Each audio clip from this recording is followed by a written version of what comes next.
Sandstorm.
This is Sandstorm.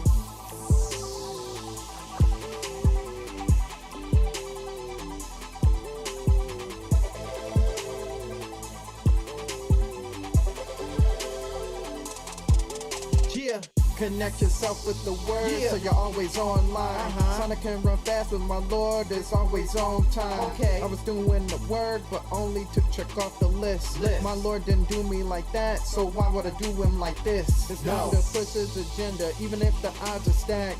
Because he makes a way out of no way and he's got my back. You feel the pressure, huh? That ain't enough. We fall down, but now it's time to level up.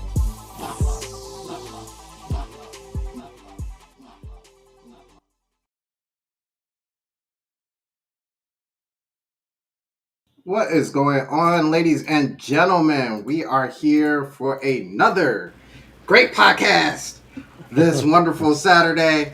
You see, we've got a whole panel today, and it is amazing.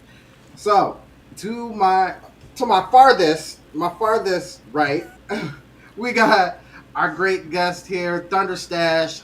Stash, how you doing, man? I'm doing good. Very busy. All of us are right now, I'm sure, just trying to get prepared, right, for Switch 2, making sure everything's in line. I always talk about it. It's important that all the projects are done. The house stuff, the laundry, the house projects that maybe you put off. Basically, try and do everything you can so when launch day comes, we're ready to roll. So that's what I've been doing. But I'm happy to be here today to talk video games with you guys and get hyped for Switch 2. Yes, sir. Awesome. And then we have got our other guest. She is down in this. I can't do it right because it's not letting me. It's like the middle of Hollywood Square. She's right in the middle. I was just about to say that. Perfect. We got Joyce. Yep. Front and center. The one, the only Joycey J. How are you doing today? I'm fabulous. How are you guys doing? Doing amazing. Doing We great. also got Action Jack to my right. Jack, how you doing? Yes, sir. I am good, man. Like I said, I'm trying to hold back this excitement. We already got everything planned. I've already taken off of work. Me and the kids already planned our midnight release time frame. And like you mentioned earlier, when Switch came out, some people's kids were a certain age. My oldest was 3 at the time, and he's 13 right now. Ooh. So, my youngest, who didn't get a chance to partake in it last time, he's 10, so he's looking forward to it this time around. So this is gonna be amazing. Yeah. And then we got the man, the myth, the legend. You have stepped into the game. Shuttlecross, how you doing? Hey, what's going on? Same thing as us, Thunderstaff, saying, getting some errands done around the house. Did some yard work earlier today, getting everything out of the way, getting the grill prep for tomorrow, whatnot. So everything next week is gonna be kosher. So yeah, I got a little bit of bad news. I don't know exactly what's gonna happen next week. I'll figure out whether or not I'm gonna have either my primary or backup system here next week. We'll figure out what happens, but either way, I'm prepared. So Y'all hurt my soul with those messages, man. Like, Man. you go in there and you look in there like, oh well, we changed your delivery date. I'm like, well, you know what? Good that I got more than one of you. So, Oh man, It's getting scary. It's getting scary in here. spooky out here. So we got my first co-host Geronimo. How you doing? Feeling good, feeling great. Glad to be here. It's a super full house. Weekend before Switch 2 launch. We about to get it to it. You got that Gen 10 approaches low key. Oh yeah, high key, low key for some, high key for us. Very high key. you count Yeah. console generations now. That's great. Gen break brain, but, you know. And then we got my man, my cousin, the co-host, Trey Vito. How you doing? Can you hear me? Good. Yeah. Can y'all hear me? Loud and clear. Can you hear me? We can hear you. Is it loud? Honey. All right, good. Yeah, I'm good. How about y'all? I am Great. doing amazing. Yes. It's warmer now, but I'm staying cool. Man, it is not cool here in Michigan. It is not cool yet. We still getting April showers, and it is now June. So We had that this week too. Oh no, we had getting that- the same thing. Yeah, we getting the yeah. same thing. I looked out. I was like, oh, it's sunny out. Okay, good. So, with that being said, oh yes, absolutely. With that being said, you know how we do. If you see it, check that out. You see the deacon on that part. You know, we got to pray in as we usually do. So, Father God, thank you for this safe space that you have given us and that you have allowed us. We appreciate all that you have given us, and we appreciate being able to have the space to be able to talk about the things that we love and the things that entertain us most, and we always put you first. In Jesus' name we pray. Amen. Amen. Amen. Amen. Hey, Matt. All I feel right. like a heathen on a Saturday night. That's why I don't drink it around here, man. I just be drinking the sparkling waters.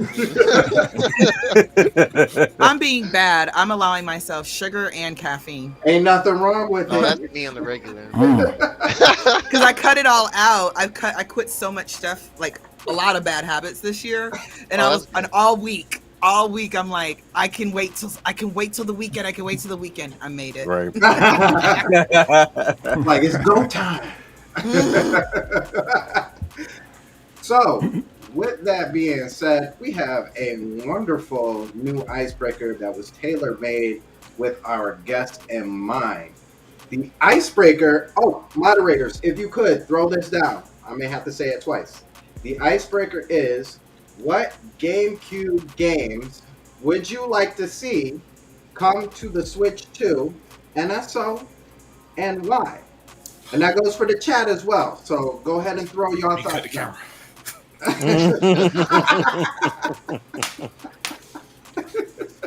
Who wants to go first? Because you probably already know my answer. Oh yeah. Oh yeah. So you want me to just get it out of the way? Yeah, I'm pretty sure I know what it is too. Okay, so here's my spiel. If you know me, you already heard this. I apologize. We need Twilight Princess on GameCube, but what we really need is Twilight Princess, The Legend of Zelda Twilight Princess remade from the ground up using the Wii U tech demo as the art style. And they need to go ahead and put it on Switch 2. Charge us $80. That's the day I'm taking off work. That's the week I'm taking off work. He said, I'm here for it. Actually, it's probably one of the, I agree with you, Josie. Yeah, I think that one does deserve a full ground up remake. Yeah. Yeah, it does. Yeah, visually for sure. It's kind of the Because- one that gets talked about, but like never touched, really. Yeah. The problem is, I think, is that it is a mature, realistic art style. And, I think the concern is that Nintendo doesn't want to make it too adult-ish looking, because sometimes people, will just look at it and say, "Oh no, that's too grown for my kids" or something like that. At least that's what I think Nintendo's thinking. Nintendo, we're all adults now. It's okay. Right. Some of us got kids. Just saying. Yeah. It's us you want, not them. It's us. Okay. Who's next? I'll go next. Okay. So this one was kind of tough because I had a handful of games I could have chosen, but one that I feel like gets ignored and everyone's been begging Sega to do it is Skies of Arcadia Legends. Mm. Yeah, that's a big one. Yeah. That's especially when where it seems like we're in this RPG season right now. Like if you can just clean that up, modernize it a little bit, and just leave the story, the music, everything else the same. Even if you want to remaster the music, that's fine. But yes, Skies of Arcadia. If this is a way to see if people are still interested, do this one, and then let's get another one right after that. I feel that. I definitely feel that. Dark Void said Eternal Darkness, True Crime, Streets of LA, and Time Splitters 2. Yeah, that's nice. Yeah. Robert Harnett. Oh man, you took one of mine. I'm glad I have more than one, but you took one of mine. That custom robo. Oh, Need for Speed. Need for Speed on the ground. Ooh, yeah. There we go. Taking it way back. Taking it back to the.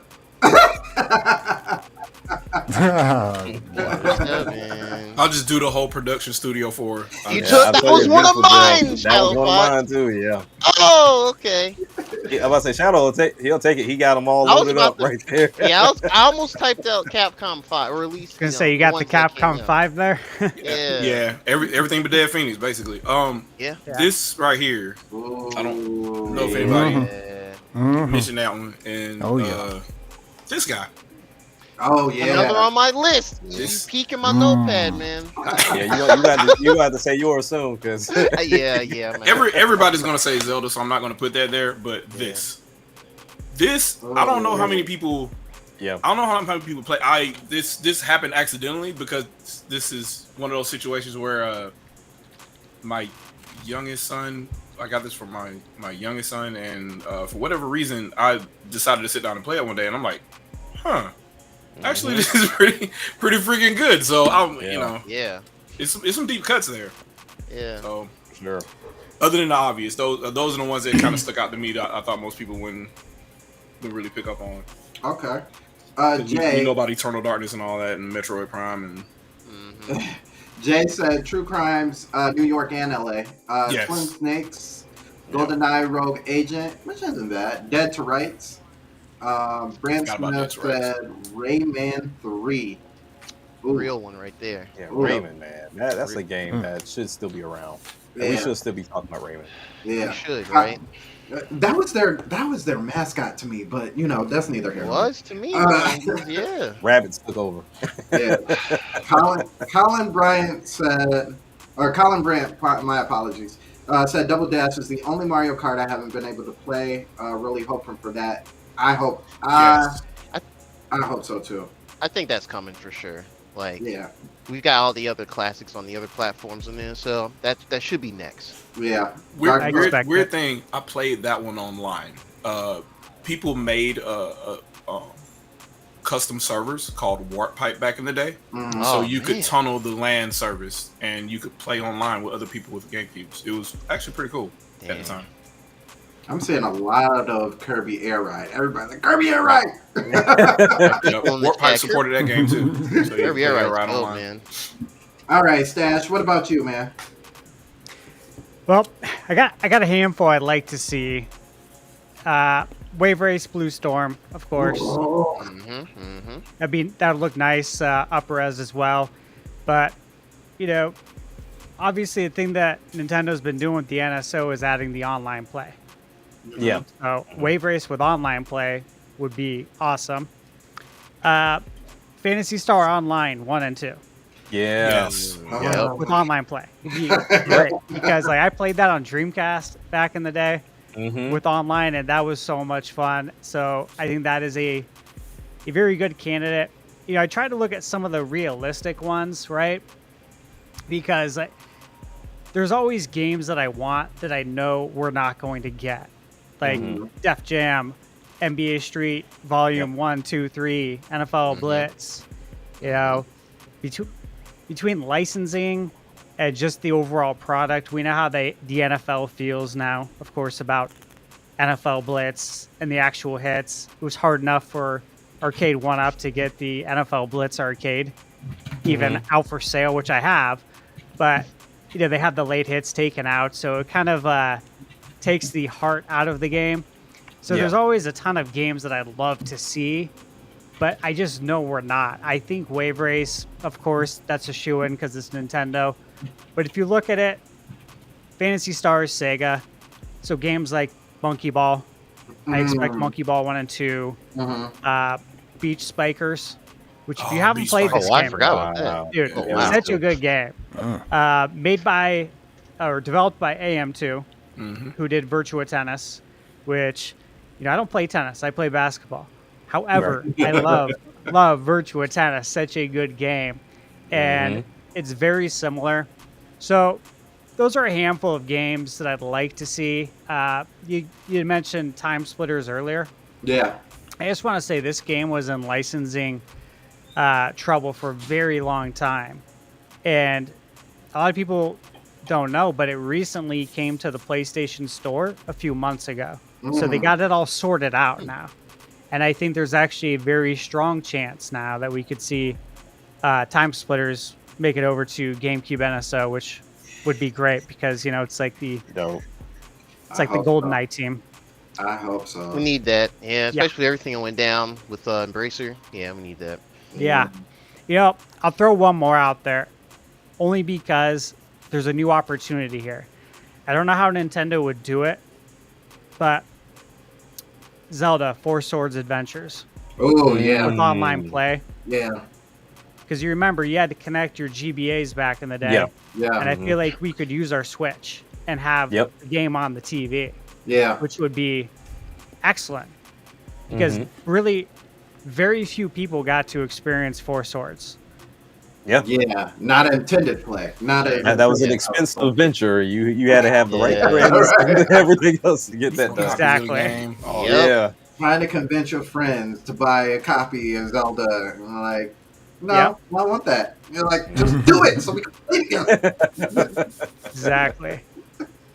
All right. I'm seeing a whole lot of Billy Hatchers as well. Need for Speed, Yeah. BMX, Triple X. Y'all are Sonic Riders, SSX Tricky. On my list. Okay. Mario Party 4, 5, 6, and 7 with online play. Oh man, Oh, Cube War. Oh goodness. Yeah. All right, Geronimo. Well, I've exhausted the vast majority of them, but that's all me. But no, things that we haven't mentioned, and I don't think Nintendo mentioned these at all either. But both Star Fox games, Star Fox Adventures and Star Fox Assault, especially Assault. I know Chad Fox mentioned showed Beautiful Joe 1, but also Beautiful Joe 2, and I think the Smash Bros. Clone was on GameCube as well. Red Hot Rumble. I never played that one back in the day. That one always looked cool. Plus one to Extreme G3 as well. Some more obscure stuff like Gotcha Force. That would be a really cool get.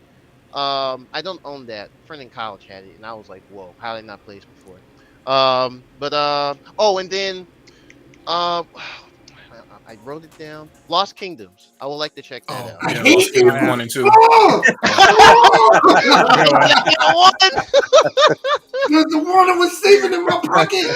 No, because I've seen it at a mom and pop stop before, like a year or two ago, and I was like, "This is from Software, isn't it?" Turned over, and I was like, "Yeah, I don't think many people know about this." Yeah. Nobody knows about it. It's just us, man. Really. Yeah, for all the people sitting in the back seat who was like, "Oh my gosh, From Software is finally working with Nintendo." They have been with Nintendo for a very long time. Yep. These are that, and I'm gonna tell you right now.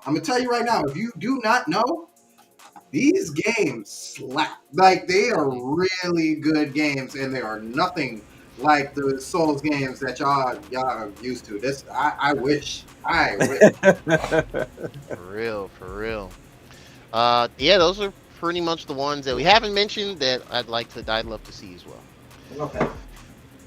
All right, Vito, you up next, man.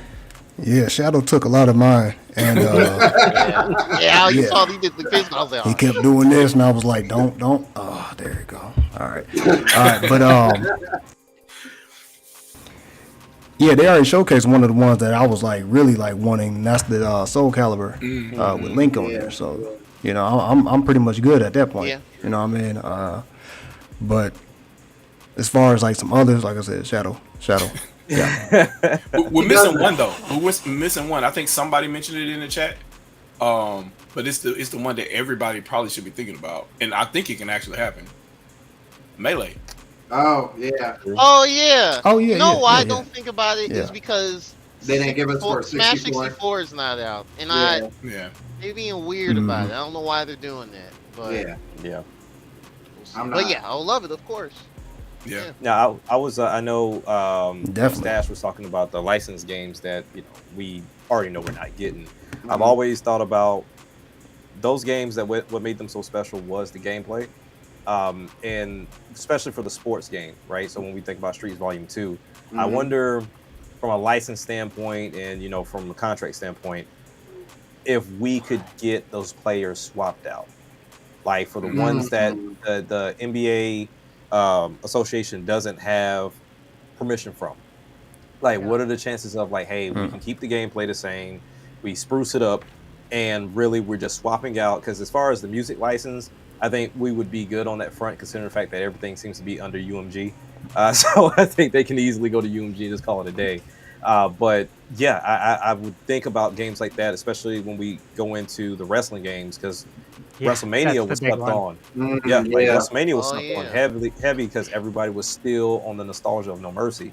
And then also like the SmackDown games were prevalent for the PS2, so they were outdoing those games. But I always wondered if it was possible just to swap, or if the license issue was always bigger than just the personnel that were on the games or the companies that were on the game. I Well, would pay a pretty penny, EA still to has see it. Day of Reckoning on here. Day of Reckoning 1 and 2. I would love to see that on here. that'd be great. EA still has the license for the NBA. Right. Obviously, they don't do anything with it. They have the NBA. Yeah, they have the NBA Jam license as well. They own that IP. Of course, we got On Fire Edition back during the 360 PS3 gen, but haven't got anything since. I own the NBA Jam arcade game by Arcade 1UP, and they've pushed through some updates where Okay. they actually remove players. Really? Yeah, and No Air Dog, no Bill Clinton. That's wild. yeah, no, not in the arcade edition. Yeah, there's no Bill Clinton. I think Air Dog's still in it, and like Mark Turmel, like all the developers. But that's what they've done, right? To kind of skirt around players not being part of the association, is they'll just like make a mirror of whatever characters. Like I think the Milwaukee Bucks, there's two Blue Edwards, if you remember. Blue Gotcha. Edwards Okay, from the Bucks yeah, is two blues. So there's a few of those. Like I think I can't recall, but I think Reggie Miller's not in it, which sucks because it's Reggie. That'd be nice to have Reggie. Right. It's just like 2K with no Reggie Miller, no Charles Barkley. It's unfortunate. Joe but, Dumars, they gone too, I guess, huh? Yeah, Yeah. yeah, that's it's wild. unfortunate. Which, I mean, when you think about it, I think I side with them on the case. Like, if you're making this much, then don't short me for a quick 10 grand and call it a day. Like, I'm completely Yeah. with them as well. And I think 2K should pay up because Yeah. they make that money in a few hours from kids buying packs of cards. there you go. There you go. Yeah. But, yeah. Okay. So it is my turn, and I had to like go back and was like, man, they ate through my list. Yeah. Hungry. That's what happens when you last, man. But you know what? I still got a banger list. Oh, I still came out with a banger list. All right. So we have obviously 1080 snowboarding, right? Yeah. Oh, yeah, Avalanche. Yeah. We have one of the greatest. I stand by it. It's like it's a brand name. I stand by it. I guarantee it. It is to me was probably one of the biggest showcases of all time of like graphical fidelity of its time, right? Factor 5. Star Wars. Oh, and- yes. Yeah. Oh, yeah. Rogue Squadron, then Rogue Leader, and I'm like, they're doing global Still looks illumination on the GameCube. That's wild. that second level had you like, wow, it's real. But what are the chances? Because that sounds like another licensing nightmare. Yeah. No, it probably I is. think it is. Yeah. They have to go through the hoops. It probably is. I'm not even Getting gonna hold you. GoldenEye out. Because me personally, I've only gotten to play it one time. Mhm. And then even on the emulation scene, it's still kind of rough. It's tough. Yeah. So even if you want to play it, you gotta get the original. And I haven't experienced it in full. And I really want to play that game, especially for what I've seen and how people speak so highly about it. Yeah. Oh, it's so good. It is so good. It's basically just Star Wars. It's the whole Star Yeah. Wars piece, but it's very well done. Very well done. It was Star Wars, and at the time, there was this notion at the time, for whatever reason, I guess at the time, like you're like right now we talk about teraflops and stuff like that. Back then it was how many million polygons per second could you put on the screen. Right. And Factor 5 was like, okay, we'll do it. Nintendo was kind of conservative, like, hey, we count everything with how many texture layers and stuff we have, so this is a realistic amount of what you have in the average game. And Factor 5 said, you know what? No, we're just gonna show you what the full capabilities are. And they just started throwing all kind of effects and everything in a launch game, and it's just crazy. And then they did even better than that in the sequel and put the entire first game like you could play split screen, which is insane. So basically they doubled the performance by enhancing their engine and whatnot, and adding other stuff that would later be in high definition consoles later on. So like Factor 5 was they were really smart with their kit. They knew how to like make shaders on GameCube possible. They were kind of fixed, but they were kind of not. If you knew what to do to manipulate the texture environment, it was effectively like a pixel shader. So they were able to do the same things that an Xbox would do with pixel shaders on the GameCube, and that was really impressive at the time. And a lot of people, I guess, they didn't really understand or see what was going on. They just knew, hey, it looks just like a movie, and that was kind of to this day, it still looks really impressive. It looks so good. All right, keep it with. I don't know if it's actually gonna make it on there, but let's get ready to rumble. Yeah. Ready to rumble Yes. boxing round 2. Oh man. I had that on Dreamcast at launch. Yeah. Man, Played Like, that Yeah, at the it. Dreamcast. Yeah, so much fun. I was so disappointed that wasn't a part of the group that we got.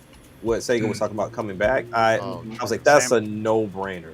No-brainer. Same. But I mean, Those we still games haven't are even fun. seen the games they announced to us, so I guess it goes without saying. It really doesn't matter at this point. Yeah. A lot of licensing in that one too, though. So they got to figure that one out. True like No, I don't think we will get Michael Jackson. I don't. Something tells me you're right. What, the Moonwalker game? Yeah. Oh, yeah. That was actually a good game. That was a good Yes, it game, was. Yeah. Wasn't there like a part, like if you go into the cemetery or something, depending on when you do it, you could actually get them to perform Thriller? Oh, wow. See, now you're gonna make me look. If I remember right. Look it up. That's right. I don't know if my friend like back in the day was able to do that, but that does sound like one of those things I just heard about but never saw in person. I wouldn't be surprised. I forgot what the other song is, like a usual song that plays, but every like Smooth Criminal. blue moon or Criminal. blood moon, it'll turn into Yeah, Thriller. Smooth Criminal, I think, the whole time. Yeah. I think so. That was, I don't remember. yeah. All right, so the next one I got, this one is a personal favorite. Didn't like the second one as much, but Spy Hunter. Forgot about those. Spy Wait, which Spy one? Hunter. Hunter. When I was you're, Okay. iffy on Spy Hunter. I was iffy on it. It's yeah, great on the E NES. yeah. So this one is one that I think snuck on the Switch eShop, if I'm not mistaken.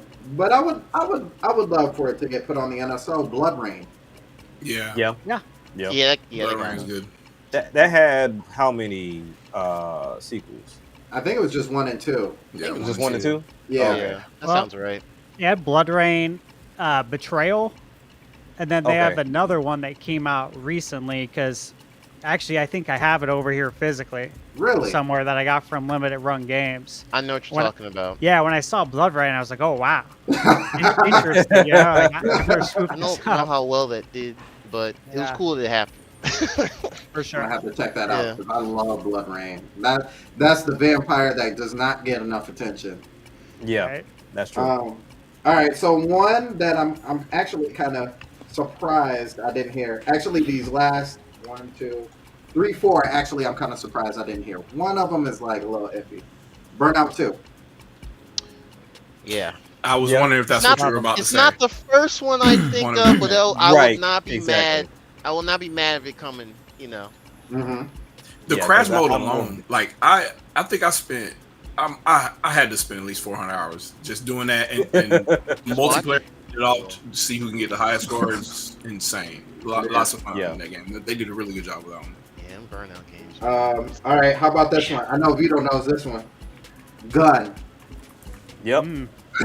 Oh yeah. Matter of fact, I just found my disc the other day, Oh, man. that's dope. I just found the disc. I don't know why. I was just randomly going through stuff. I saw it. I was like, I wonder if I crank out the GameCube right now, will it work right now? Hey, the GameCube.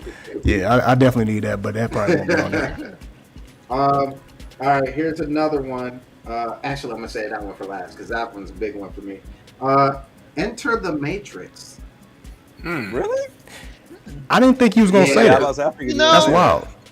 That's wild. Yeah, I think it's mostly on nostalgia actually. Just Okay. They Yeah, get Yeah. it that makes more decent, sense. for sure. Yeah. mostly me off a of the little fact I feel like if they get the controls better, then it'll be all right. But it's one of those games that I feel like the movie is obviously historical, and it Right. just gives Yeah. a lot of people a chance to not experience the movie, but kind of experience that world. Especially when we, been hearing about the whole Matrix demo running and blah blah blah blah blah. But it was a side story. It actually went along Yeah, with with the movie. like the between I think 1 and Yeah. 2 and 3. Like it was an in Yeah. between story. So Yeah. it was. I think yeah. that would be dope. Now this last one, I'm surprised that nobody threw this one in here, and I'm glad because this was actually the one that I was tighter than Lost Kingdom. Bloody Roar. Pause. Oh, man. Yo, Oh, yes, sir. I'm slipping. That's what it needs yes, to come sir. back. Oh, Wow, man. my camera's Yeah. freaking out. You're right. You know what? That needs to come back in That could general. have a Soul Just Calibur 2 period. effect Just- of, my God, yes, it's out of the depths. It's free. Mhm. It's free. Which one though? 2 or 1? It is what is it called? Is it Primal Fury? It Primal was Fury. Pause of That's- Fury, right? Or was it Primal Fury? I forget which one it was. I remember Bloody Roar Primal Fury. I think that was the one I played. Yeah, I think it's Primal Fury. Mm. Yeah. But yeah, like you said, overall, generally speaking, that I have it in here somewhere. Yeah, Primal needs Fury. Yeah. Sure thing is not. that needs to come back. I Man. missed that game Yeah. pretty heavy. Just being able to transform into different animals in the middle of the fight. Yep. Man, and the That was dope. CPU would catch you every time. I'm comboing. Yeah. I'm comboing. Dude, what? I got one alibi when you're done, man. Okay, I, go was about to say, ahead, go I ahead. have That was two my because I last saw this list and there was 2 games I can't believe I forgot. But yeah, go ahead, Shadow. Honestly, I think Nintendo already covered it, but it was F-Zero GX. Yep. Because I know I just got a strange feeling that's going to be It's at launch. Yeah. yeah. If they have you be able to unlock the arcade mode like you can with the Japanese version of the disc, that's insane. Because there's so many cars on screen. Mhm. I think think we're that gonna would get probably be the better version of it online. To be honest with you. I think we're gonna get it because on GBA they put out what was it, F-Zero Climax, which I think was the Japan exclusive one, Mm-hmm. and that one plays great. I was like, wow, this never came out. So yeah, I think it's good. I think they're looking out. Yeah, Yeah. I think a lot of people, if you could play online with that, there's another one coming. There's another one coming for sure. I believe so too. And I think NST is at least gonna be main ones on it. Yeah. All right, Jack, what were you gonna say? So these 2, like I said, I'm gonna make them real quick. One is a series, and then the other one is just a standard game that I feel like needs to come out before Ubisoft butchers the second one. So I feel like Yeah. Beyond Good and Evil should come to I'm NSO. that's a blind spot. And then Yeah. when we look at a series, which I fell in love with these games, were the Lord of the Ring games. Wasn't the biggest fans of the movies, but the games played amazing. Yeah, And the Lord of the Ring games were amazing. So yeah, I just wanted to throw those in there because I feel like those were slept on games then. And then especially even with like the 2-player co-op, and that's the key thing for Nintendo is like still representing couch co-op. You know, and then also too, we're talking about game chat features and being able to play together off of, you know, right now we're talking NSO. So as long as you're paying for the subscription, you and I can play, no issue there with the game chat feature. So I think that series along with Beyond Good and Evil would be dope. Elvis says Matrix, the Matrix, Enter the Matrix is awesome. Anyone remember from that multiplayer where you play? Yeah, I remember that. Yeah. I remember that. I vividly remember that. It was the most wackiest thing in the world. And then you were thinking like when the Path of Neo came out, like, can we do something crazy like this? But it was only a 1-player game. That's a video game. They said it was a video game, so that's the dope part about it. And Joyce, I just saw that video you were talking about with the moonwalk. Yeah, so they were able to do the whole Thriller thing with 2 zombies on the video. That's crazy. That's what it was. Paul Shaw said, there will be a separate mature 17 GCN app. To be honest with you, with those I would not be 007 games on there. Yeah, I would not be surprised at all. You know what else we need to get on there? There's already we need to get Resident Evil. There's already Resident Evil, yeah. I mean, they put 4 everywhere else. Might as well put it on NSO.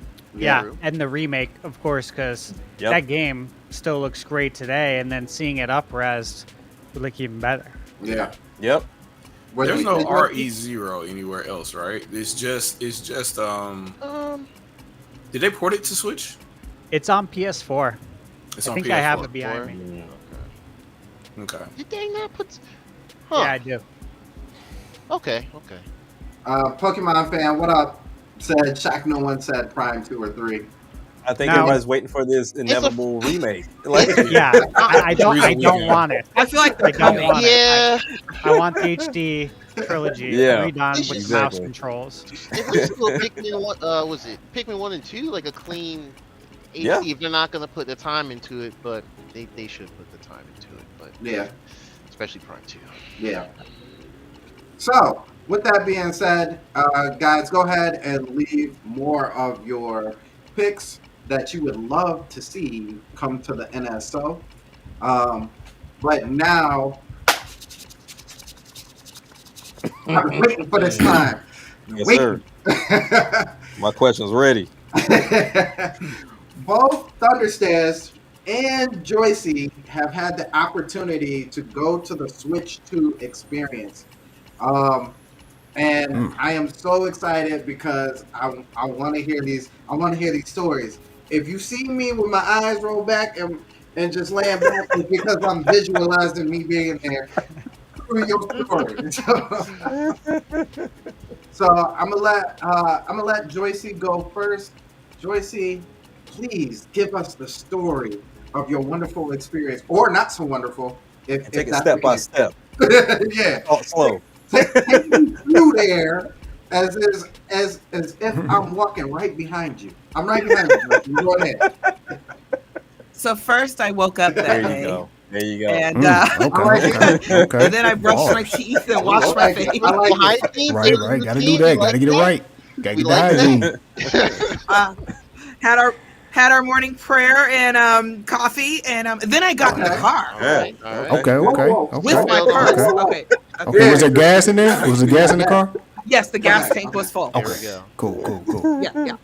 My car doesn't go below half a tank because it just makes me nervous. I can understand that. For real. Okay. And real quick, I just have to say this because it's driving me up the wall. Chat, I apologize for my camera quality. It's driving me up the wall. Me off. I don't know what's happening on YouTube because on our side, I'm perfectly clear. Anyway. But seriously, so I went to the Switch 2 experience in Dallas.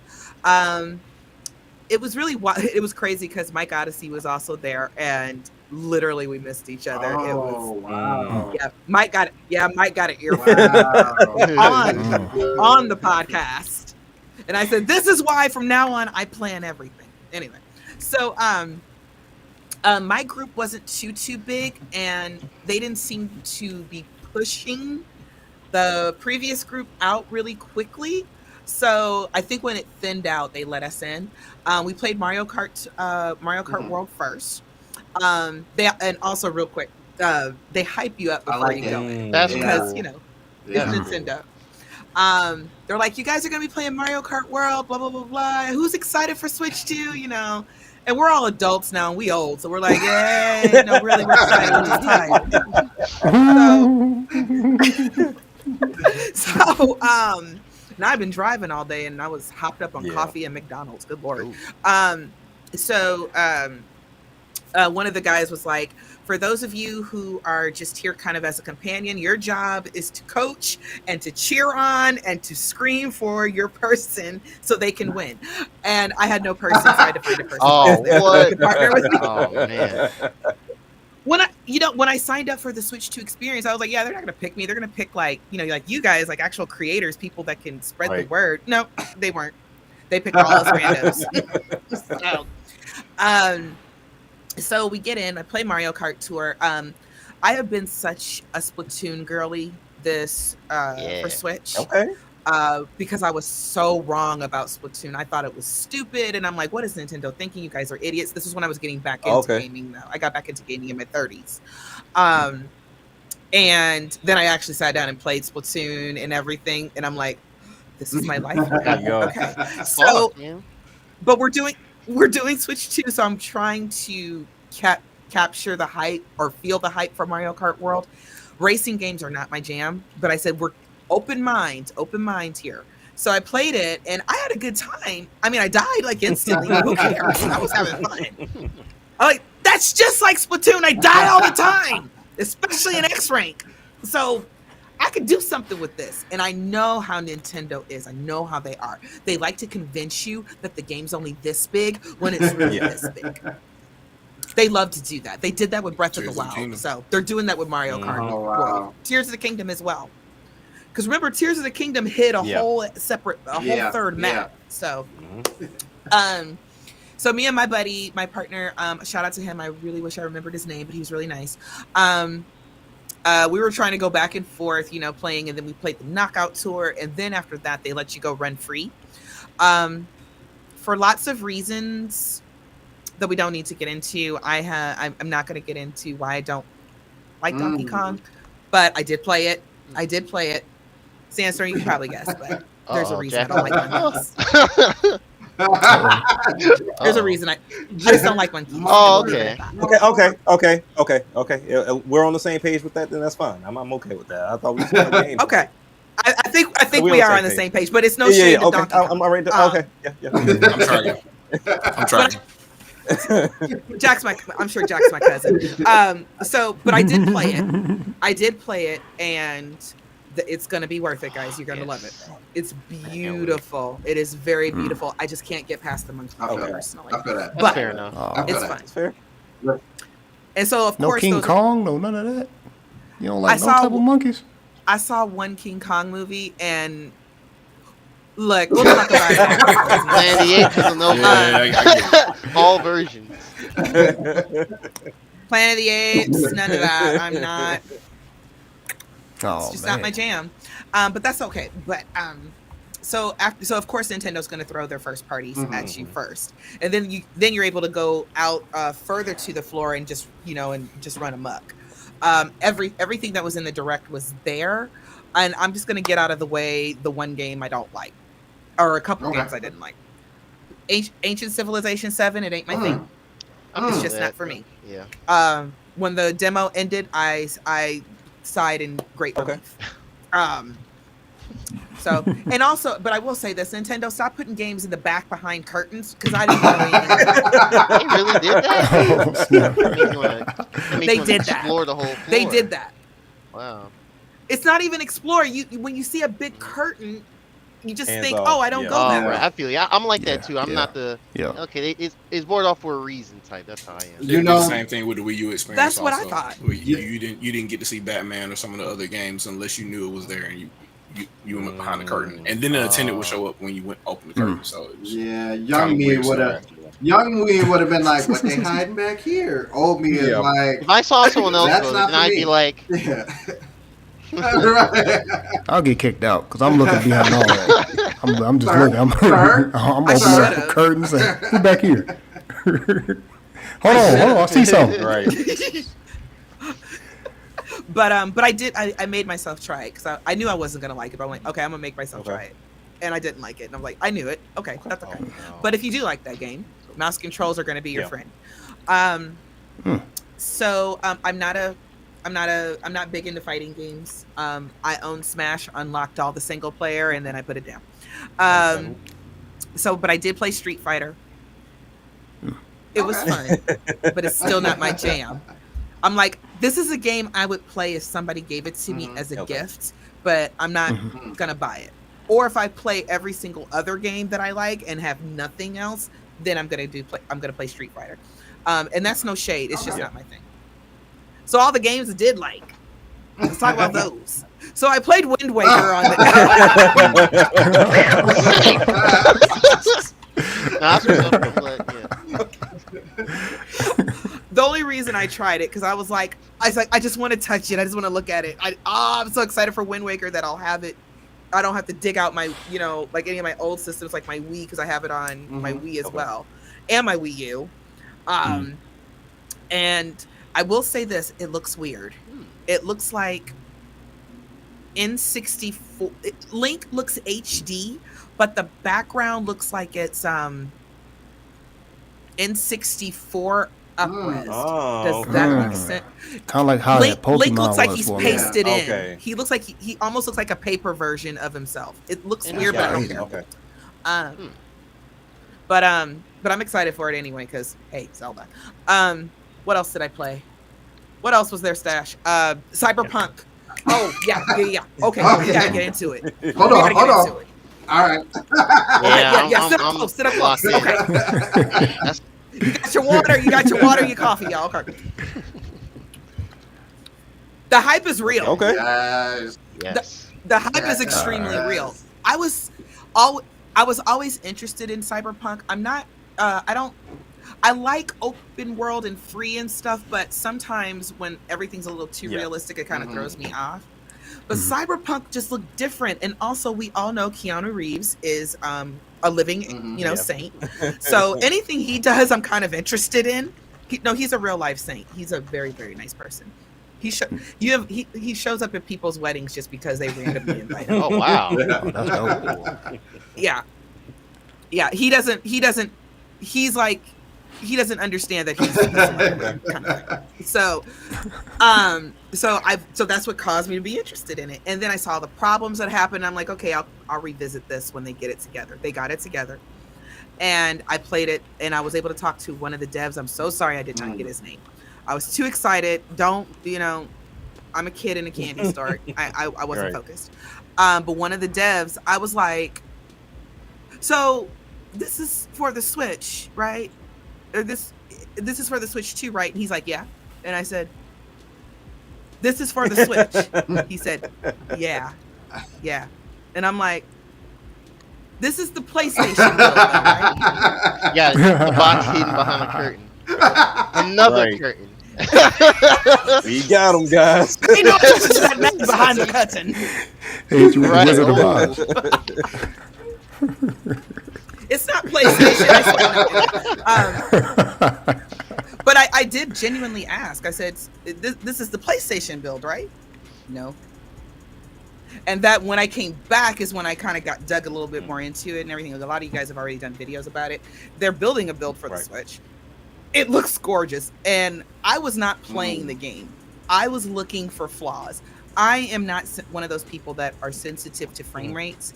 As long as it looks good enough, I'm happy with it, which is why Nintendo's my system. I don't care about seeing freckles on someone's But correct. It just, I did. HDR. Can I see the game? Look, you're talking to somebody who played OG Zelda. I'm in Ganon's Tower with a whole bunch of Dark Nuts. You can feel the slowdown. Yeah. I am not crazy. I didn't. Okay, y'all remember that. So that's why frame rates don't bother me. I'm like, this is better than Super NES, so I don't care. But guys, I wasn't looking around to play the game. I'll play the game when I get it and go as slow as I want to go. I was looking for flaws. I saw none. Nice. I like that. Hey. I like that. I was walking up to different characters and really looking at them. Oh no, your hair really is like 3 different shades of pink. That's blush, that's bash, and that's cherry. Okay, I got this. Okay, I'm seeing.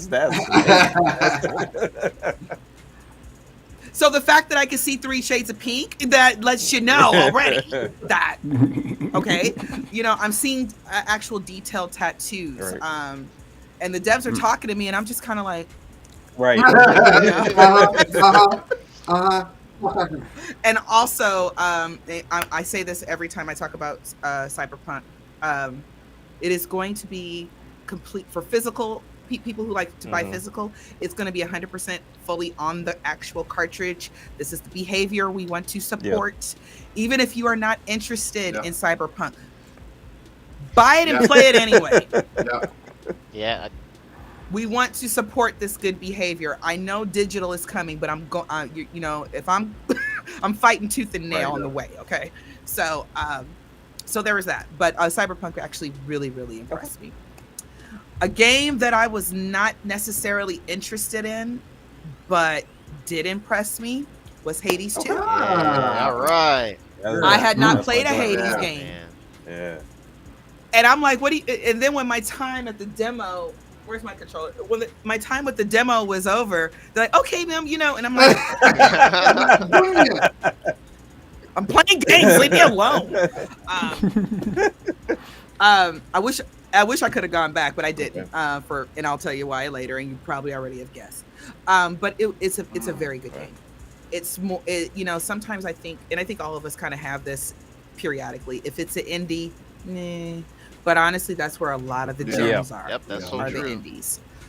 I was like, but then what does this happen? And what does this power do? And I'm one of those people, when I play a game, I want to play it. I want to get in the corner and dig into stuff and find things. You know, that's me. And I couldn't do that, and I was getting annoyed that I had to leave. So I'll be picking up Hades 2. I did not play Split Fiction. I'm sorry. That's okay. But I've heard nothing but good things about it. What's the other thing that I played? What about? I've been a fan of this fan base for years, and I think I'm about to become a fan myself. I played Metroid Prime 4. Hey, All right. Y'all ain't ready. Hey. Y'all ain't ready. I wasn't ready. They had me play it with mouse controls, guys. I'm sorry. I'm just an old lady. Give me my controller. I want to sit on the couch and play video games. I don't want all this. You know, I don't want to do all that. But that's not the point. That part in the one of the places you start off with, if I remember correctly, is similar to the trailer, the direct trailer that we saw. And, you know, where Samus comes out like, yes, I'm Samus, and you hear the music. It sounds better in person. When you guys get Metroid Prime 4 and Stash, back me up on this. I want you to get the big, good headset. Oh, yeah. Music's fantastic. And put on noise cancellation. Make sure the kids out the room and just turn it up and just listen.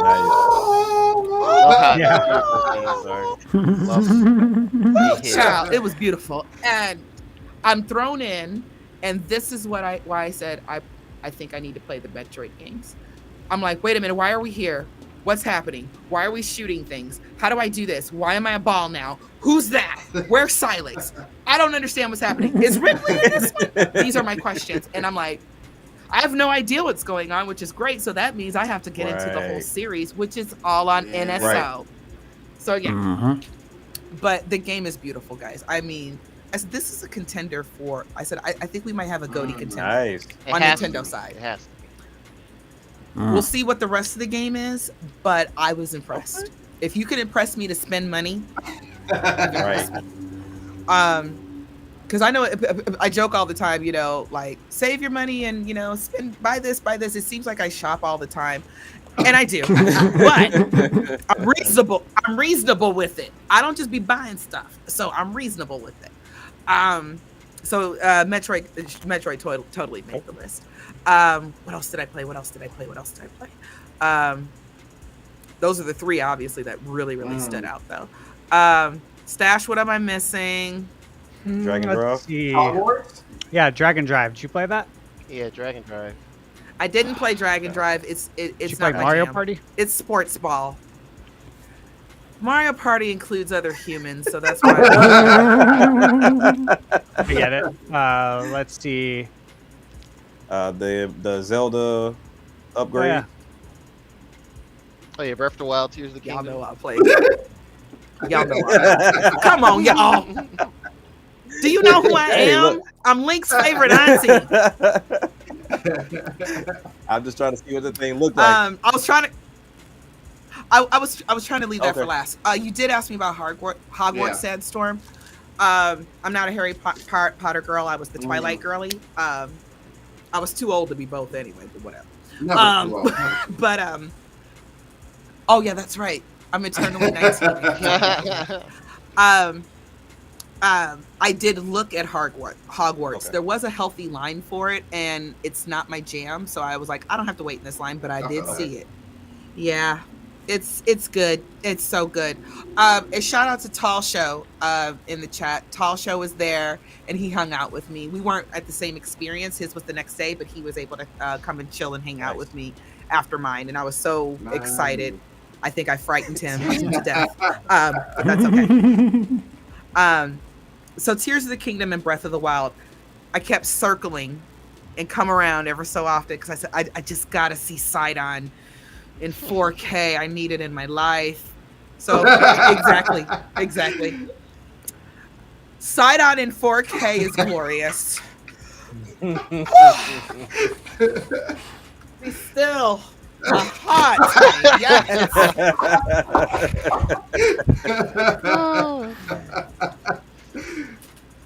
I didn't play Tears of the Kingdom. I played Breath of the Wild. Okay. That's right.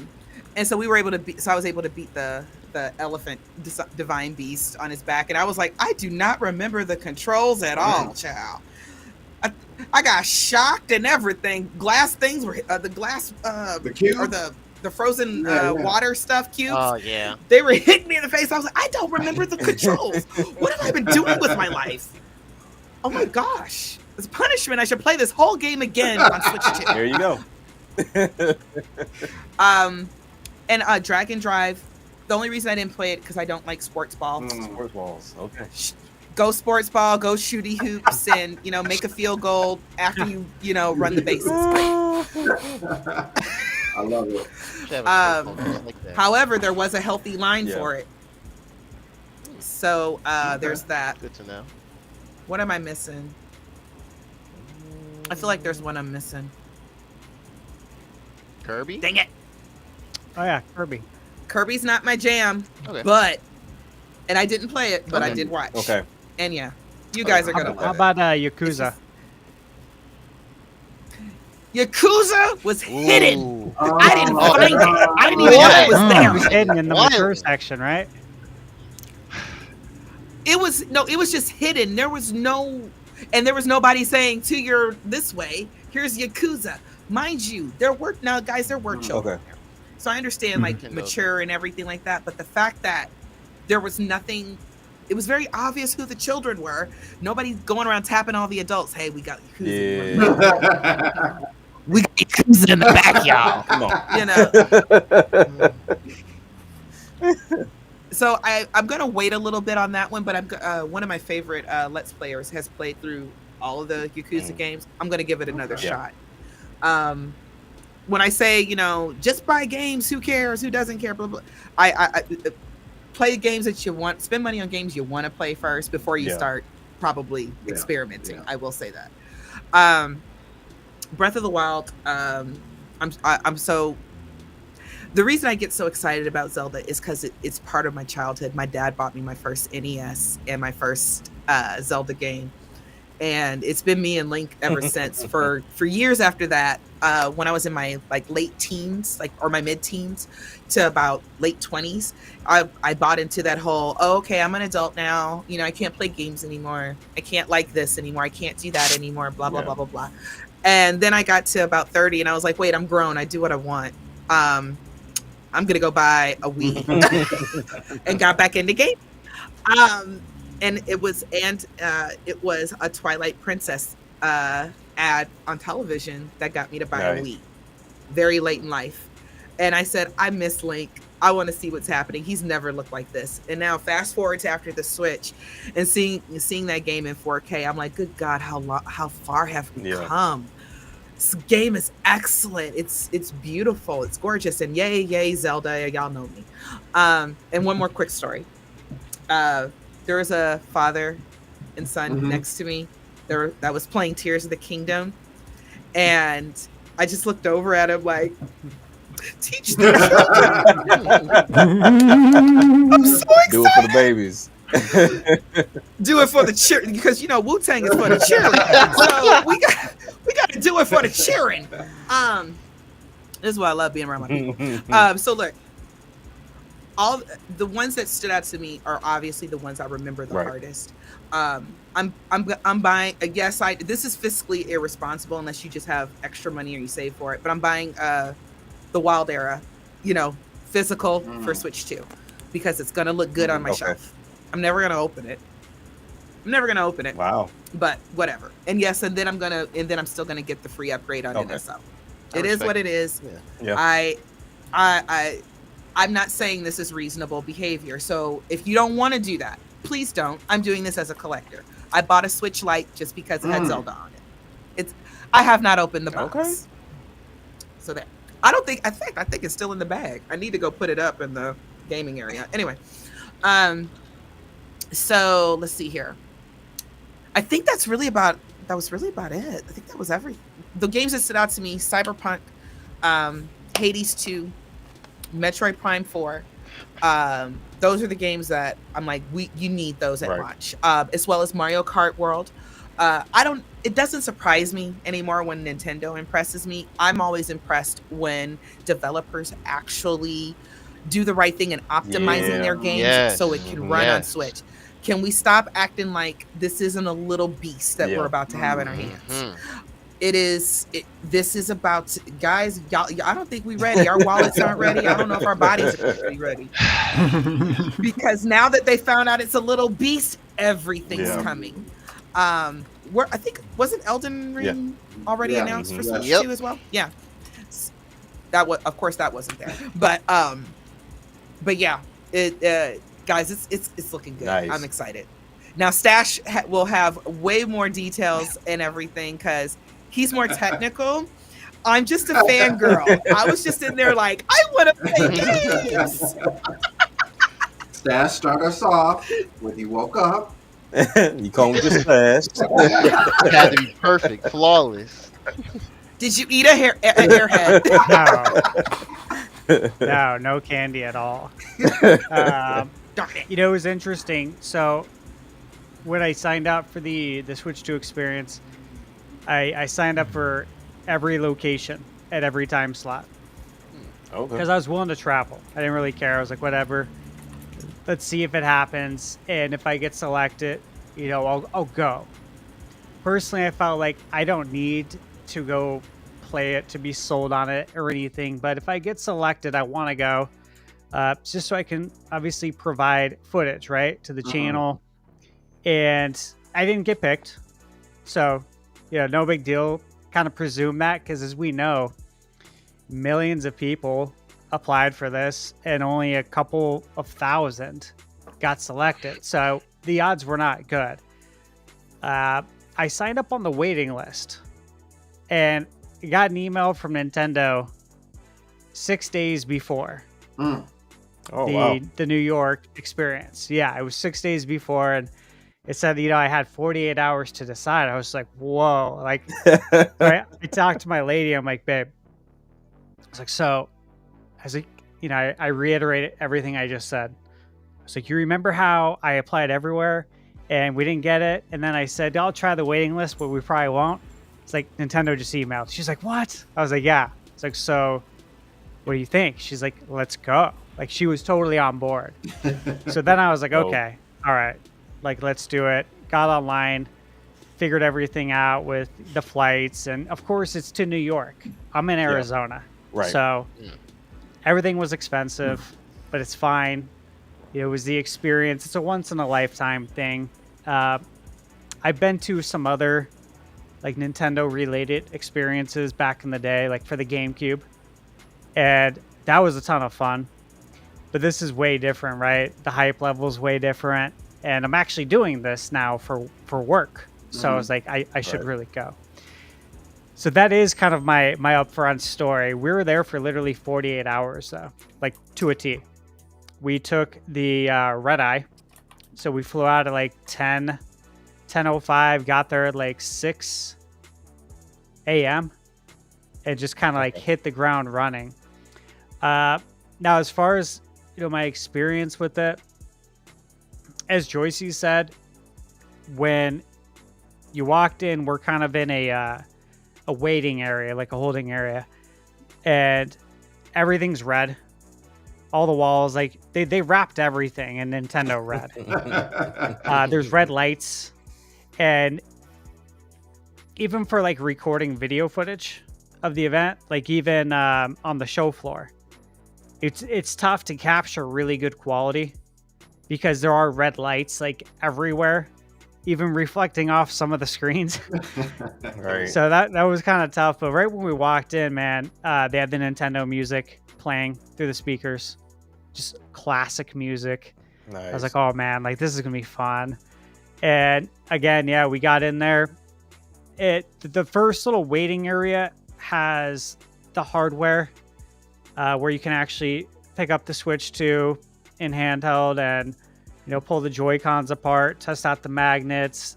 Behind the glass, they had the retail packaging, the Switch 2 Pro controller, the GameCube NSO controller, all that stuff. And again, they get you all hyped for Mario Kart. Michaela, my lady, she recorded a lot of the event, which I have a ton of footage, a ton of videos on the channel. And we played head-to-head multiplayer first. So we got to play Mario Kart in handheld form. Then we got to play it docked with the Switch 2 Joy-Cons and the grip. Okay. And I don't know about you guys, but I don't play with the Joy-Cons and grip. I don't even play with the Joy-Cons unless it's handheld mode.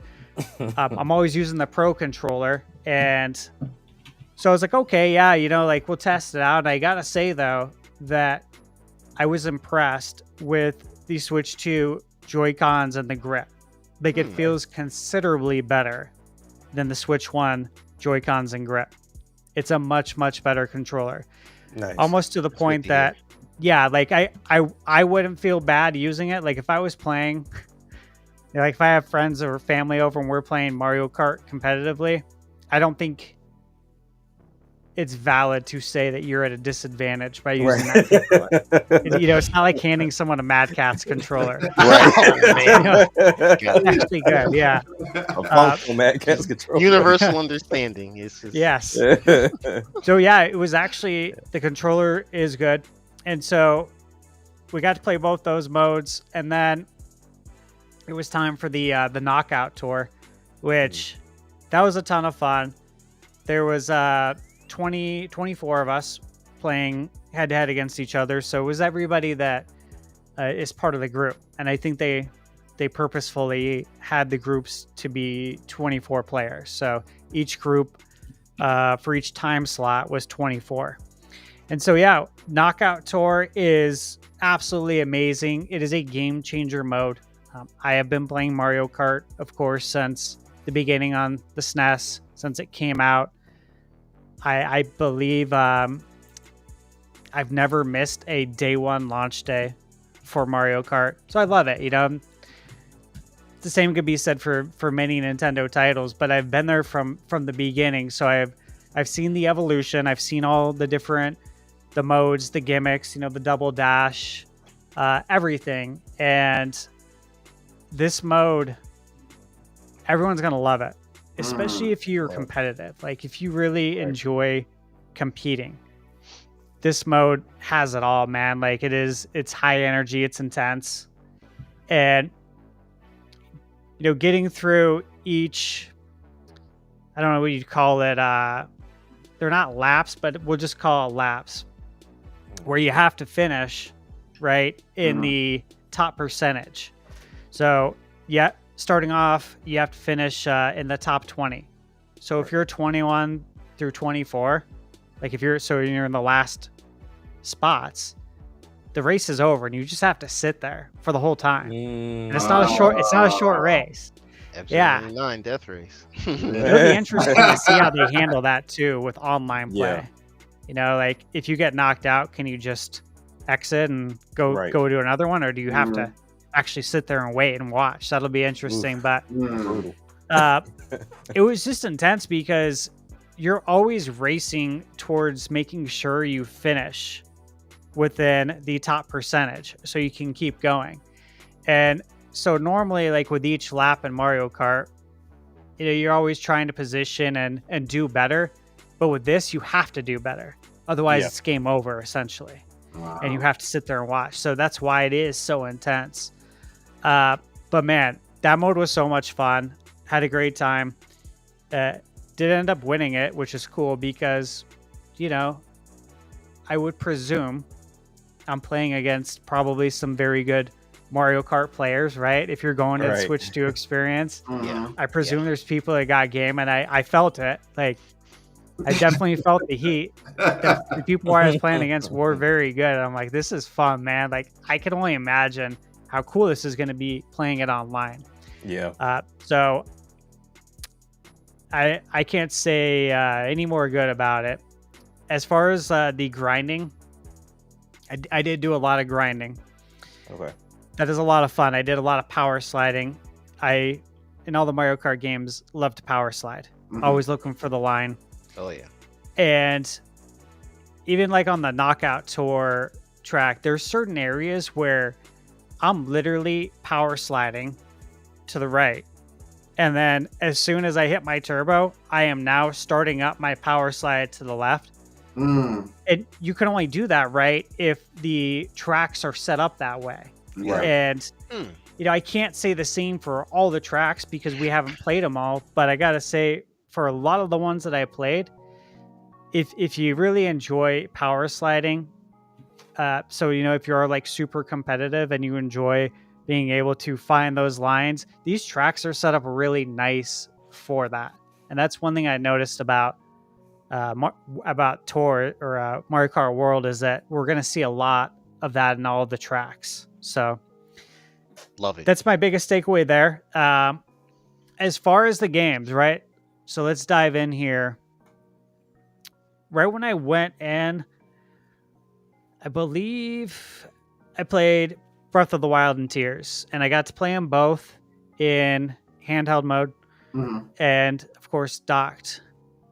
Now, I played Breath of the Wild right when it came out. Had the Switch on day one. I beat Breath of the Wild within the first month, so I have not returned back to it. And that is a game that I'm outside of for the DLC. I haven't returned back to play through it. That's a game that after playing it at the Switch 2 experience, I only needed a couple of minutes, and I'm just like, yeah, I'm totally going to play through this whole thing again. And I don't know where I'm going to find the time to do it. Right. Because I have games I got to review, but I'm going to do this because it's amazing. It feels like a whole new game. And, I got to say, I've experienced a lot of the PS4 to PS5 upgrades.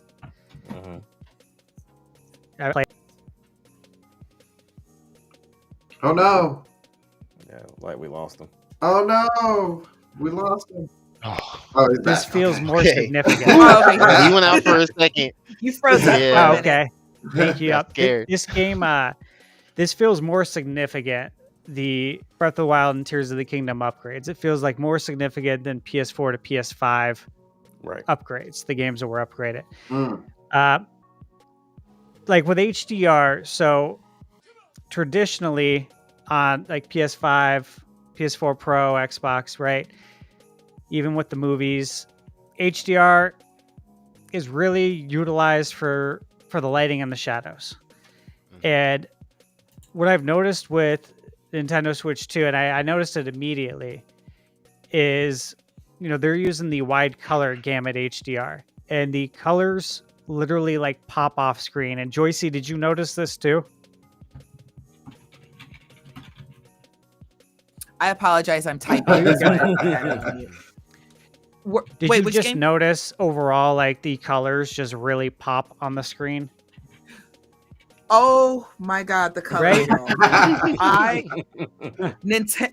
Look, don't let just a plain gray shirt fool you. I'm all about my bright colors, and you know, and I mean real color.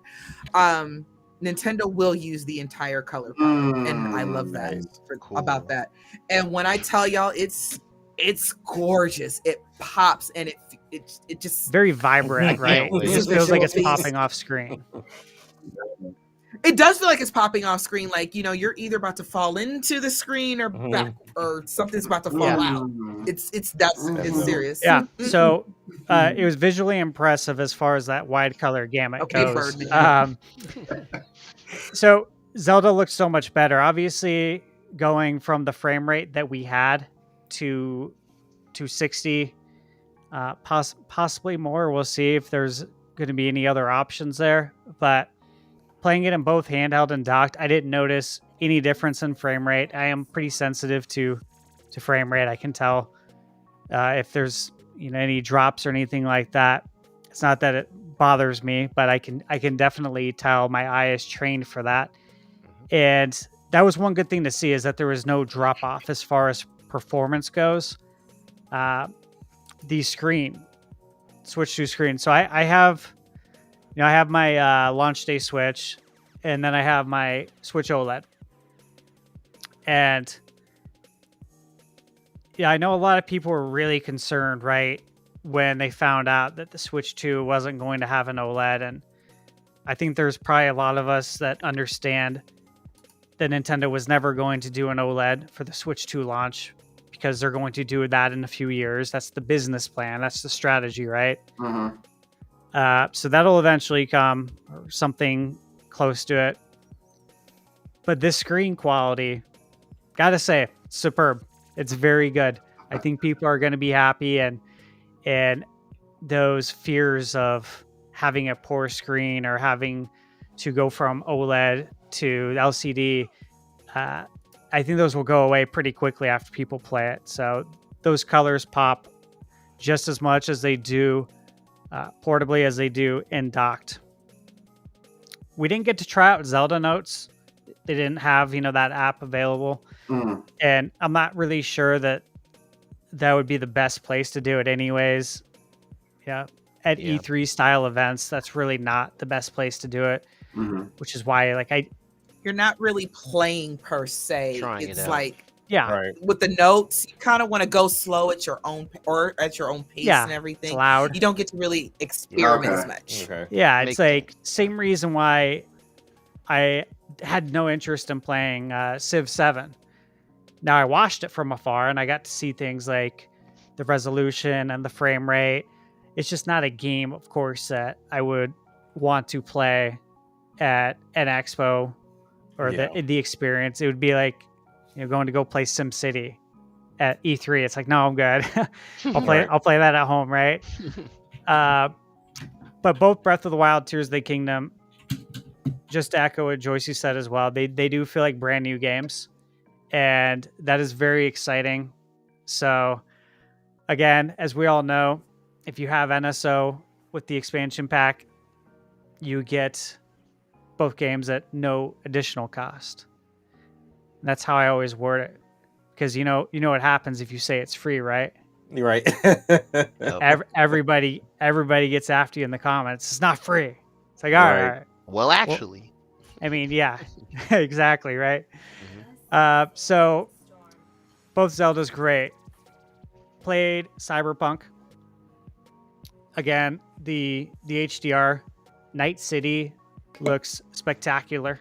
Yes. Yeah, obviously, you know, Oh, there's a lot man. of there's I'm a lot really of excited. colors, neon lights. Yeah, it looked great.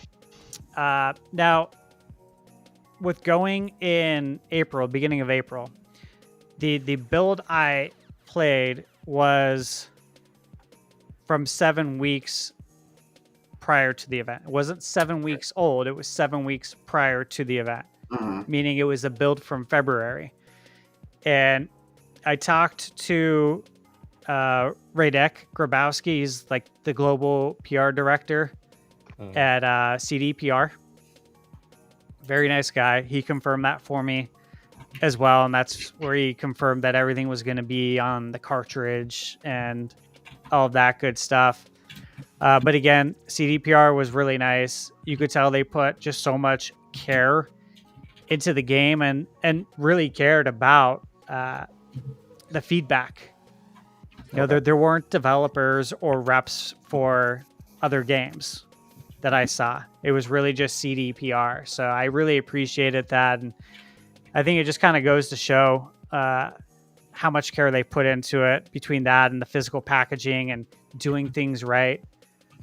So much appreciation there. And as Joycey said, I think everybody should try and support them if you're interested.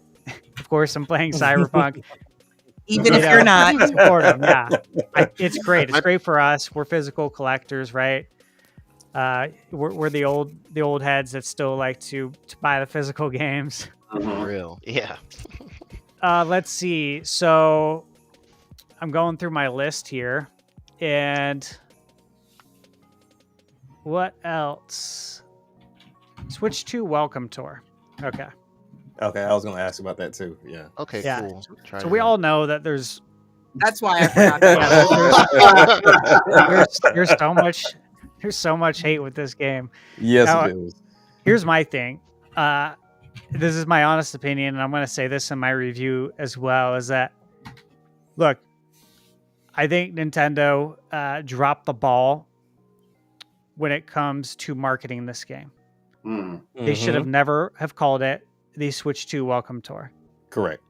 and charge money. You can't call it that and charge money for it. You should have called it something else if you didn't want to. You know, if you wanted to charge money for it, you got to call it something else. You can't call it that, right? I think we can probably all agree on that. Mhm. But you know, they did it. I think they made a rookie mistake in marketing, whomever signed off on that. And so now they got to pay the price. I have to pay the price too. Yeah. Because Hard. I enjoyed it. Hard. Yeah, because I enjoyed the game. And Yep. you know, I'm going to talk about it just from strictly a gameplay, right, perspective. That's what you do in reviews. And it's not so much about, yeah, it's $10. And look, I get it. It should have been free. Yeah. But let's move forward, right? Because There we, you go. Yep. you know, Yep. we being a dead horse there. Everyone gets it. Let's just talk about the game. Was it fun? Because that's why we play video games, right? Mhm. And I gotta say, it was fun. I enjoyed the mini games. They were quite addicting. In fact, I spent too much time probably playing the mini games because like I didn't explore other things that That's good to I hear, though. yeah, Yeah. it really is. Like they seem like if you see my videos or if you've seen footage, the games look very simple. Like almost like they would be games that came with your Windows PC in like 1995, right? But the thing is that they did it right. They're like fun, addictive games, and they have, I don't know, some sort of a Nintendo kind of touch or Nintendo charm to it. As far as like the actual game, though, I confirm with the Nintendo rep that he was aware of at least 80 to 100 medals that you can collect in the game. And Right. of course, you know, you can collect medals in Breath of the Wild and Tears of the Kingdom as well. Mhm. So I've been wondering what was going on, if Nintendo was ever going to dip their toes into the trophies and achievements, right? Mhm. And, Right. and I still don't know, right? We still don't know. However, this is three games now that are Nintendo published that are Right. going to have medals. Mm. So it's interesting. And yeah, so we'll see what happens there. I think there's going to be some more games probably that have medals, and maybe we'll find out more once the console launches. Like maybe Mario Kart would have medals, because if those do, why wouldn't Mario Kart? Mm. Right. But at any rate, it's a very interesting game because like you're literally exploring the console, the Mhm. Joy-Cons, the screen. You're learning about everything, but it's fun learning because it's video games, right? And it's classic Nintendo. It's quirky. There's a lot of Easter eggs, a lot of classic Nintendo references. And overall, I had a really good time with it, and I could see myself literally just probably trying to get a gold medal on everything and Yep. exploring every like nook and cranny of the Switch 2 experience. So for me, it's like, yeah, $10, sure. Again, should it be free? Based on how you titled it, yes. But you guys messed up there. It's okay. I won't hold it against you for the rest of my life. I'm still going to buy it for $10. Most people spend more I than will. $10, picking up takeout food every day. So, Yeah. it's like, Yeah. let's just kind of look at how we're spending money, right? It's $10, and you're going to get quite a few hours, right, of entertainment out of that. I would expect at least 10, if not more. We're going to have to see the whole thing, of course. Right. So yeah, positive there. Hogwarts Legacy. That was one that we played. Now, I recorded the footage for this. My lady Michaela played it. I own it on PS5. I bought it for Michaela on Switch. And so, of course, I've seen both versions. And I don't know if you guys have seen Hogwarts Legacy Yeah. on Switch 1. Yeah. Yeah. Well, a video at least. Yeah. Yeah, to me it's a technical marvel that they even got it to run on Switch 1. I am really impressed that they were able to get it to run. Of course, there's a lot of drawbacks to it as well. The worlds didn't really feel connected. Mhm. It wasn't like true open world because, of course, they can't load all of that in there. Right. And with the Switch 2, it's, of course, more like the PlayStation 5 build. It is fully open world. And I didn't have any intentions. There's a couple of games like going into the Switch 2 experience that I was excited to see how it looked on Switch 2 to help report it to others who have Right. never played the games, right? Yeah. And during that experience, I ended up walking away saying, okay, it's not that anymore. I'm actually going to buy Cyberpunk. I'm actually going to buy Hogwarts Legacy because, wow, it's that good. I didn't expect it to be this good. And so again, Hogwarts Legacy, that's a game that I already have pre-ordered. I have the upgrade already, the $10 upgrade pre-ordered. Because it was that good. I'm like, this is going to be really fun to play in handheld form, right? All right. And again, same goes for Cyberpunk. Metroid Prime 4. So, been playing Metroid since the NES. Grew up with it. I'm an 80s kid, so I have a lot of love for the Metroid series. I've watched it all throughout the years. Been there for every single one of them. Super Metroid, Metroid Prime. Was there for for that launch with Metroid Fusion as well back in the day. Just been there for all of it. And I've always thought that Prime 4 was in good hands, that it was going to do well at Retro Studios. Of course, we know there was a ton of turmoil there during the course of development. There was turnover. There was directors that came and went that were on the project. There's just a lot of turmoil. I mean, obviously, it switched hands with developers too. What was it? Was Right. it Bandai? Was Bandai Namco doing it first? If I recall? Yeah. Yeah. Singapore specifically. Yeah. Yeah. So there's been so much change, and still, I I wasn't concerned because again, this game's been in development for so long. At this point, it's gotta. You'd have to imagine if Nintendo's going to actually greenlight it that everything's good to go. And I am, of course, very happy to report that, yeah, everything is good to go. The graphics looked great. We were playing, of course, docked mode. It was in 1080p, 120 frames. And from what you could hear, because it's hard to hear at the event because it's so loud, but there were certain sections where you hear the classic Metroid theme.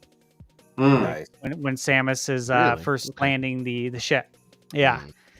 So that was great to hear. Sounds fantastic. I think the big thing, right, with Metroid is the mouse Joy-Con controls. Yeah. Right? And I gotta say that we played with just the Joy-Cons and then with the mouse, and you can go back and forth, of course, and test it out. And I did that quite a bit because I wanted to see if there was any lag when you're transitioning from holding it as a Joy-Con to the mouse mode. I did it numerous times to test that out, and there wasn't. It was instant. And I was impressed. That's really, crazy. yeah, Oh I boy. was genuinely That's crazy, impressed. I was like, all right, dude. Like, I'm being dead honest. Like, if it was wrong, if there was anything off about it, I'd give that feedback. But that there wasn't, thankfully. And even better is that, again, even looking back at like the Wii era, playing games like Super Mario Galaxy, right? Would I have rather have played it maybe with a regular controller back then? Probably. I would have liked to have had that option. It was fine playing with the the nunchuck and the Wiimote, but for the most part, I prefer like the more refined controls in a sense where I have more control over it. Like, you're not gonna catch me playing Mario Kart with a steering wheel. You know what I'm Right. saying? Yeah. Yeah. Yeah. Not I want to have serious some more kids. control. Yeah, exactly. But with that said, the mouse Joy-Con, I think I'm going to play the full game this way because Yeah, it was me too. that good. Same. Yeah, it was Alright. that good. It feels like an evolution of the Wiimote and what they did with Metroid Prime Trilogy. It feels like that, except you do have now that precise control Precise, that I yeah. want. Yeah, and the one thing that's probably not talked about enough, this goes for all the games, but as with anything, Nintendo's going to do it best, right? The first party's always going to do it best. And that's the HD Rumble 2. Ooh, yes. Oh Yeah. I yeah. was gonna ask y'all about So that. good. Yes, sir. So many Yeah. questions. Yeah. So good. Yeah, and I got to say, like, I'm a big fan of what Sony's done with the DualSense. Absolutely love it. Yeah. Same here. Same here. Like, there's games that I have played that have the controller and the tech and haptics, even the speaker and the controller with certain games. It's made the gameplay so much better and so much more immersive. Like playing games like Absolutely. Silent Hill 2 on PS5, amazing. And I'd always hoped that Nintendo would hopefully take some of that tech and employ it on Switch too. Right. And I am happy to say, like, I am very happy to say this because it's not something I was thinking about going into the event because you have so many other things you're thinking about. You're trying to capture footage, all this stuff. I was just very, very pleasantly surprised at how great the HD Rumble 2 is and how comparable it is to the DualSense, to where I feel like they've really closed the gap. Now, I'd have to play a lot more games, right? Right. But I think it's on the same playing field now as a DualSense. Is the DualSense Nice. better? I'm gonna say yeah, the DualSense is better right Yeah. now because I haven't that. played all these, but I can say that it's in the league now, which is good, really good, and it feels so good. Like playing. Another example was like playing Mario Kart. Is that when I was grinding on a rail, only the right side of the cart was grinding. So it was just the two right wheels. And you Mhm. literally just feel the haptics Oh, on the right yes. side. Man. You don't feel it on the left. Yeah. I mean- All right. Yeah, I was like, this is really cool. It was very, very precise. And all of the games just felt great. But again, Nintendo, right? They always do it best. And powering up, doing the what do you call it? The charge shot Mhm. with Samus Yeah. felt Oh, yeah. great with the haptics. Like it really does. Like you can. It's very precise. It's very clean. It's a clean rumble. It's not like the whole thing's rumbling. It feels like it's very accurate where it's distributing that. Mhm. If that Right, makes okay. sense. Okay, that's good. Yeah. Yeah, and I was just like, wow, this is really impressive. Like I remember turning around to Michaela a few times. And I'm just like, this is so sick. Like, oh man, like, I can't believe how good this is. And just aiming with the mouse too. All of it. I'm like, this is so good. And that's when it hit me. I gotta say, like immediately. And I turned to Michaela and I said, I think during a cutscene, but I'm like, legit, this is why. And I said, I've talked about this on the podcast so many times that I believe, Metroid Prime 2 and 3 are going to, get a HD remaster. And after playing in mouse mode, it just immediately clicked. This is why. This is legit why Hmm. it's going to get mouse mode. And I believe Metroid Prime Remastered for Switch 1 will get, probably a Switch 2 upgrade. Whether it'll be free or not, who knows? Yeah. It'll either be one of the, the free updates that they're doing or the Switch 2 edition. But I can definitely see them adding the mouse controls and, of course, improving the resolution. The frame rate was already great, but Right. if Prime 4 is running at 1080 120, I would presume that they would add 1080p 120 as an option for Prime Remastered. Because Mhm. why That'd be wouldn't crazy. you if you can do Makes it? sense. Yeah. Yeah. So I think I would say to everyone, like, hey, we should all definitely still hold out hope for Prime 2 and 3 to come out as HD on Switch 2 because of the mouse. Because it's that good that I think Nintendo knows that they're introducing Metroid Prime to a new generation of gamers, right? Mhm. Right. Because if you look at it, so Prime 2 came out 21 years ago.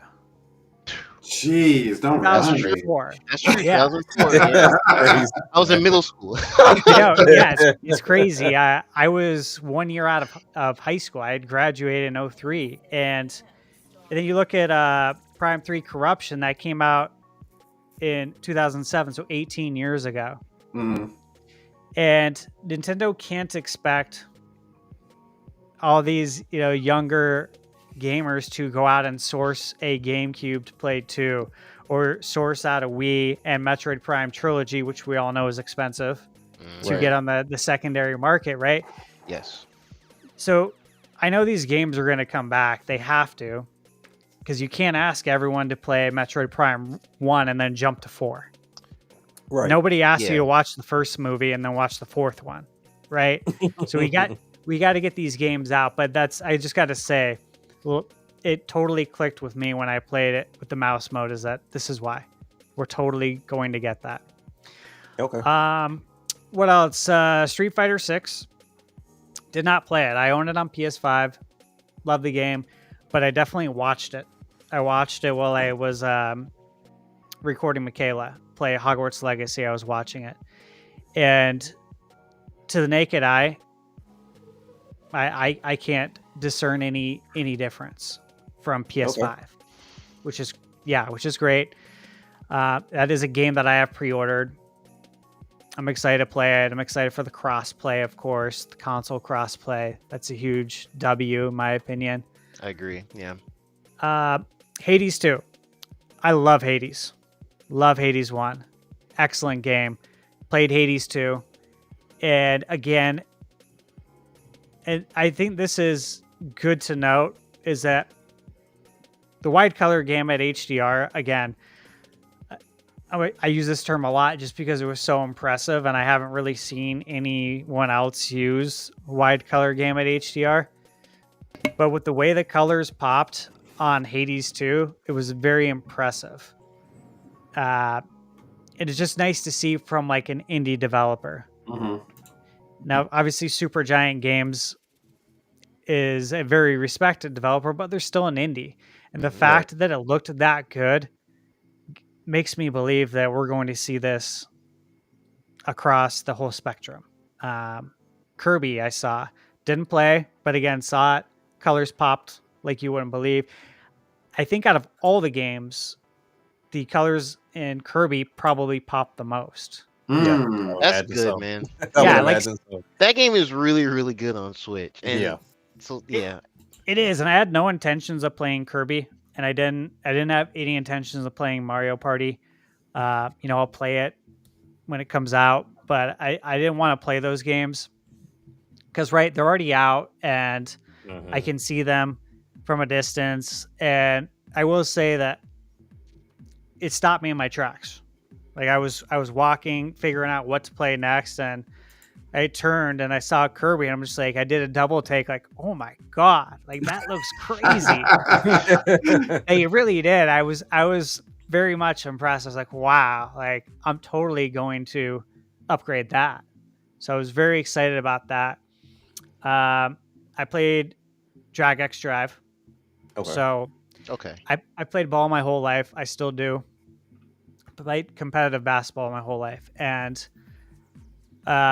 I even shared this in my video. I shredded my Achilles tendon a while back. It was when I was like 25. And so I was in a wheelchair, and of course I have to learn to walk again because the tendon, it didn't just tear it, completely.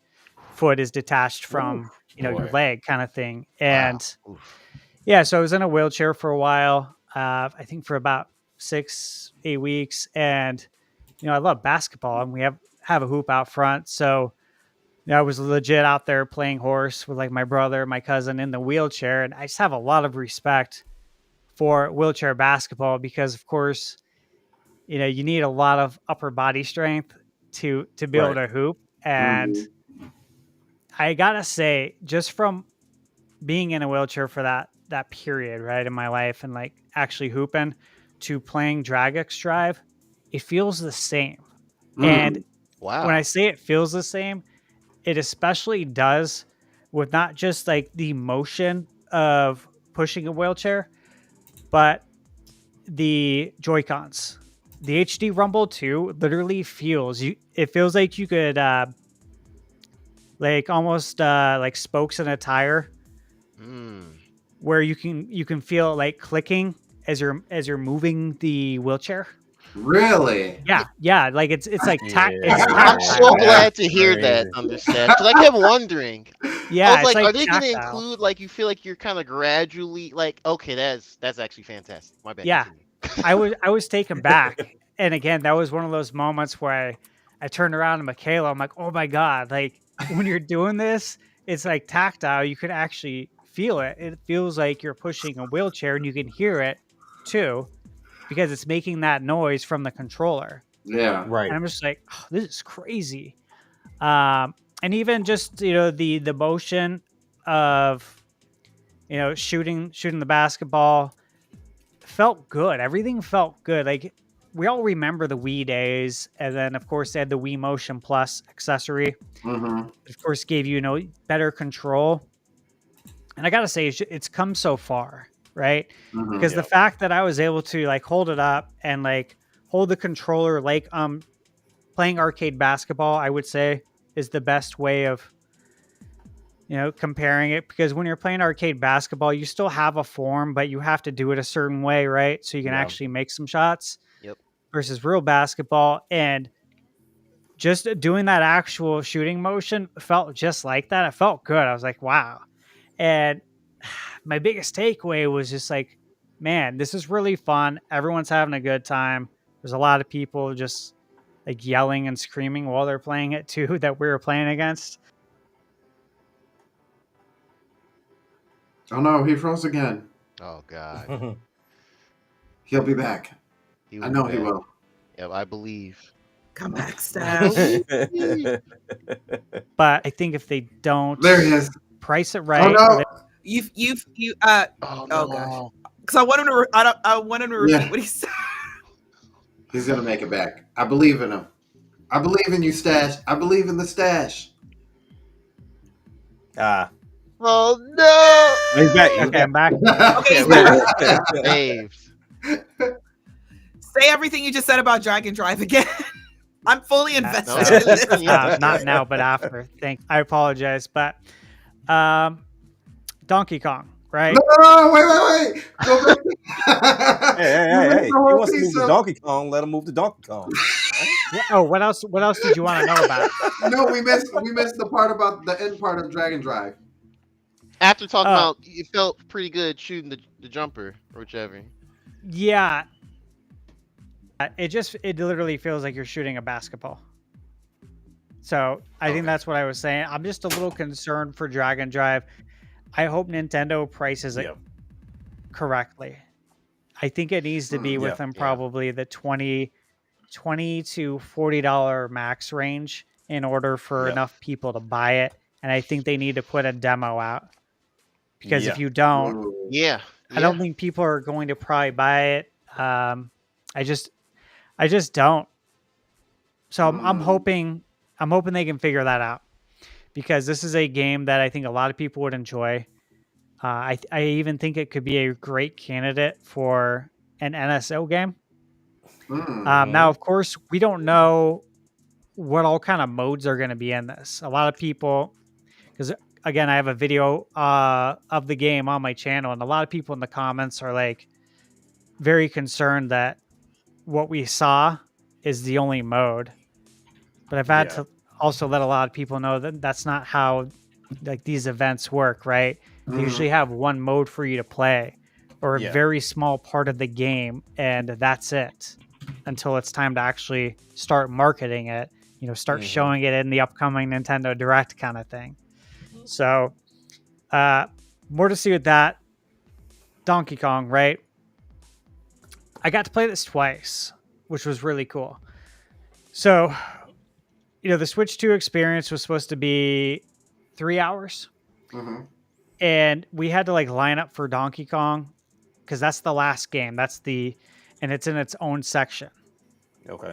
And Was it next to Mario Kart for you? yeah, Because they literally lined us to go to Donkey Kong next. they lined us up for that too. And Michaela and I were okay. the only ones in line for Donkey Kong.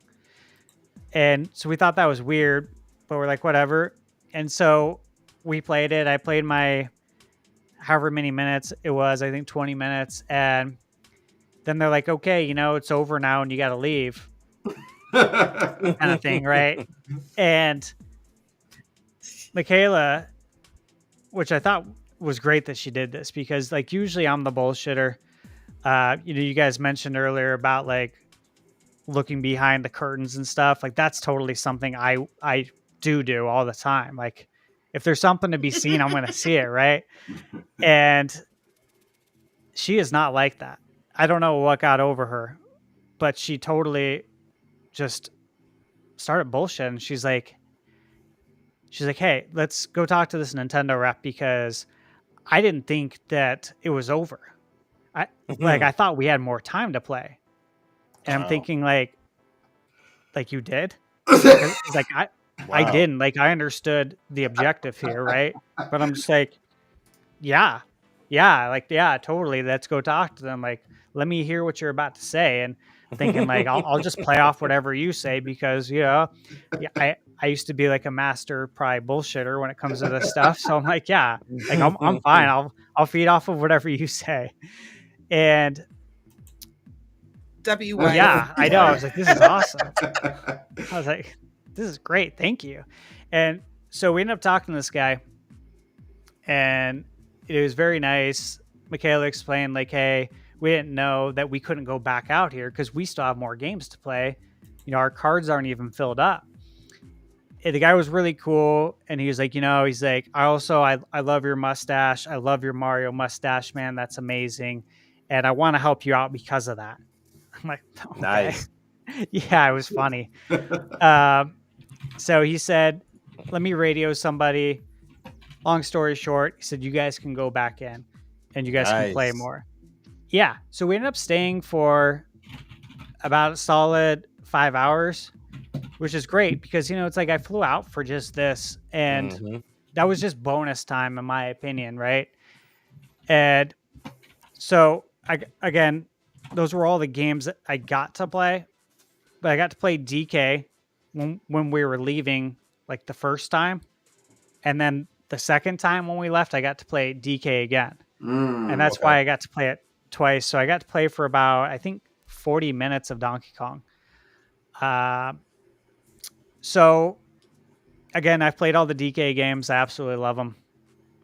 DK Country, of course, all the original Donkey Kong. I have Donkey Kong Jr. Math on my shelf for Nintendo. Wow. Yeah, I love DK. Of course he does. DK 64.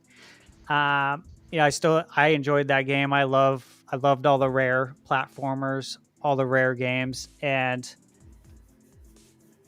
the first thing I kind of noticed playing the game is it does feel like it's probably the Mario Odyssey team working on it, or at least Right. part of it, right? Like I think there's definitely some people who worked on the Odyssey team that are doing Donkey Kong, because there's definitely times that it feels like that, but it's wholly its own game. It's very big. It's vast. Yeah. What I thought was extremely interesting is that, like for me playing it, when I played it my first 20 minutes, I was just exploring, just trying things out, learning the controls, but I was really just exploring everything. And you can like pound down into the ground, and by doing that, you're like digging into the ground, and you can just keep going and going. Yeah. And I'm even thinking, like, when's this gonna stop? You know what I mean? Like, is it busted? Like, is this a bug or what? And that's the coolest part. That was the first thing that was like kind of an aha moment. I'm like, oh wow. So wait a minute. So I kept going down and down, and then finally it opens up into an area, and there's like a golden banana down there hidden, and I'm like, oh, interesting. Like, what are the odds that anybody else is going to do this? Because I mean, I literally did it for a long time. I mean, you guys have played Mario 2, right? Mm-hmm. Yep. When you go in the desert level and you go into the where the snakes are, Yeah. Mhm. Mm-hmm. and you go down and you start digging into the ground where you got to grab the key. Mm-hmm. Yep. It was like that, where you're digging, but you just keep digging and digging, and you're literally going down probably screens and screens. So Yeah. I'm talking, I did this for like, I don't know, 40, 50 digs into the ground like that. That's crazy. And then that's where I find it. I'm just like, who would think to do this? Like, I was just doing Right. this just to explore and kind of test things out and honestly see if the game's broken as well. And that was not the case. So then I was like, okay, well, like what else can you do? This is really interesting, because this is like a different type of sandbox. It almost felt like 4D in a sense. Mm. Right. And then it did even more, because you get into the map, you can open up the map, and the map's actually really cool because you can zoom into different areas and turn it. And it's actually pretty intuitive, because you can see little areas where there's like a crevice or a crack that you can probably go into. It's big enough on the map that you can identify it basically. And then you can like turn out, and basically it's like if you're within the earth, you can almost turn the map to where now you're outside of the earth. Right. So you're at the crust. Mm. And you can go literally, I was climbing on the crust of the stage and then punching into the earth, like the inner earth. And again, I was doing the same thing I was doing when I was digging down. I was just like, okay, well, if I can dig down, I should be able to dig in from the outside too. I'm like, let me test Right. this out. Sure enough, you could. Sure enough, I found another like hidden golden banana. I'm just like, whoa, That's like, this is man. crazy. This is Wow. great. This is great. 100% is Yeah. gonna be wild. I feel like SteamWorld Dig 2, Yeah. Yeah, but Mario, and that's DK, and that's fantastic. exactly. And so that's when I was just like, dude, this game's gonna be special because this is massive. Because even this world right here that I'm playing in, I feel like I could play just so many hours exploring Right. this. Because if by chance, I found a golden banana here and then a golden banana on the crust, what else is there to find? How many of these are there? How many collectibles are there? Right. And there are a lot of collectibles in the game. And so it was very interesting. The combat was cool. There was an area where there's like different types of rock, Mhm. and there was like a different type of wall where it looks like almost like I don't know, like a very strong rock, you could say, that's very hard to break.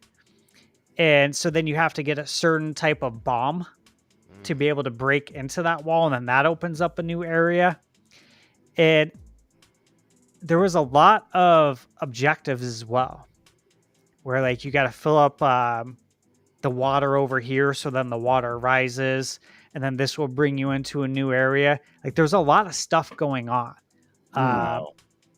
There was areas that I found twice when I was playing it. I found areas that like you're not supposed to be able to find, and it's in my video too, but it shows like where I found these areas and then text would pop up on screen, just like when you enter like a new village or something in a game, Kokiri Village will pop up or something. Mhm. It would say like something like minus, I think 200 meters, basically, I think into the earth or something.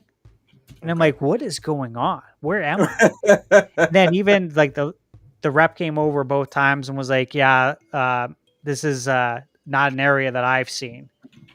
And That's crazy. yeah, and then it spit me back out as if I was starting the level again. I was like, okay, so like obviously we're not allowed to access this. It's coded to where if you find it, they're going to put you back out. Right. But again, that just speaks, I think, to the vastness of DK, and then the bonus levels. So there's bonus areas, and the best way I could compare it is, you guys remember the bonus levels in Super Mario Sunshine Yeah. that played Yeah. like traditional Mario platformer? Yeah, Yep. the block. It's like that. Yeah.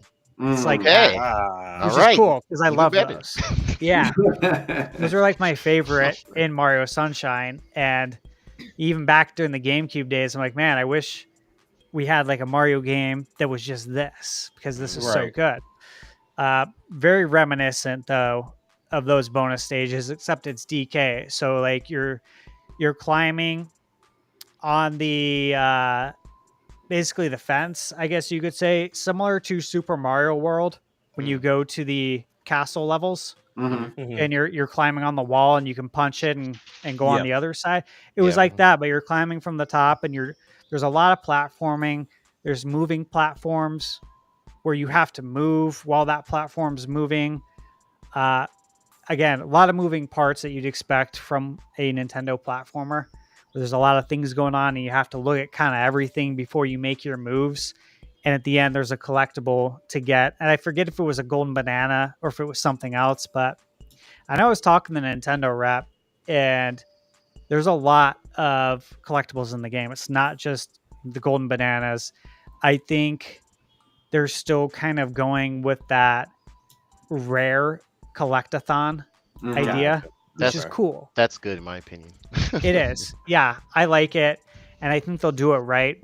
I had two microphones with me. I have the Rode like Go microphones, to where I had one on my jacket, and then I took the other one, and because it's so loud in there, you can't really hear. But one thing that I've always really loved is the music, right, in Donkey Kong, Right. especially DK Country, and I was like, I gotta, yeah. I was like, I gotta hear this because I talked to the day before I met up with Rogers Base over at the Nice. Nintendo store. Mhm. Okay. Yeah, and he said he didn't really get to hear it. And I was telling him, I'm like, I think I'm gonna put my microphone like literally right up to the speaker bar, so I can try and actually get the audio. And the Right. Nintendo rep didn't mind, right? And from what I've gathered, and I don't know if this is true or false, because again, it was just through talking with Roger, but he was saying that Koji Kondo is doing the music for DK. Yeah. Which would be huge, Man. right? That makes sense. That's kind of what I expected. That's yeah. Yeah, because it's like if we're not gonna have like David Wise, right? Yeah. Koji Kondo's the man, and so yeah, I put the microphone up to it, and I was able to hear it good. Like when I watched the video here at home, Mhm. I don't know how well it came through on the videos, but the soundtrack was awesome. The music's very good. That's something I'll be looking forward to, of course, when we play the game. I knew after playing it immediately that I was going to pre-order it as soon as it went up. So, of course, I have the game pre-ordered already. Nice. Right. It's that good. I have very, very high hopes for it. Yeah. After just that short time I had with it, knowing how vast it is and how many things there are to do, and there's so many, there's objectives or missions. It in all the best ways I think possible. It borrows from the things that made the 3D Mario's successful, right? Like with Mario 64, you have the different stars, certain things you have to do to collect those stars. It feels like you're borrowing from that, and then you're borrowing from Galaxy and Odyssey with those objectives. And then, of course, it still feels a little bit like Rare's involved, even though we know they're not. Right. Which is great, though, because we're getting the best of everything, right? Yeah, exactly. So I was very happy with it. I think it's probably everything. I saw Yakuza from a distance. I have that pre-ordered as well. It looked fantastic. I'm happy with the $50 price tag and the amount of content you're getting with Yakuza. And I think we're going to get, of course, all of them, released on Switch 2, of course. So It's only right. yeah, exactly. So I think that's it.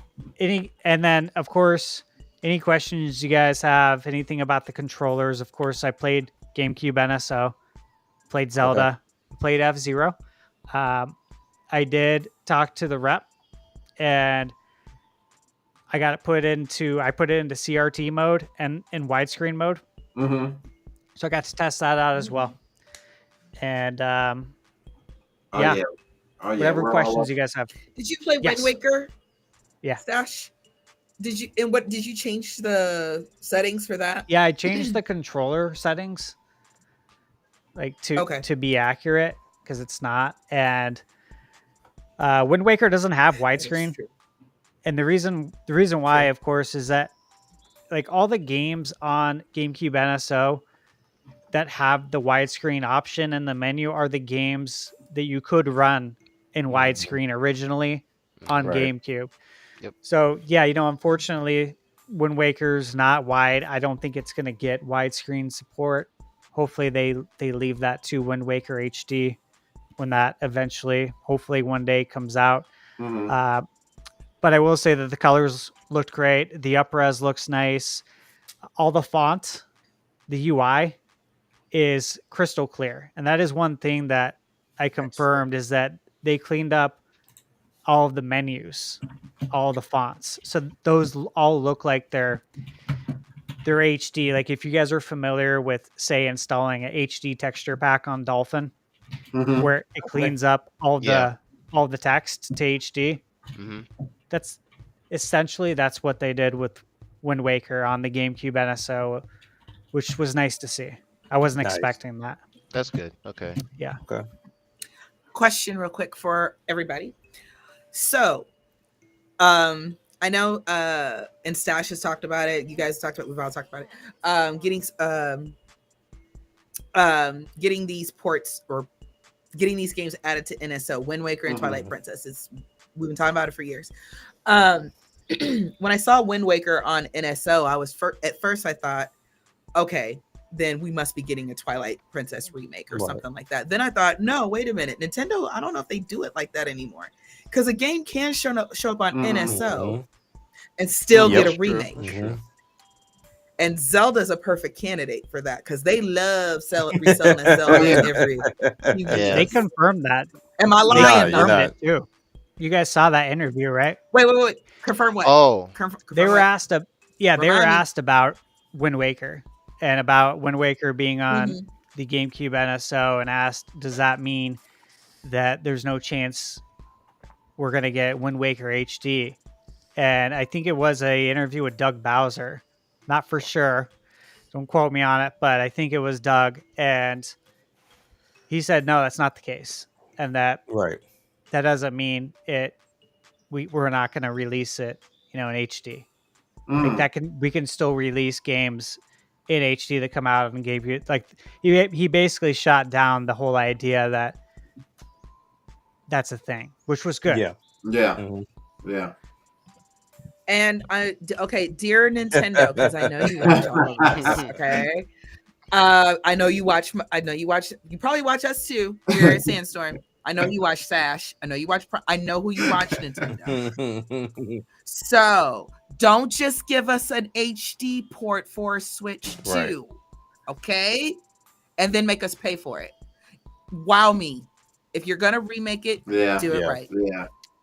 Put in extra, give us extra lore. And I mean, and I get why Nintendo does it, and the businesswoman in me respects it. But the consumer I need more. Same. I mean, if you're going to remake, especially these games are classic, guys, and we're trying to bring in a new audience. So if you're gonna do it right. Do something a little bit different. Don't change the soul of the game. But you can add to it because y'all know what's already. I can't stop myself talking about Zelda. Y'all already know what's on the rumor mill for Ocarina of Time. Yeah. I'm looking forward to that. And this is something I can safely say. If you are a gamer, you've probably already played Ocarina of Time. I know there's going to be some person in the chat that says, "No, I didn't. I never played that game. What is it?" You're lying. Okay, you're lying, and that's okay. You're lying. You did. Okay, let me. And then they did the HD pretty version on the 3DS, which was great. You're gonna sell me this game again, and my slow self gonna buy it. But the point is, you gonna sell me this game again with the same dungeons and the same check yes or check no. Did you understand? Oops, I repeat it again. Are you gonna do that again? Why? So. And Stash has heard me rant about this. This is why Stash is like my other cousin, because he totally gets me. Do not give me the exact same game. First of all, where the heck is Navi? Because we never found her. So you need to tell us what happens to fairies when they go. That's some good lore. I mean, there's technically a reason out there, but it's not necessarily canon. We already know that Sheik is Zelda. This is not a spoiler. We know. Okay. So what was Sheik doing all this time?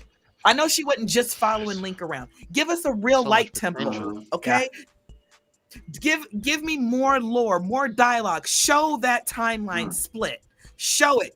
Come on, Nintendo. You got it in you. If you don't, call me. Okay, I'm done. I have questions about the Hero of Time because this man had not one, but two fairies, and both of them deserted him at the end of the game. No, Navi was different because I think Navi just completed her task. Yeah, she was done. And it was like, it's just time to go. Which is why we was friends. Kind of like your pet goldfish that died like 3 days later and got it from Six Flags. We had a whole experience. It was kind of like a whole experience between us. Exactly. And also the Navi didn't have, the OG Deku Tree to really tell her what to do. Link can't go back to the Kokiri Forest. And then when he gets to Majora's Mask, let me tell you something about Tattle and Tail. Let me explain something about them. Them two little ungrateful haters. I couldn't stand either one of them. This dude randomly came from a whole other world or country or whatever the heck is Hyrule versus Termina. And at the end, they're like, well, you better get going. We're going to go party. Right. Thanks for saving. They didn't even say thank Yeah. you for saving us. Change really the ending to didn't. Majora's Mask. And can you imagine saving? That's almost one of that. You know what that's like? That's like here, like you go home to your to your significant other, your spouse. Hi, honey, I bought this for you. Ain't nobody else gonna do that. Ungrateful. But I'm gonna take it anyway, though. I'm gonna take it. Right. But no, but that's not the answer. The answer is thank you. I appreciate this. I appreciate you. And then you can move on. But if you seriously, I would like to know this from a male's point of view. How would you feel if you brought your significant other home something and she just says, I ain't asked you to do that? I'm petty. Yeah. Okay then. Okay then. Like I said. That's the last gift you gonna see. Exactly. And I had to get acquitted, but when the last guy who told me that. I'm kidding. If y'all caught that. Yeah. All right. So questions that we have for both Joycey and Thunderchest. Yeah, because there's a lot to unpack. Did you want to go in like a order? Because I think I added more questions after they got done. Yeah, I know. That's why I was like, Y'all go for it. for sure. I'll think of more. I felt like Yeah. I was an intern at the. I'm like, Definitely writing down the level. You're just like, okay, so Direct any fan questions at me, but Stash is all about the technical journalism. okay, side, so we're gonna do the panel first, and then we're gonna hit the chat. So chat, get ready. We'll just start off in this order. So I'm gonna actually, Jack, I'm gonna let you go first, and I'm gonna go last in the order. Okay. So first and foremost, thank you both. I know y'all got an opportunity to have an amazing experience. We just don't get any love here in the South. And I wasn't gonna travel, so it's like I'll wait. I'll just be patient. They just don't love Florida. They don't love anything down here in the South, so it's all good. And then Thunderchest should have come over to Texas. Come to Atlanta, man. Come to Atlanta. But they didn't have it in Atlanta. That was like that's the thing. So, True. True. You know, they need to. I mean, we Black Hollywood. I mean, we're Hollywood. Yeah, now, exactly. actually. Yeah. But throughout this entire event, you know, I've been introduced to Thunderstash. So I love your channel, man. You know, I subscribe to you, and then you've really been helping get through these weeks of looking at all your content. Thanks, man. I appreciate it. For sure. But my first question really comes down to, I know after watching videos on top of videos, you can't really, I guess, see how things feel, and people can only explain as best they can.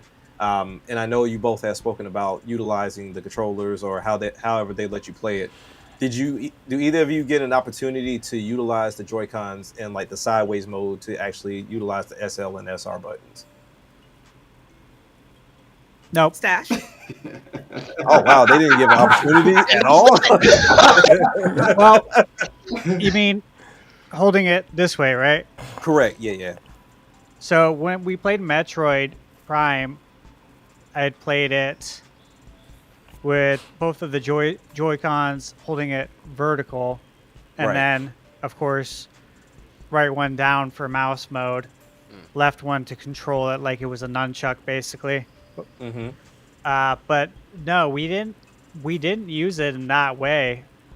I don't know that there was a game for that. Mario Party could have been one that used it that way. Right.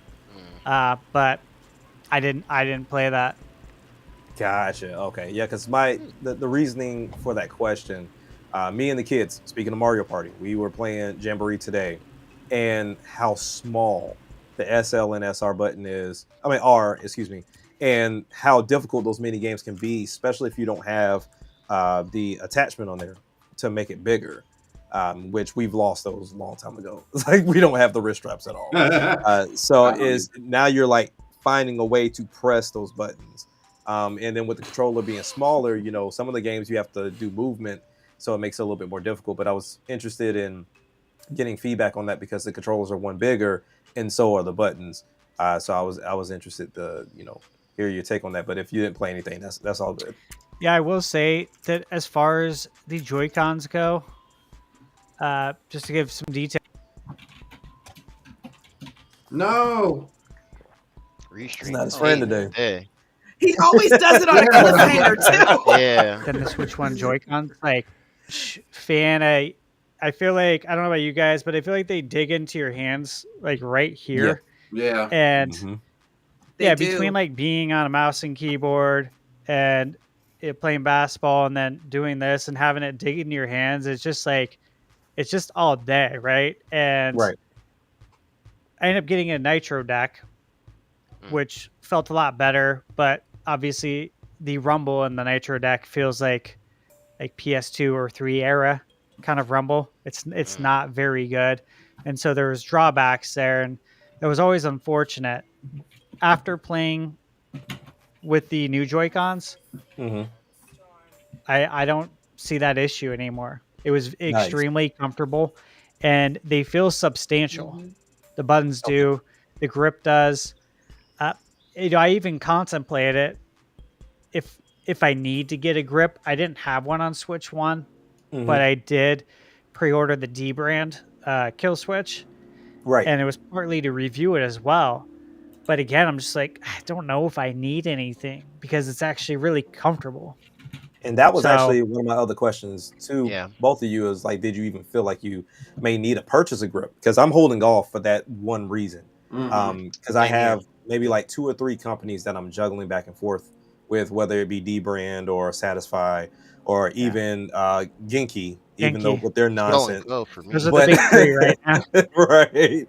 So, because I mean, I like to hold off, and even with my original Switch, I got the Skull and Co. and I know they changed their name, so they're doing a grip as well. But then also I end up buying the Hori Split Pad Pros, which made it even better.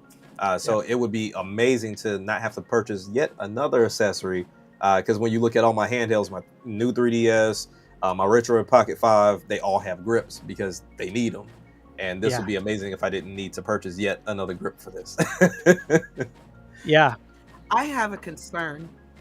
Oh, I go was ahead, going to Seth. say I have a Retroid Pocket 5 as well. Mhm. And I got a grip for it. Yeah. So I felt like I needed one for that. Yeah. But for Switch 2, I don't, if that gives you like an idea. I think it's probably good. Obviously, you want to have grips as soon as possible, Mm-hmm. but it probably is a good idea to at least test out the Joy-Cons because they are significantly better. You may not Yeah. need one. And see, and that's why I hope 100%. If anything, I'll get something to protect it, Yep. in case of drops. But for grip purposes, if it's fine as is, that's amazing to hear. Yeah. So my only concern, because when I was playing Metroid, I guess that was the only option were the Right. Joy-Cons. They feel good. They do feel good. They're a little bit softer, but here's my concern. So I think it depends on the way you like Okay. to play, because if you're playing Animal Crossing, you're fine sitting there Yeah. as long as Mhm. you want with the Joy-Cons. If you're playing Yeah. Bayonetta, I don't know if I don't Yeah. know, because we're gonna get more Yeah. games Yeah. like that. So I'm concerned about the sweating. I'm sorry, I'm just That's gonna real. say it. No, that's real. Yeah, that's I'm real. gonna be I'll be trying all the sweaty. So they're I'm gonna be trying all the coming. Bayonettas on Switch too. Yeah. Or Mhm. running Oh, through yeah, just totally. seeing how they go. Thank God I got Yeah. those on. I know they're gonna look even Especially better, three. but the thing about it is, I don't think 3 looks better. No, no. I mean, like, I think it looks good too. It has a really aggressive. Well, it has a really aggressive dynamic resolution when it gets really hectic. But it didn't take me out of the game. It wasn't like, oh, Right. 0 out of 10 trash game. But I want to see what passive buffs we can get from the Switch 2 with that running it. So. So I would just kind of just say that. So, but I do agree with Stash. Maybe get your Switch 2 Yeah. first and kind of see how you like the Joy-Cons, and then decide if you can go a week Yeah. and wait for a grip. Yeah. to Okay. come I've in. been Fine. patient thus far because I mean, right now, I'm still waiting on my SD card because I don't know. I guess Lexar was telling people they were in stock, so even when you did purchase, there was a wait. So when my shipment date Yeah. got here, it was like, do you still want it or not? Because it's not ready. And now I finally got an email yesterday saying that it'll be here between the 8th and the 11th, which is fine. You know, I'm That's not going to fill weird. up 256 gigs that fast. So I think I think Yeah. I'll be fine. They just had a restock of the 512 ones on Amazon today. Did they? Yeah, I but need that's to why- order it Wario right now. 64 But that's- posted it. Yeah, I saw That's the one Wario I got. post it. So But that's that's the one. the same thing they did for me That's too, weird. because Okay. I did the purchase. They were like, "Oh, May 13th, it'll be there." And then May 13th came around, and they were like, "Hey, we need you to go check your order to get confirm whether you want to keep this order or get rid of it, and we'll give you your money back." So I just did the waiting game, and it'll be here on the 8th or the 13th. So Okay, that was probably the best move, honestly. yeah, Just really, because hold it. GameStop they have been pressuring me every time I go in there to do a trade in or anything. Like, you sure you don't want to buy ours? I was like, I don't know what it is. It just says GameStop. This can be from Yeah. God knows who. Like, I don't know Yeah, who Walmart you got has this the- from. Yeah, Walmart had the 512s for like $68 or something, Yeah, and I was I- just like, who makes this? Because it even has the the Ion on brand that of their ONN TV. Yeah, it's Like- that ONN brand. I'm like, I don't know Oh, anyone okay. that What has is your anything name? like Who that. knows So you? I don't know. So that gives me pause. But Yeah.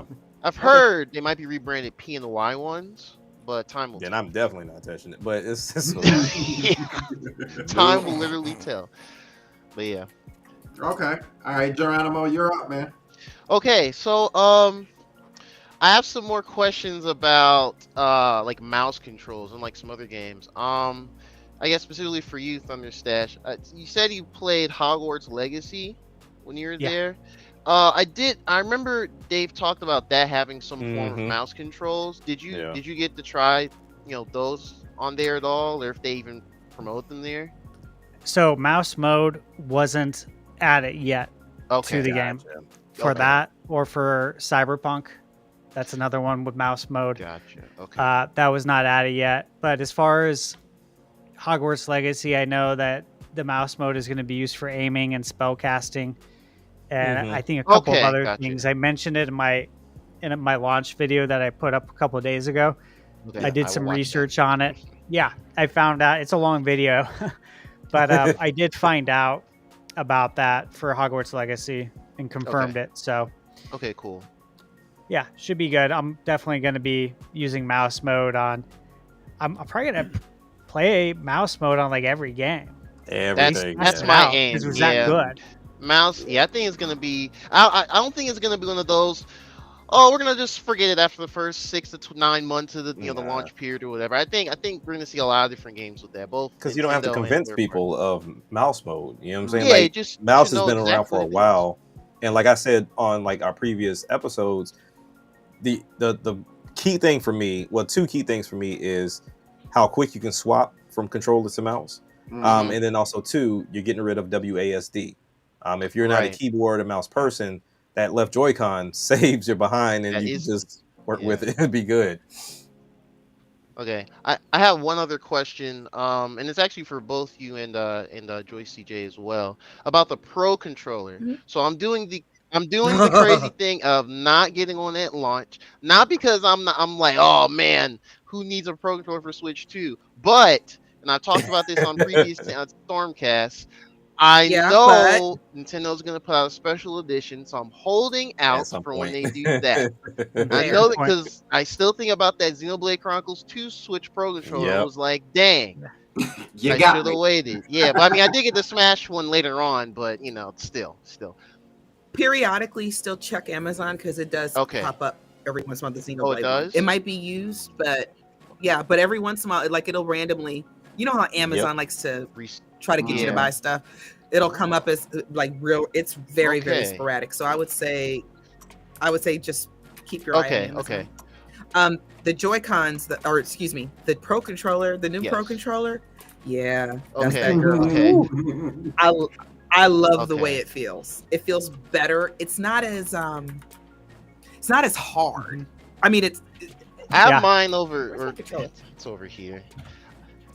Let me grab it you real know how this just kind of after a while just kind of feels like Yeah. ugh, Yeah. hard. Yeah, it's like you know that what I mean? Like it texture. hurt. Yeah, Yeah. like hard plastic. Yeah. quick. Yes. Yeah. Yeah. Especially on Splatoon Um, sessions. but the Pro controller feels like a softer It does. but it's still hard Okay. plastic. Okay.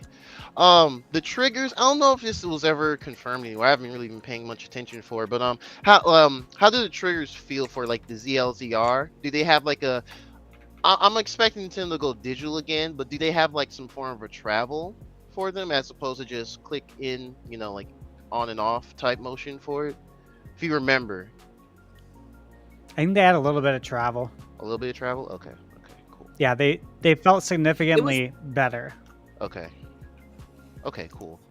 It was the buttons that are here that were. Oh, the underneath Tho- button. I actually like those grip buttons. Those are clutch depending on Yeah. certain games, specific use cases. They're not required, but depending on how you get into them, they can be really Yeah. good. Yeah. Map run Okay. to that button Yes. Yeah. instead of pushing the control stick in. Yep. Yeah. Or like any of the From Software Ah. games where like you're finding something and you, instead of having to take your button off or take your thumb off a button or control stick to heal or something like that, you can just Yeah. at least that's how I played Sekiro on PS4. I had the back button attachment that they released like the last year for some reason. Gotcha. And yeah, that just made a big difference as far as like being able to stay in the action and just heal without having to take a thumb off or anything. So, okay, cool. You know, Keep my for, eye out for Switch Pro Controller. for the Pro Controller, I'll just say I think my like immediate takeaway, and you'll even see this in my Mario Kart video right when the knockout tour, when I'm like walking up, and that was the first time I got to hold the Pro Controller, Mhm. is when that part of the video starts, and I grabbed it, and you could see me like look down at it, and like kind of at my hands, and I like turn around to the camera, like for a second to Michaela, and just kind of motion her. I'm like, oh my god, like this controller is so much better. It's the man. material though. Again, It's it the doesn't material. feel like this hard plastic. It almost feels like it molds a little bit to your hands. Like it just kind of like Interesting. melted in there, and I'm like, this is interesting because That's crazy. this isn't really something I'm familiar with, and I have all the consoles. I have plenty of controllers, and it didn't really feel like any other controller. And again, the HD Rumble 2 feels excellent, and Okay. I'm a huge fan of the Switch Pro controller. I've had it since day one. I love it. Yeah. But after playing with the Switch 2 Pro controller, I don't see any reason why I would use it anymore. I'll still keep it Yeah. as an extra controller because it's excellent. It's the clear number 2 for Nintendo. Mhm. But yeah, the new controller is very good. Okay. Cool. Nice.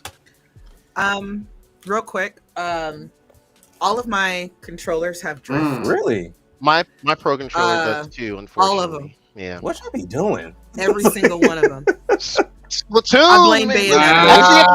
Actually, Okay. Bayonetta 3 did Okay. it for mine. They Yeah, know what Bayonetta they're 3. I doing. felt it. I was like, oh no. And I had to go look out and get the 8-bit though Ultimate Yeah. controller. It's the same thing I heard. Like Brian was saying that he was like, "Man, drift." I'm like, "What are y'all doing with these controllers?" I'm not even like a messy person either. It's just it happened. I don't know. All this grind and I everything. mean, I don't granted, have it it. took like 4 years, No, but In fact, I think I know which. I think it's when I started taking on Rodon is when this one started drifting. yeah. Because I can't beat him. Yeah. But it was my original Pro controller, my Smash one. This is my Zelda one. I have a Splatoon one. All got drift. So when I get when I get my new Pro controller, you know what I'm gonna do with these? I'm gonna put them in a box, send them to Nintendo. And Yeah, y'all still offer the free fixes, right? And then when I get them all back, they'll all work. And then I have plenty of controllers for Perfect. Switch. That's a good play. I like That is a good play. I I do have that some I too. need to send Thank too, you. like out of a drawer. If you're anything like me, Joycey, we have a family game day the day after Thanksgiving. You get Mad Cats. Now let me open up this box here. You get one. You get one. You get one. Let's just say nobody's touching my brand new Pro controllers, and then I'm funny about my Zelda one, but the other ones, yeah. Yep. Okay. All right, Vito. What questions do you have, man? Well, I really don't have too many. I mean, the questions I will have would have been in both of y'all's descriptions on y'all experience and stuff like that. I think the biggest question I'll be having will be I guess the connection when it comes down to like the chat thing, and then like Yeah. hooking up with people online and stuff like that. Like, how is that going to be looking and stuff like that? So that would be like my biggest question. I'm sure that wasn't something they showed off there at that time. That would Was be that at the something Mario Party one? Well, Mario Party, yeah, Mario Party was the chat and camera, Yeah. all that stuff. We both didn't do it. I didn't play it because, of course, it's on Switch, but at the same time, I think it was a longer time commitment. It appeared, and obviously with limited time, I'm like, okay, I got to try like the new stuff first. Yeah. Unfortunately, I didn't get to see it because I would have liked to have been able to speak on the game chat functionality and the camera and all that stuff. So Right. yeah, I won't be able to until next week once I get it. But I have all that stuff pre-ordered, but yeah, I didn't get to try that. Yeah, I will say that playing knockout mode, that was online. Okay. Of course, they had us go into our own like group on Mario Kart, so they were able to create a group for Knockout Tour, and it felt perfect. Like there is no difference at all from Nice. if you're Nice. playing offline, Sweet, which is sweet. yeah, it's huge for a game like that. So it gives me a lot of hope that Yeah. online will be more dialed in on Switch too. Yeah. Yeah. I wonder if it's actually Nintendo or what, because a Splatoon, especially since the announcement of Switch 2, Switch 3, or Splatoon 3 has really fallen off. So Yeah. I'm wondering if it's a server issue, because guys, I've been doing X-Rank battles. I mean, literally, queue up a match. Okay, I'm gonna go get a snack. I'm gonna go. Yeah. I'm gonna go wash my face and Huh? brush my teeth and put on my jammies, and then I come back Yep. and maybe I might have a Maybe. match. Yeah. That never happened before. I think, especially for X rank, because I haven't played Splatoon 3. Man, I just kind of, what was it? Oh man, since last year, I think I just kind of was like, I think I'm Yeah. finished with the game for right now. Not still, games are great. Just I've had my fill of it. I honestly think there just might not be enough folks in our side of the world in that rank. That's Because I'm true. sure, just Splatoon is Japan is just all over it. They're all Yes, over it. they Like are. us and Yeah. Yeah, GTA they're and born stuff with like it. that. Yeah, And they are. will Right. mount the forward. Yeah, when they popped up on the Wii U days, I was like, it kind of took me off guard. But yeah, like I'm pretty sure their matchmaking stuff over there is just it's like that. So I think Yeah. it's just, if you were to like Really, purposely really de-rank, with oh sorry, my bad. Oh no, I was gonna say really with Splatoon 3, the only thing I do is I go in at like 3 or 4 in the morning, and for some reason there's a whole bunch of people. Like, What time Time is it in difference, Japan? man. That's Yeah, literally time like- difference. that's like Yeah, that's and probably it's yeah. summer. Yeah, it's supposed to be it's summertime Yeah. there. So yeah, they're Yeah. that's why they like to drop the game during the summer because everybody out of school, out of university, whatever. For Mhm. the younger folks, yeah. Mm-hmm. Yeah. I mean, it sold 10 million. I think like over the weekend when it first dropped, Splatoon 3. Yeah. Yeah, That was great, yeah. that. I think that Stash can correct me because he's better with numbers, but I think that was all Japan. And I me. believe it. I was there too. I was like, Gotta be- gotta preload digitally because those are like the few Nintendo games I will get digital because I just know they constant updates. Yeah, I need to get the physical for collecting, But it happens in the other queues too. But then I also wonder though, because we've been having storms here, which we don't have in South Texas. It's just heat and dry. But we've been having a beautiful spring for the first time in 20 years. And Nice. also, so I'm wondering. I can't tell if it's my internet or if it's Nintendo servers because all my internet's been wonky a little bit lately. When I was playing before though, I didn't have a whole lot of disconnects and a lot of problems. Unless it was just somebody disconnected on purpose or something of that nature. Yeah. So I don't get as much of that. So I can't. So now I'm wondering, is it really Nintendo servers or is there something going on here? You see what I mean? Right. Yeah. honestly, I think it's it might be just to your area because for a lot of the Splatoon games, they're all like peer to peer for the most part. The only things that's like server side that they have are like our rank, our information that of our characters and stuff. In the Okay. game. Like all like the salmon run, like those little event things and whatnot. That's what they have on the server side. But yeah, for our connections, it's all peer to peer. So everybody's got to be as rock solid as possible. If one person got their cousin in the back watching Netflix in 4K, that's gonna be a problem. But At 120 frames. yeah, 120. Yeah, right. Like they got it at Stranger Things or whatever. But yeah, it varies. Cause yeah, when I was playing a lot, I didn't really get too many disconnects, and most of the time I'll be like docked, hardwired in. Every now and then I'll play handheld, but it would vary. It would really vary. Okay. All right, is it my turn? Yes, Your sir. turn, Sam. Let's get it. Whip Oh out. boy. We got a legal pad. Pull out is that a journal? We got a legal pad, y'all. I was Wow. ready. I Bullet was point ready. on bullet point. Okay, if anybody asks, I was with Pokemon Fan 33 from the hours of like 2 a.m. The alibi is here. But where were you? No. Okay, so. All right, so let's see. Oh, so did you find out anything more about Mario Kart World that wasn't shown off in Okay, the nice. direct? For some reason, I remember in the direct something about being able to drive on water or go underwater. Mhm. And that's why I kept dying, because I kept trying to go underwater. So I think now, so I wonder if there were certain parts that might have been blocked off, like on purpose or something like that. Because I could not get every time I would try to go into the water just to test it, the screen would go black and then bring me back. And I'm like, Okay. that doesn't happen even in Mario Kart 8. Yeah. That's odd. Yeah. So now, I'm like, Yeah. Yeah. okay. So, you know what? I should have also tested to see what the depths look like in Tears of the Kingdom. I don't even know if they had it available. But anyway, Mario Kart, that's the main thing that I wanted to try. So I thought it was interesting that it just faded to black. I'm like, we don't fade to black in Mario Kart. What are you doing? No. Right. He comes and picks you up all live. I will say that when I played, of course I played. It was the beginning of April, so this was before the Mario Kart Direct. But I even say it in my video.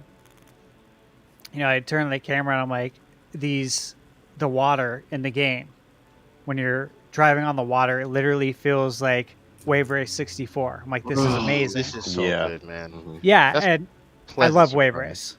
Race. Right? Fire shirt, by the way. Thanks, man. Show me your awards. I love that 90s aesthetic, man. Oh yeah, can you guys see that? That's here. Watch. I'll. Next to Alarmo. The magic of zoom in. Yeah. Oh, the alarm. Yeah. That's cool. There it is. Yeah. That's what's up. I don't know what's better, the trophy, Alarmo, or revenge. Yeah, Right, You I'm got a lot saying going that on would be a revenge, like all three The whole things. setup. Like that's Yeah. amazing. Wow. I love revenge. Some people so go much. to the gaming museum. I want to go to Stash. That is a museum. That room right there. Yeah, for real. Right. Sorry. But they confirmed, right, in the Mario Kart Developer Direct, in the Q&A, they were asked about the water and all of that, and they said, the developer said they were told to specifically study Wave Race 64 and make the water and the waves, and to make the water crest to where people know that, hey, big jump's coming when you see like the water cresting. And they explain the whole thing in the developer direct, but essentially when I was there at the experience, I totally called it out that this feels exactly like Wave Race, and then it was confirmed a few weeks later that was their exact intention. Nice. So for anyone who is a Wave Race fan, there's at least some Wave Race love there, that like when you do hit the water, it feels like Wave Race, which is amazing. Nice. That's And then we're getting a Wave Race level. Is that right? Or Yeah. something like that. Well, yeah, you attacked me and it was a mission, and there are carts that are like jet skis in the game, Mm-hmm. Yeah. which They- again, I'm missing on the app too. The Nintendo Yeah. Today app. when I was on the character select screen in my video, like I made sure, like I knew what character I wanted, but I went through the whole thing so we could obviously see what all the characters are. And and I did the same thing for the carts. And one of the carts, of course, was a jet ski. And I'm like, that's interesting. Why would there be a jet ski cart, right? And of course, then it all came together once I hit the actual water and it felt like wave race. I'm like, okay, I see what's going on here. I'm pretty sure this is what's going on.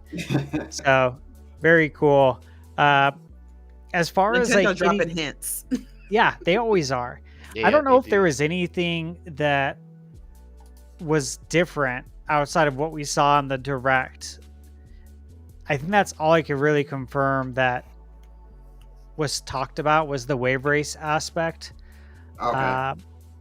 Joycey, did you play the Boo Cinema level or the No. track? Oh, the Boo Oh, Cinema wait, track wait. is Yes, amazing. Yes, we did. Yes, we did. I'm sorry. I was still focusing on that Yeah. water and the fade to black. Yes, we did. It was absolutely. Wasn't that awesome? It's so beautiful, y'all. Yeah. I like low key want to buy a new TV for this, Oh wow. Hey. but I'm going to concerts all summer, so I can't afford it. But I low key want to buy a new TV Yeah. because I mean, it's just y'all should play it. It's fire. But we trying. We Right. trying. In Five days? 6 five We're almost there. days. So close. Okay, so my next question is, I gotta scratch off my last question because I got plenty of questions here.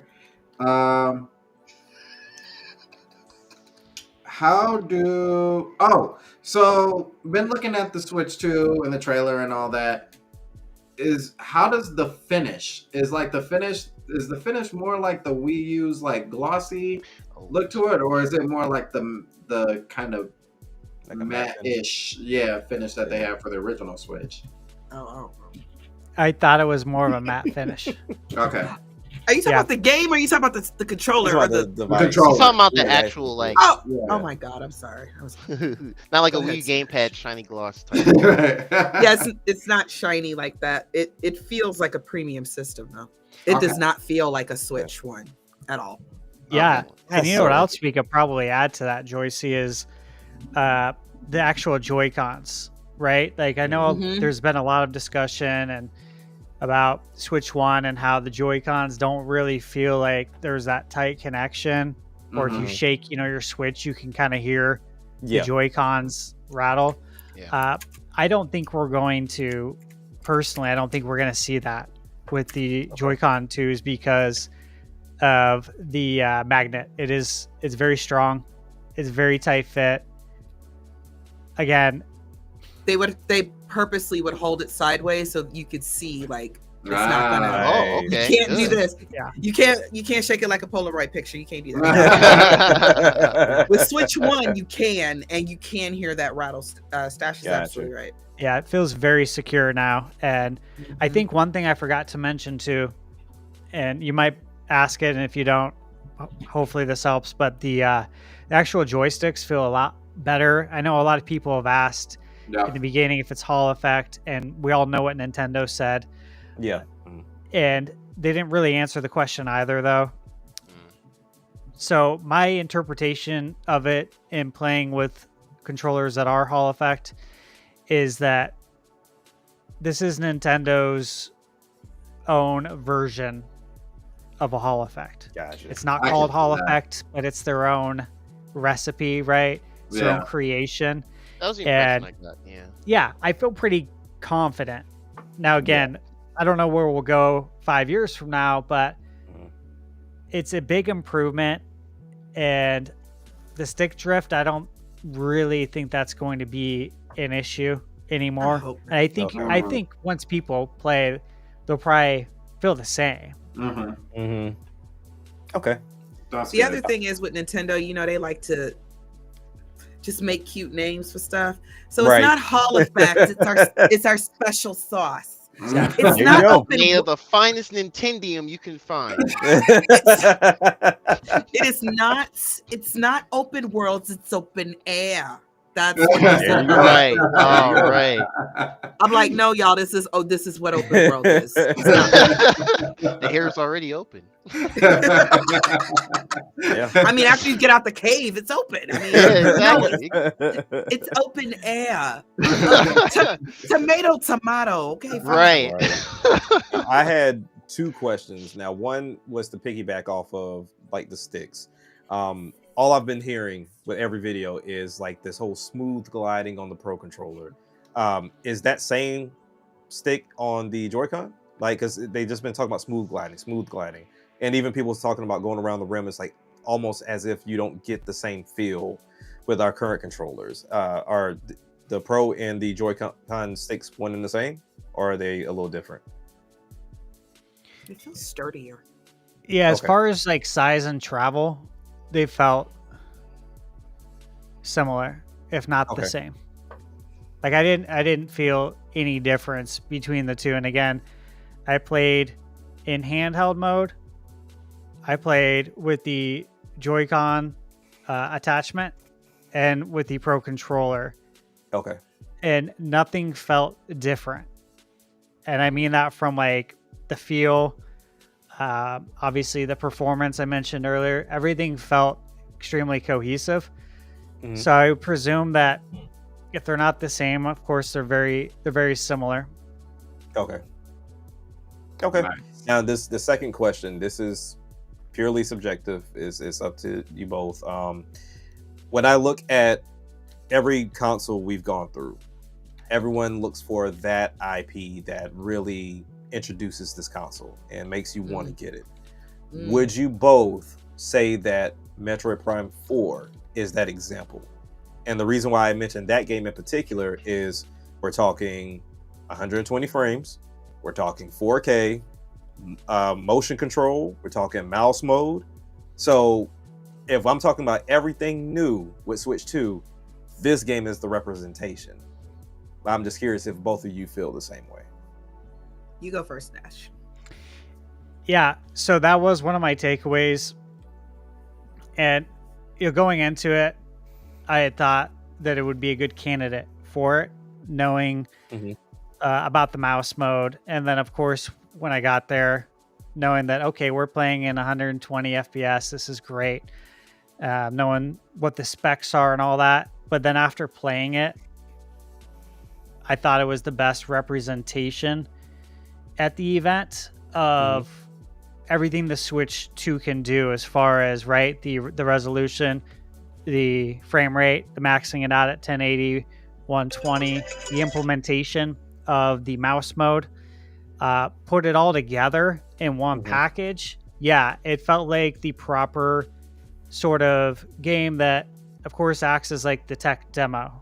Right. Yeah. For which, again, like we look at GameCube, we kind of had Luigi's Mansion, right? That was not only the launch title, but with the way you handled the vacuum and used the C-stick and the triggers, that was the kind of the showcase game. Mario 64 for Mario, so on and so forth. It does feel like that, in my opinion. I don't know if any other game really took advantage of everything altogether. However, CDPR, we'll see what they do, right, with Cyberpunk. And as a third party, I think that's probably going to be a really good example. Yeah. Okay, Joyce. I from the technical side, I feel the exact same way. Because as we already know, one of the things I like about Nintendo is that they kind of have a little bit of everything. You got your racer, Mario Kart, you got your action adventure, Zelda, you got, you know what I mean? Right.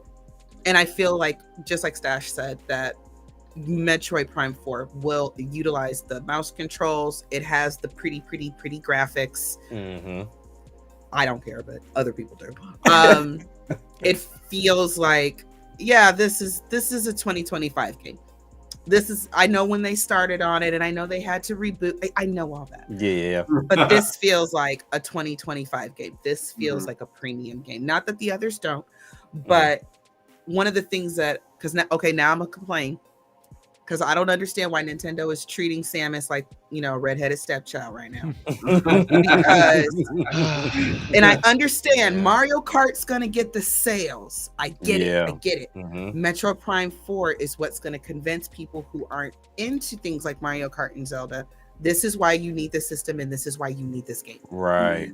If you had told me, because remember, guys, I haven't played Metroid before. I know who Samus is. I know very basic things. But if you had not told me this was a Metroid Prime 4 game, and you just put it through a controller in my hand, I would say, oh, okay, so is this PlayStation? Is this like Halo or something? Like, what is this? You see what I'm saying? Yeah, I got you.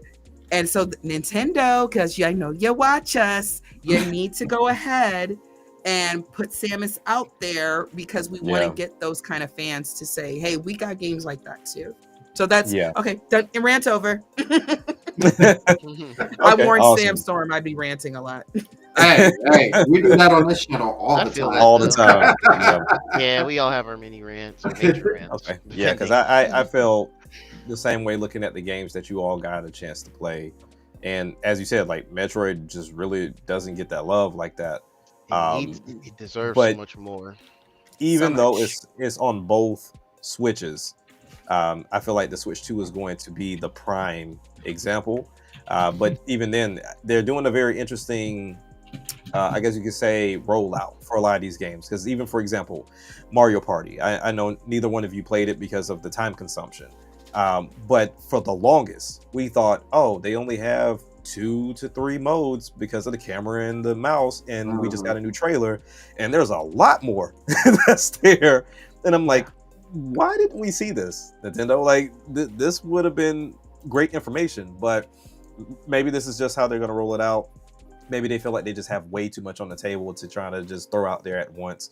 But hopefully we see a lot more of Metroid, and that is like the definitive game this year that says, hey, this is why you need to purchase a Switch 2 aside of Mario Kart, because we all get it. Mario Kart's going to sell. That's the pretty face. We want to see like who's going to really be like the racing games we get. A lot of people say, I purchased a racing game so I can show my friends what the power does for this new device I just bought. I need Metroid to be that for the Switch 2, along with the mouse mode. I think I have hope that there is. I planned his wedding already, so. Really? If y'all remember that stream, if y'all remember that night when it was me and Prime, y'all caught that shade. Seriously though, I have hope for Metroid Prime 4, because I do think eventually, probably even as early as Summer Game Fest, because Nintendo is going to possibly be there, or they're going to be showing something off. I'm expecting that banger trailer. You know, remember when we saw bits and pieces of Breath of the Wild, then they hit us with that trailer and the music. Yeah, man, amazing. Whoever made that, I hope they got a raise. They deserve it. I'm waiting on that Metroid Prime trailer where everybody's jumping out of their seats. Like, I have to get this game right now. Okay, awesome. Well, I'm done with my question. Okay. You know what? I got more. I just don't want to take up the time. But so I ate now, so I'm good. Okay. And Stash hasn't grabbed the Airheads yet, so. I tell you, watching that podcast, I fight a demon every time I watch it, because it's like everybody has their like specific candy, and I'm like, like no. I know. I don't know what I started, man. I was like, oh my god. I shouldn't be doing this forever, man. Like, and the mystery flavor, and I'm like, I never. So good. I never knew you had to. Now that's something you can shake like a Polaroid picture. I didn't knew you could do that, and it changes. I didn't know that either. The flavor and the mystery, or the just plain white or whatever it is. It's not bad. So I just ate it like that. Same. Wow. Yeah. Now I want some Airheads. I want to go buy one because I didn't know you had to shake it. No, so Stash, tell him. Explain it. Tell him. Yeah, well, he taught us all something that night. Nobody knew this. Sandstorm, it was you that told me about this, right? Yeah. Yeah, Okay. because I didn't know, like, this is the definition of you learn something right. new every day, and I was like, Right. really? But yeah, it's legit. Yeah, you shake it until it gets down. The more Like you really shake it, small, the yeah. smaller it gets inside Really? the packaging. Yeah, and once you can fold it over, right? Yeah. That's what you had said. Once you can fold it in half evenly, that's when it's ready. It's ready.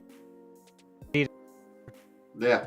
Yeah. No You basically commercials, no nothing. Yeah, no, This is- no. Actually, so that's They'll the be back. crazy thing is in the commercial. You know how they always show that when they eat it, it blows like the head blows up and it burns. Yeah, It's yeah. supposed to be the same concept that there's air in the packet.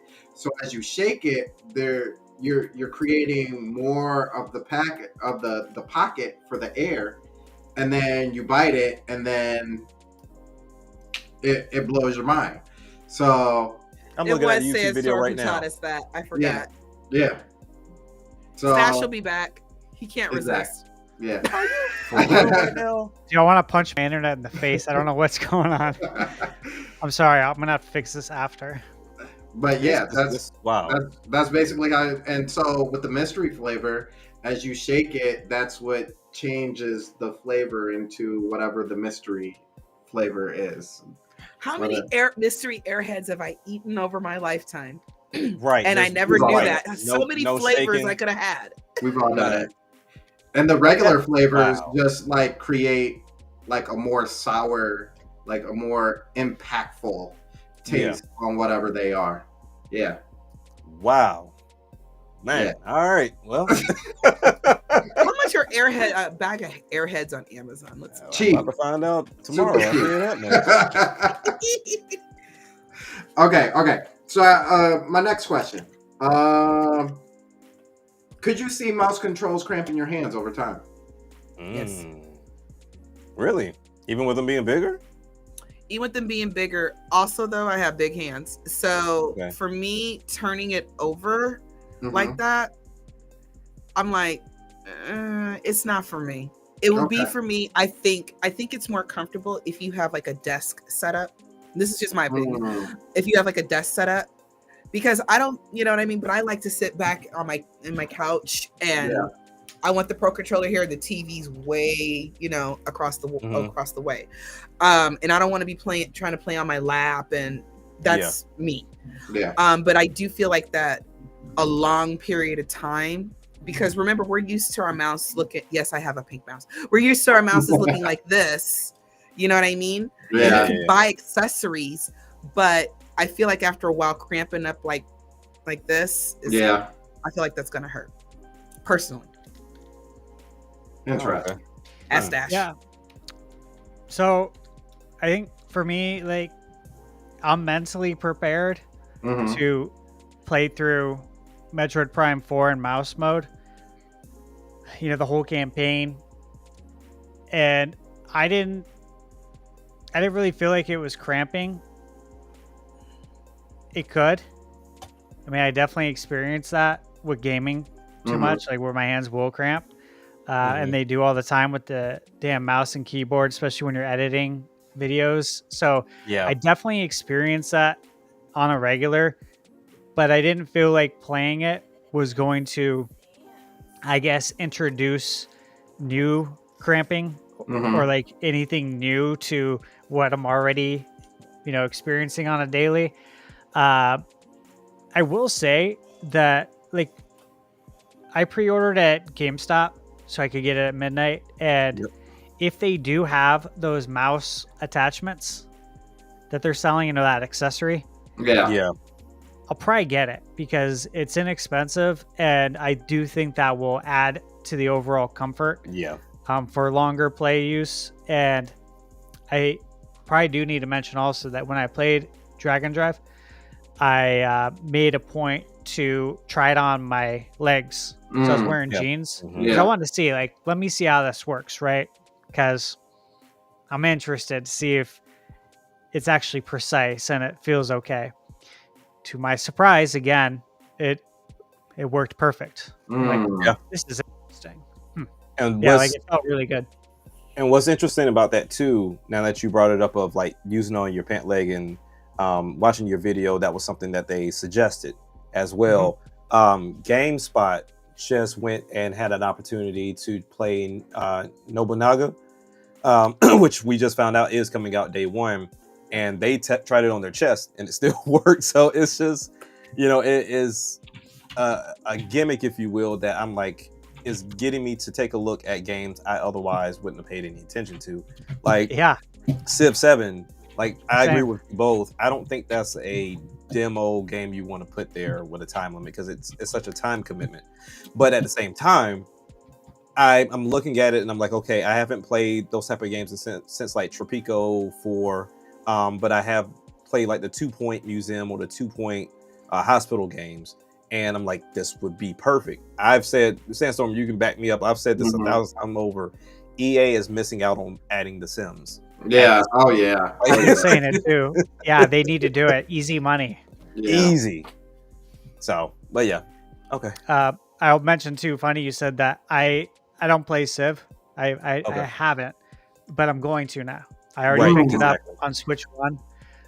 Because it's a $10 upgrade. I picked it up on Switch 1 maybe a week ago or two on Amazon for $49. So I'm going to get it for $10 cheaper, and I actually get the physical, because on Switch 2 I think it's a code in the box. So I actually have the physical. I got it for $10 cheaper, and I am looking forward to playing that in mouse mode, because I had such a great time with mouse mode. I'm like, all right, I want to give this a try. I'm going to try something new. The best time to try new things is at launch, so I'm going to give Civ a try. Gotcha. Okay. Yeah, I plan to go the same route, just getting the Switch 1 version. I'm looking for it cheaper though. Before I do that, because I guess I got spoiled with the Hogwarts Legacy deal. I didn't even have the game. And I'm like $17.99 and then a $10 upgrade. I was like $28 for a Switch 2. Stellar deal. Oh man, I should have took advantage of it. I'm not saying everybody's like thing. I was like, I thought you were, because I mean you mentioned it. But yeah. Still didn't take advantage of it. Well, you can borrow mine, because we can borrow games. That is true. Seriously. We are in that time now. Real quick. So I just ordered a 60 variety pack of Airheads. 60? Oh, nice. I was just going to try one. You won't regret it. But it's $10 and I have free shipping on Amazon, and you get 60. I don't have to. I'm not going to eat them all at once. So I get that. I got nice teeth. I get that, but see, then I'll feel obligated to finish all 60 over time. Once? No, just over time, because otherwise they'll just sit there. Yeah. And then I'm gonna eventually eat them. I mean, but 60, you just put them in the snack pile and you grab one every few days, every few weeks. I just go to the gas station, grab one, and call it a day. I understand, but y'all, I just told the podcast this. I've been eating Airheads since I was a teen, and I just found out they had the flavor grape. I did not know. And the fact the fact that Stash didn't tell me, I feel some type of way. The grape's pretty good. Is it good? Oh man! I want to say, even on that podcast, I think he had didn't you have the variety pack? Yeah. Oh yeah, I had a grape one.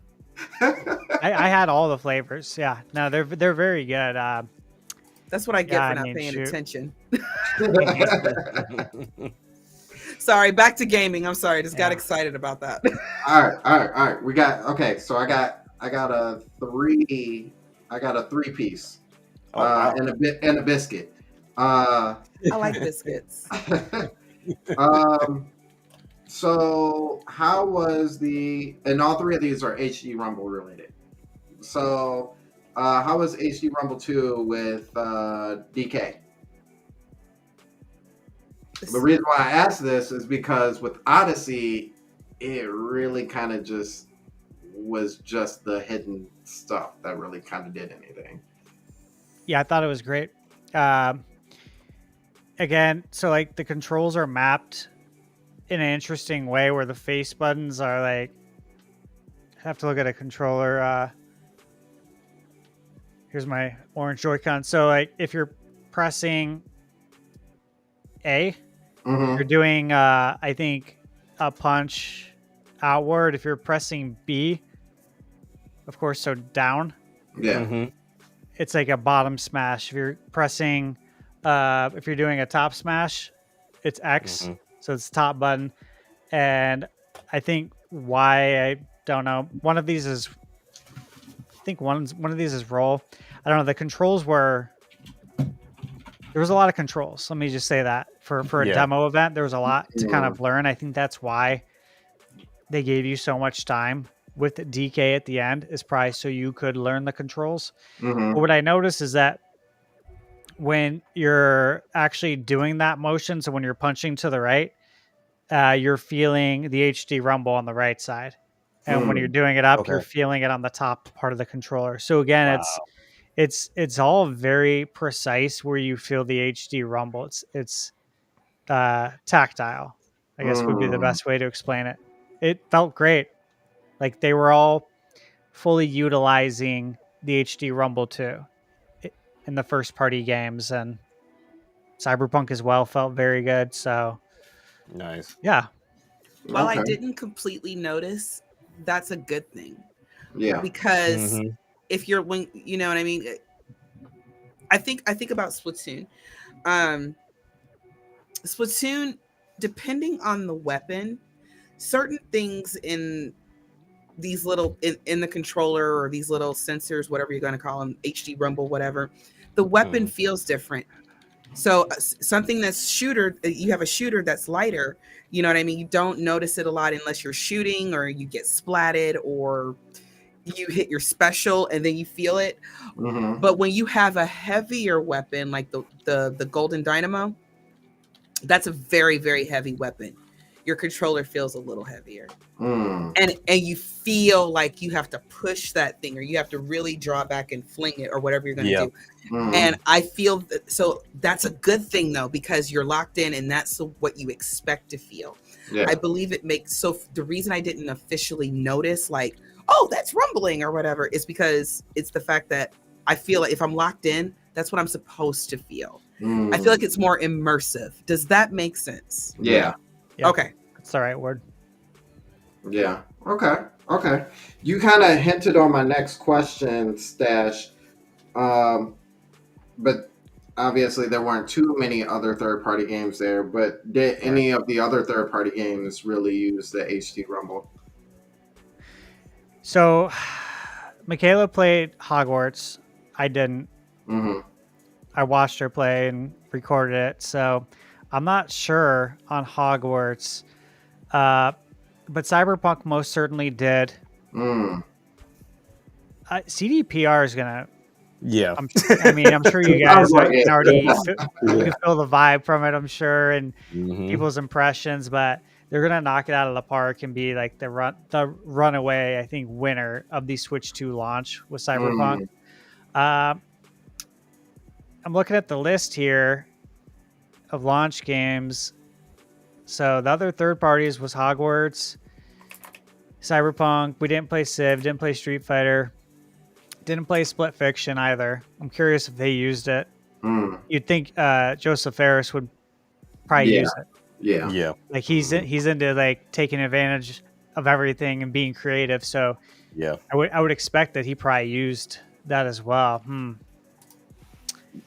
Joyce, do you think it was in Hades? I honestly didn't notice. Mm. And I apologize. That's why I said, guys, you know, more of a Yeah. fan perspective. He's Mhm. better with the tech and all that other stuff. It was used in Hades. It was? Okay. Yeah. Awesome. I knew I was I was forgetting in the game. 80s. I was into it though. So, yeah.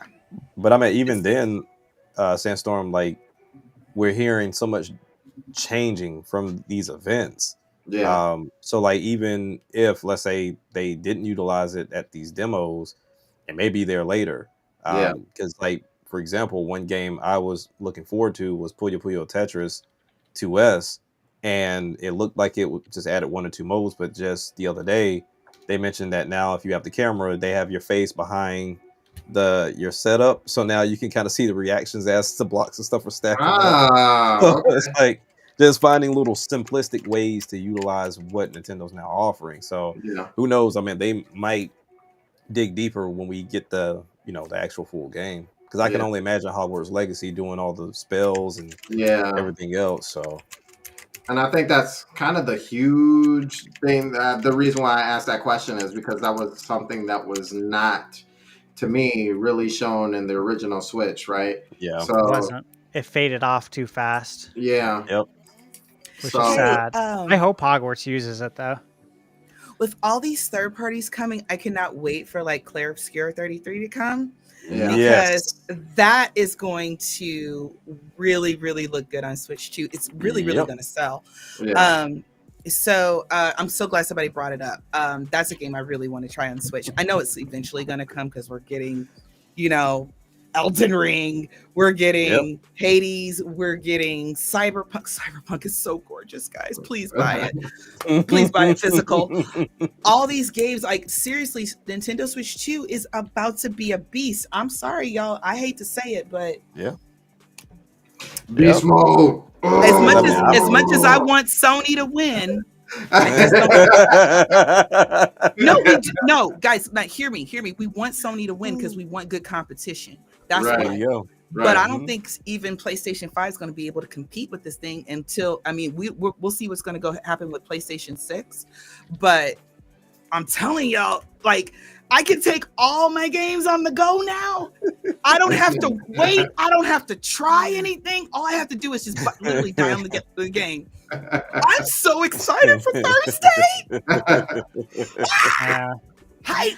Okay, sorry, Sandstorm. Had to go off on a tangent right there. Somebody said Claire Obscured. I'm like, I want to play that game so bad, and I can't wait. I want South of Midnight too. I need both of those to come over. Yeah, South of Midnight.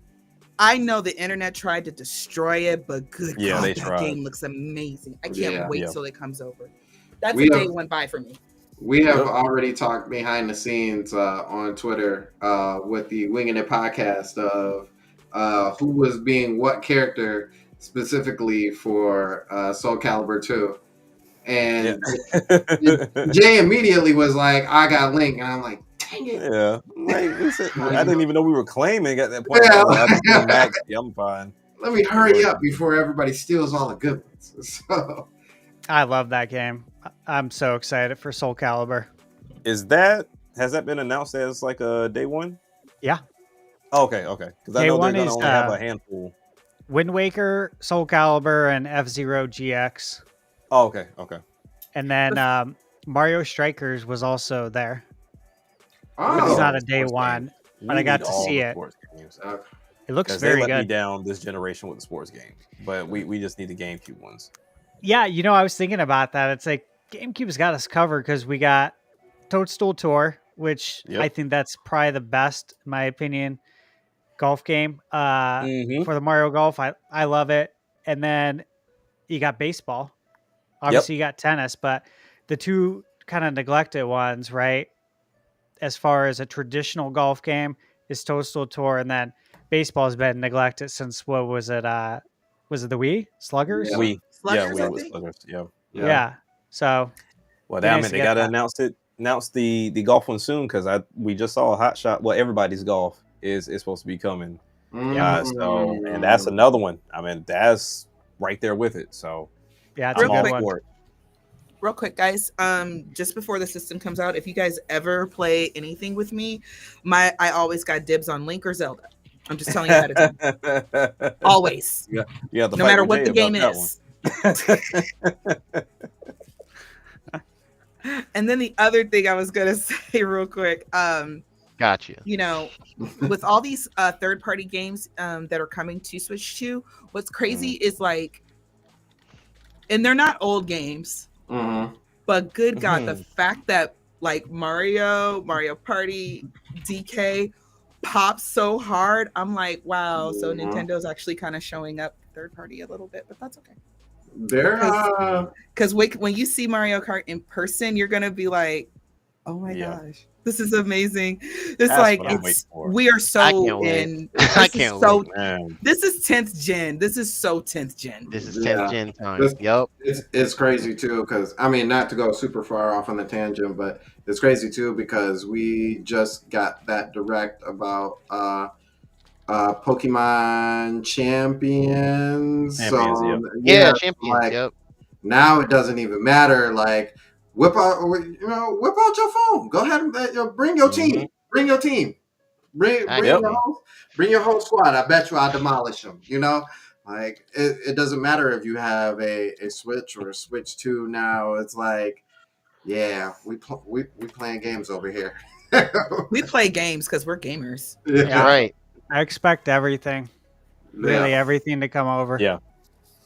Yeah. I just really hope all developers take the same approach of build it for the device. Like, don't Yes. just pour it over. Don't just be lazy with it, and just take the time. And like you said, CD Projekt Red is a fine example. Marvelous, they're a fine example. Take the time, and people will pay it forward if you really do it. Now, I understand some games just can't do it. I mean, 64 gigs is small to some games, but because I do not expect to see, COD on a card. I just don't. Absolutely. Unfortunately. They're not even on a disc at this point. So it's like, This is just hey, time to download 200 gigs. Right. Exactly. Now, I That's did have low end. another question for both of you. Yeah. After playing the Switch 2 and getting an opportunity to test all of this out, what is I would say, give me 3 games that you really need to come over or see in general on this device. That haven't been announced. Correct. Yep. I said Clair Obscure, right? Yep. Yeah. You did. Clair Obscure. Yeah. 33. Yeah, Mhm. that's one. We need That that one's one. for Okay. sure coming. I've played It's through for that sure now. coming. It's coming. It's 10th coming. gen, of course. It's coming. Yeah. Like It's coming. it would do so much on Switch too. Yeah. Okay, I named one. Stash name another one so I can think. Yeah, Because you y'all know, know it's- I buy this stuff to play Zelda. Everything It's else funny. is just gravy. I have my list here actually, because this gets talked about a lot. So Right. I don't want to miss any games, but yeah, I have plenty here that I can mention. For sure, and I've been saying this since at least a year ago, Mhm. and I know it's going to happen. Red Dead Redemption 2, Okay. 100%. That is going to be a great game, also to be able to play on the go. Yeah. Okay. Oblivion remake. Okay. For sure. 100%. Okay. Yeah. Obviously, there's a template already out there that was successful with Skyrim on Switch. Yeah. Exactly. Perfect timing. Let's do it You think again. they're gonna do another Skyrim, or they're gonna remake it again for Switch 2 or whatever? They're gonna re-release No. it. Oh, geez. No, I very think stupid to do Oblivion that. can take that spot, Okay. just like Skyrim did. Oblivion can be that for Switch 2. Metaphor, ReFantazio. Yes. Oh yeah. Oh yeah. Atlas time is coming once again. Yeah. I said this when I reviewed the game on PS5 last year, that in the review, I fully expect this to come to Switch 2. And that has not changed. If anything, more so now that I've played it. Yeah. Indiana Jones, 100%. Ooh, It's I a would very go- expensive IP. That Wait, Yeah, it license is. is super. What was the one you just said? Sorry, I was Indiana Jones. Yeah. Oh I wanna- yeah. I'm curious about that Oh, one yeah. too. So 'Cause Yeah. I like indie. I just like indie. Period. Yeah, it's so Yeah. good. I think a lot of us probably wanted Indy to be third person. Mhm. And Yeah. so I don't know if I was just maybe a little hesitant about how it was going to be, but I was willing to give an opportunity. Of course, Machine Games does a good job. And Mhm. once you start playing it, you're just like, all of that fades and you forget about it. And it actually feels like indie. And then you're like, you know what? Maybe this is better in first person, because like you Right. legit feel like it's a little bit more immersive in that sense. Yeah. Excellent game though. But yeah, Microsoft guys, everything's coming. Fallout. Yeah. Expect Fallout 4, especially Yeah. with season 2. Yeah. You know, you got to do that. Yeah. You got to appease the shareholders as well.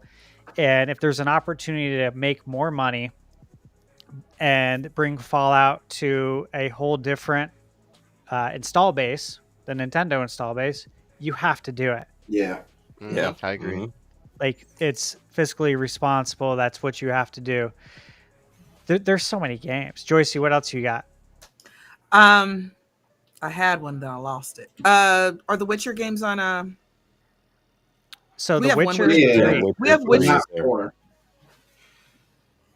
That's the one because I know we had one on Switch 1. So yeah.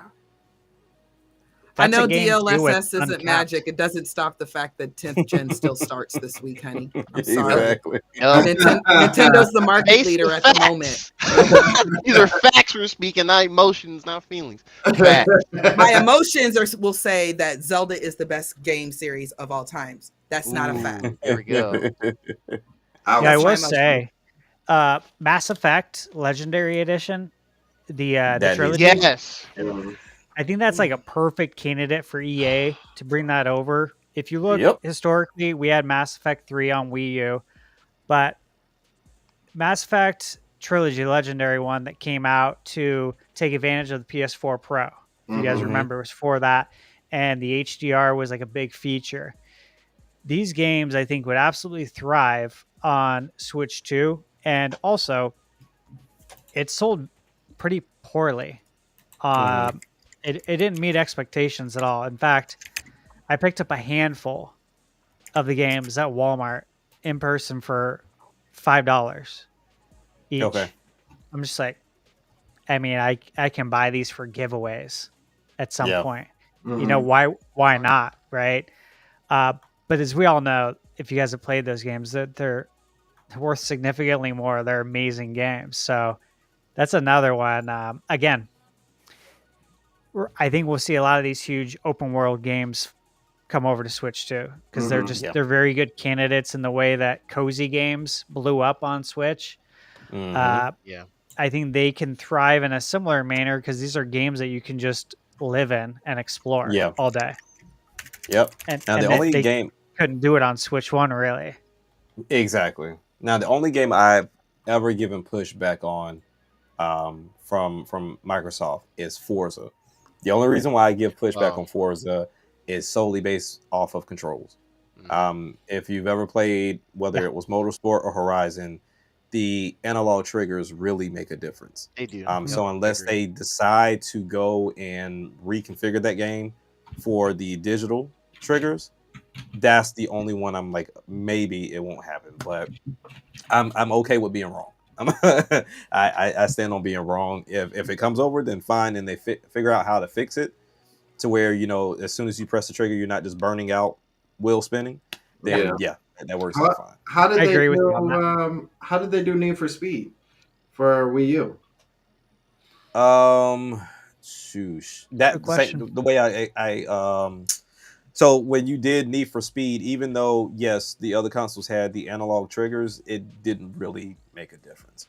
To where Forza's a little bit on the real side of it.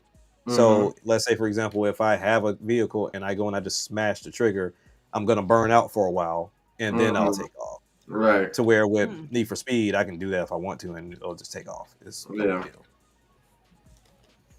So that would just be a matter of just them changing it for it to work properly that way, to where no matter how fast or how hard you press the trigger, it's gonna just take off the same way, regardless. So Resident Evil as well. RE, With- Resident Evil, the with mouse remakes. controls. Yeah, Finally, I'm telling you, like that RE4 I- on Switch without the motion, they can rectify that Yeah. with these versions.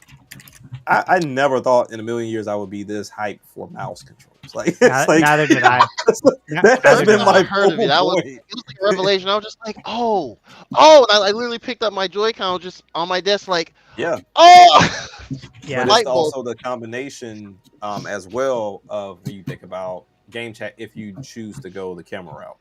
And Sandstorm, we've talked about this too. Of, I know there's people that like to do chat, but then I know a few people that's like, I need to see faces who I'm gaming with.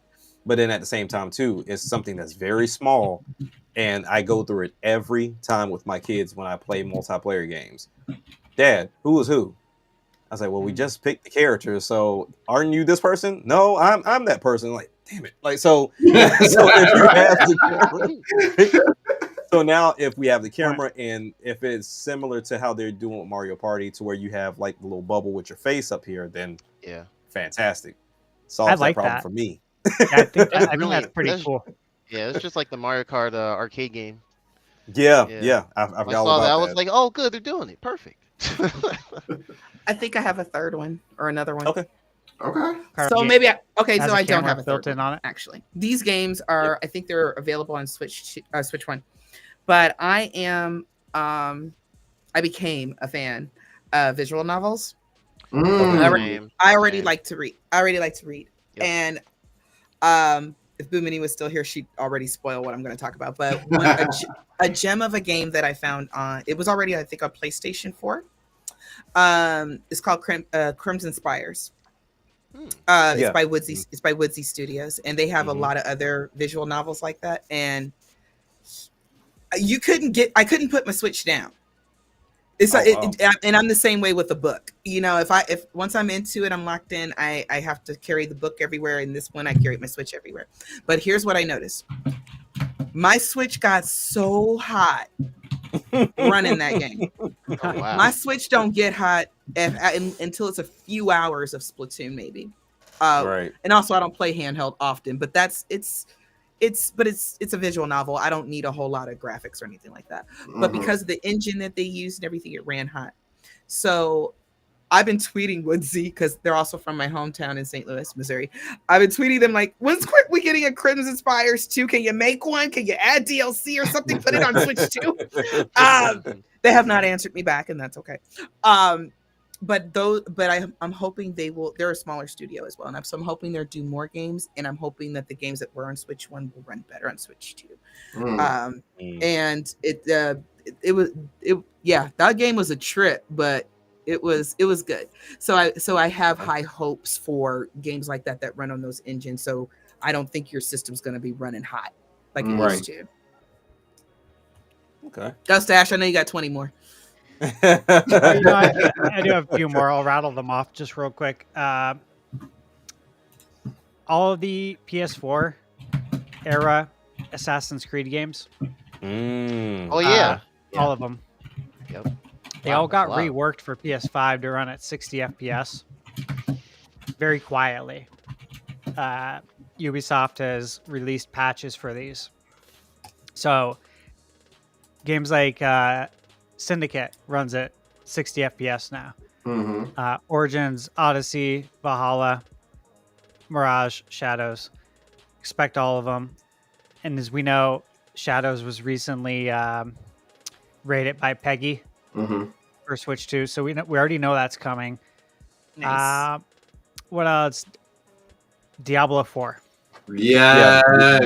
That's for sure. Sandstorm right there. Yes. No, I agree. That's 100. We might even. I think that game might get announced like this year. I will not be surprised. Yeah, it could be at the Microsoft Showcase. It could be announced for all we know, or at Summer Game Fest or the next Direct.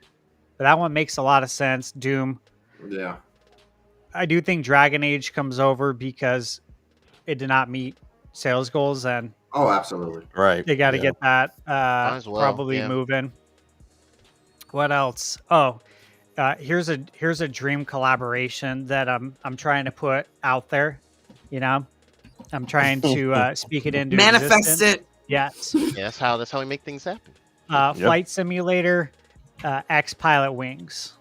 Ooh. I was just playing Pilot Wings on NSL this week. Ooh, That's so okay. funny. Yeah, I think that'd be really cool. That'd be a good way to bring back Pilot Wings, and I think both IPs would actually really thrive. It would be definitely a win-win situation for both sides. Yeah. Let's see.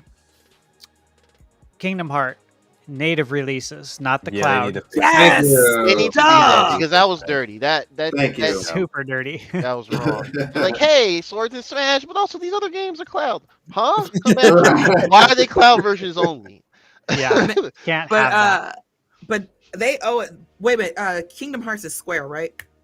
Yeah. Mhm. Yes. Yeah. Square Enix.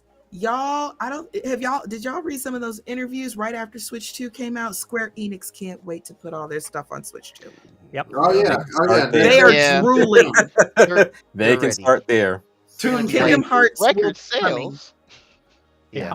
Yeah, it's very exciting. Mario Rabbids collection. I think we'll get a collection I with agree. the DLC for Switch 2. 4K 60 or something. Yeah. Yeah. Those are just good games. They And are. They, Yeah. they should just be Oh, yeah. played. They're so good. Snake Eater. I think Ooh. Snake Eater's coming over. Yeah. Yeah, I think Konami knew it was coming over. I think that's why they made sure to get the Metal Gear Solid collection on Switch 1, plant that seed early, introduce that IP to the 150 million install base. So when we release Snake Eater, you guys are all ready for it and you're already aware of this IP, which is a lot of what we've been seeing Konami do, which I'll probably get to in your last topic. But Ninja Gaiden, Yeah. we're getting the 2D side scroller. I expect the new Ninja Gaiden 4. Persona 3 Reload, For sure. expect it. All the Persona. Yeah, and Visions of Mana. I think that comes Yep. over as well. Oh yeah. Yeah. That's coming. Yeah. Mhm. No Yeah. doubt. And I'm missing one game that I know is coming over. Oh, Baldur's Gate. Yep. 100. Oh, yeah. Oh yeah. Mouse 100%. Yeah, controls. 100%. Yeah. 100%. Yeah.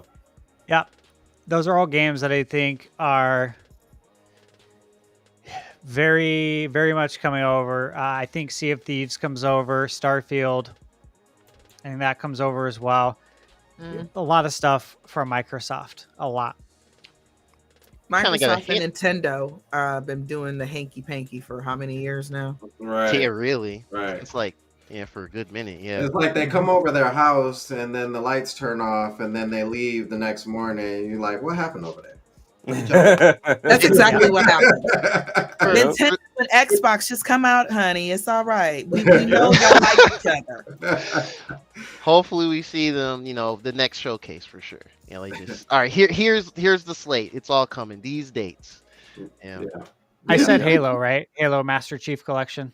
Yeah, No, you that's- didn't. you No, you didn't say it. But Yeah. it's- I did it, but I've pretty much had that in my mind. Yeah, months. I think that's going to be one of the earliest ones to come over.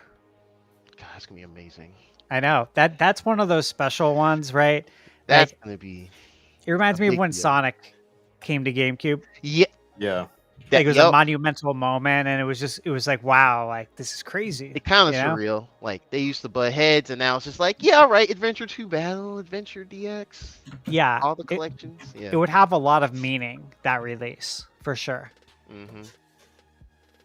All right. Well, I got 2 questions left. One is the last of the HD Rumble because I know we went wild. So, how was the Rumble with mouse mode? Ooh, good question. I didn't even notice that. I only played in mouse mode for 2 games. Okay. Okay.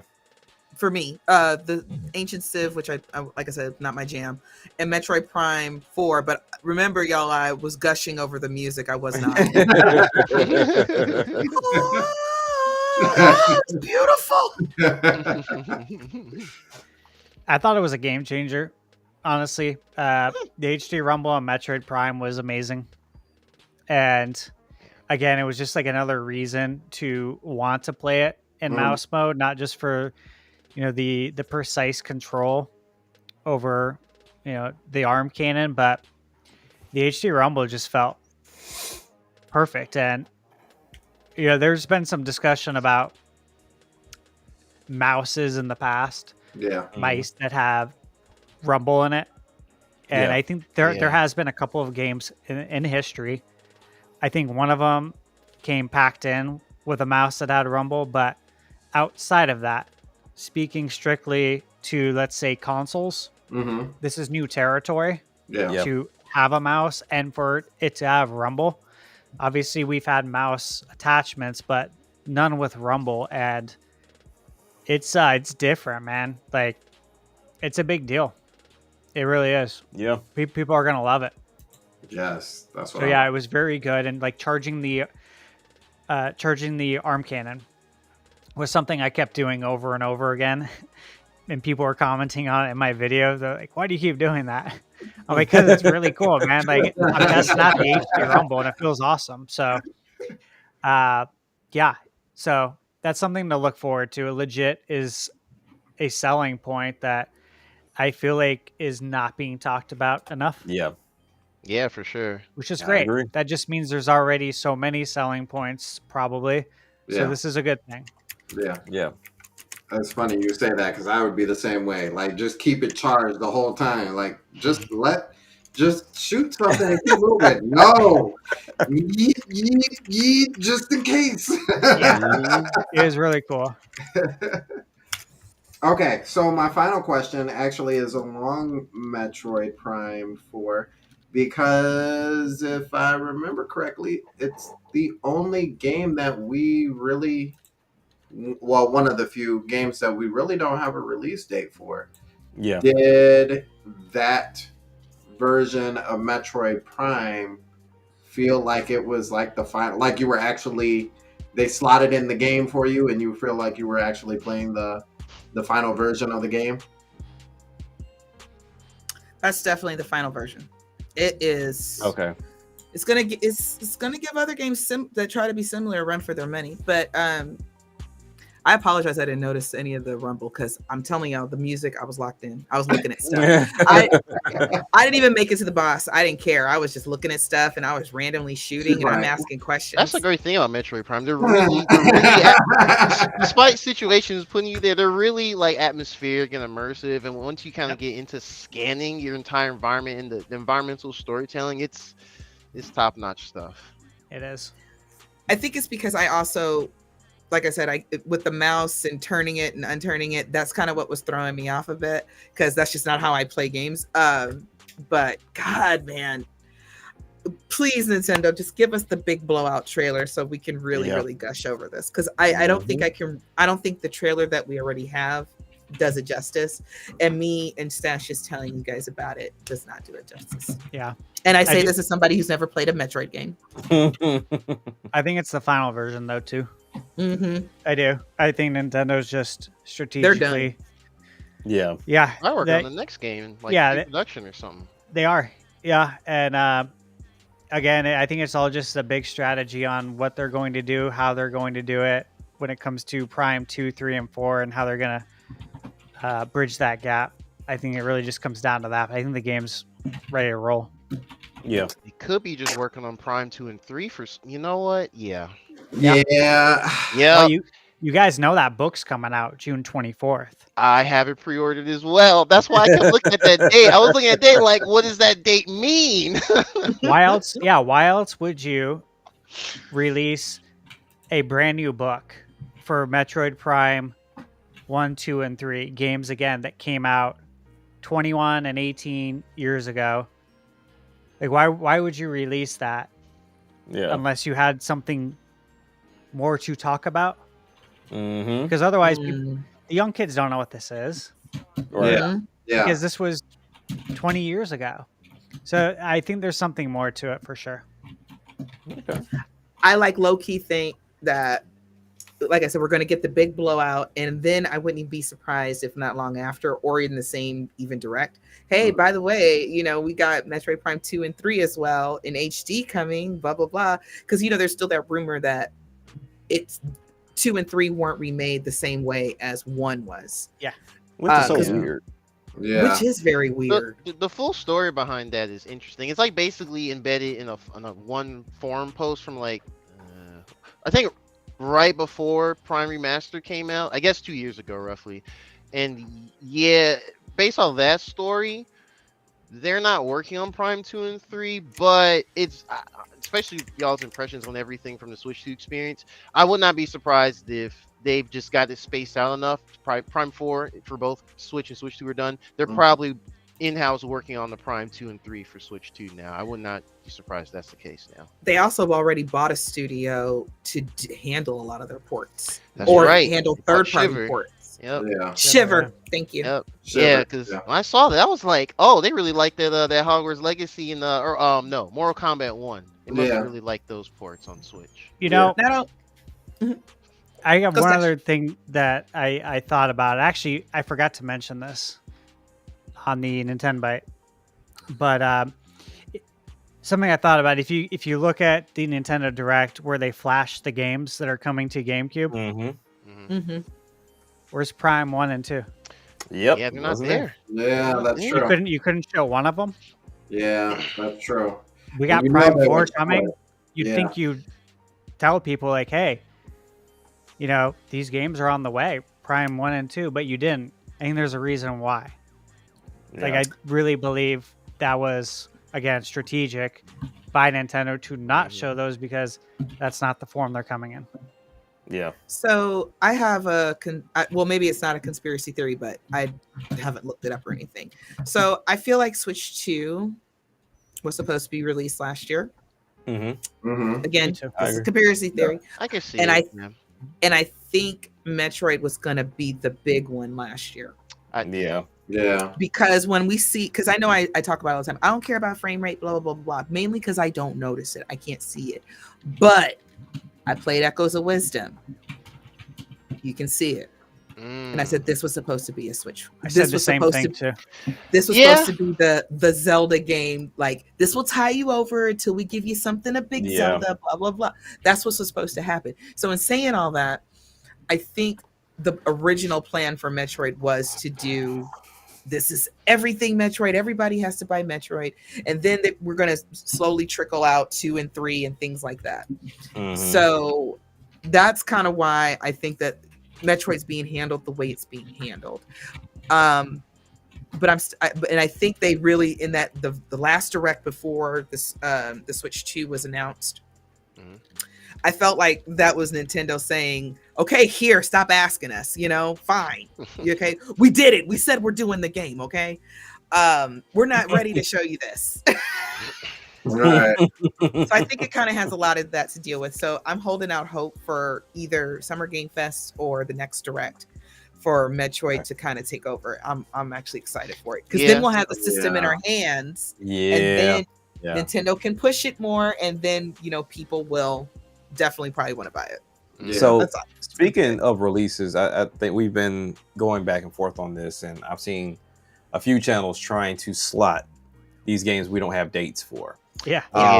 Yeah. So for me personally, I mean, when we look at Age of Imprisonment, Kirby's Air Ride, and all these other games that are set for 2025. Yeah, Kirby's Um, question mark. That could I be anywhere. have this interesting thought process that we still have August is still open, Mm-hmm. September's open, Pokemon just filled October, November and December. Mm-hmm. I feel like, yes, we have enough games to fill those slots, and I think there's still like a mystery game that hasn't been showcased to us yet, because I think that's A going to be the few. big blowout between Microsoft, Nintendo, and I feel like we might get some Sony love too. I would like to see Nintendo leave November open, because this may be our first COD in quite some time on Nintendo. Mm-hmm. Yeah, we were talking about that. I'm inclined to think that process too. Just to give them an opportunity, because we all hear the same narratives of Nintendo fans only buy Nintendo games, so that's why third-party games don't succeed. Even though we don't see the numbers for the third-party games, it's just still they don't succeed. But I think it would be very interesting to see this being the first time out of the whole lawsuit of like, okay, the 10-year contract starts now. The 10 years we promised for Nintendo starts this year. They're gonna let us have COD for November wide open, and then just go and have a field day. And we're gonna give it all the love. It's built from the ground up for the Switch 2. It has the mouse controls. It has the 120 frames. Same thing with Metroid across the board. That's essentially what COD is for multiplayer. Mm-hmm. I think that'd be amazing. I've thought Even though about. I'm not a big COD person, but I still would similar either. with this mouse. It'll get you into something. Like it's like let me try it because I'm a controller guy. If it's a Same. new controller, Yeah. I'm gonna try it. As long as they have gyro in it, or well, I mean, mouse and gyro, or both, or Yeah. whichever. I'll pull up for a new Call of Duty on Nintendo. I'm not the. I've always been more of a Halo guy. I'm downloading myself. Fortnite. I don't play Fortnite. I am I'm downloading. it, downloading too. Fortnite. Yeah, I've I'm never, gonna be like, I've never well, played it. Fortnite I'm will be gonna play available it. day one. it will, yeah. Because like I do like the look rate- on my kids' faces. They was like, "Dad, you're getting Fortnite." Like I was like, "Look, these mouse controls is free. Calm down. And they have a no builder mode too, so I don't have to do all the building." Yeah, we're good. Technically, Fortnite is free, so yeah. Yeah, that's what I'm saying. Like It is, I don't. yep. I can download that as soon as we get home. After we come from GameStop, when I get home, I can have that downloading along with Mario Kart, along with Fast Fusion, along with a couple of games that are online, well, digital only. So we'll Yep. see. Got all those too. Yeah, it'll be fun. Fortnite for the first time for me too, so it'll be Yeah. interesting. I'm hyped for Age of Imprisonment because Hey. allegedly word on the curb is that it's still winter, but it's still 2025. So Mm. I don't. When does winter start for Nintendo? That's a good question. It varies. November? The winter term December? for like release timing, Yeah. usually that's like a weird like late November, Yeah. December, and then sometimes Nintendo doesn't do that much. It can leak into January. It can bleed into January. It's kind of like this weird nebulous like 2.5 month area. I would not be surprised if that is either a November game, because Hyrule was it Age of Calamity. I mean, given 2020 was a year, but that was the November game for that year. Yeah. So they could try it again, or I can see being a December game, like maybe Yeah, an me too. early December game or Yeah. something. It's Zelda. I just want to play it. Oh yeah. Oh, I'm with you there. Yeah. Yeah. Like they showed that. I was like, oh, you're doing for Tears too? Okay, I'm there. So yeah, but yeah, that's kind of what I'm thinking for it. We'll probably. I feel like that June direct time. I think we're gonna. That we're June gonna Or direct it could be the Direct. fall direct. One or the other. Oh yeah, it could be the. Actually, yeah, Mm. that's actually true. Yeah, because I do expect that a June direct. Yeah. Mm. I think when they- have.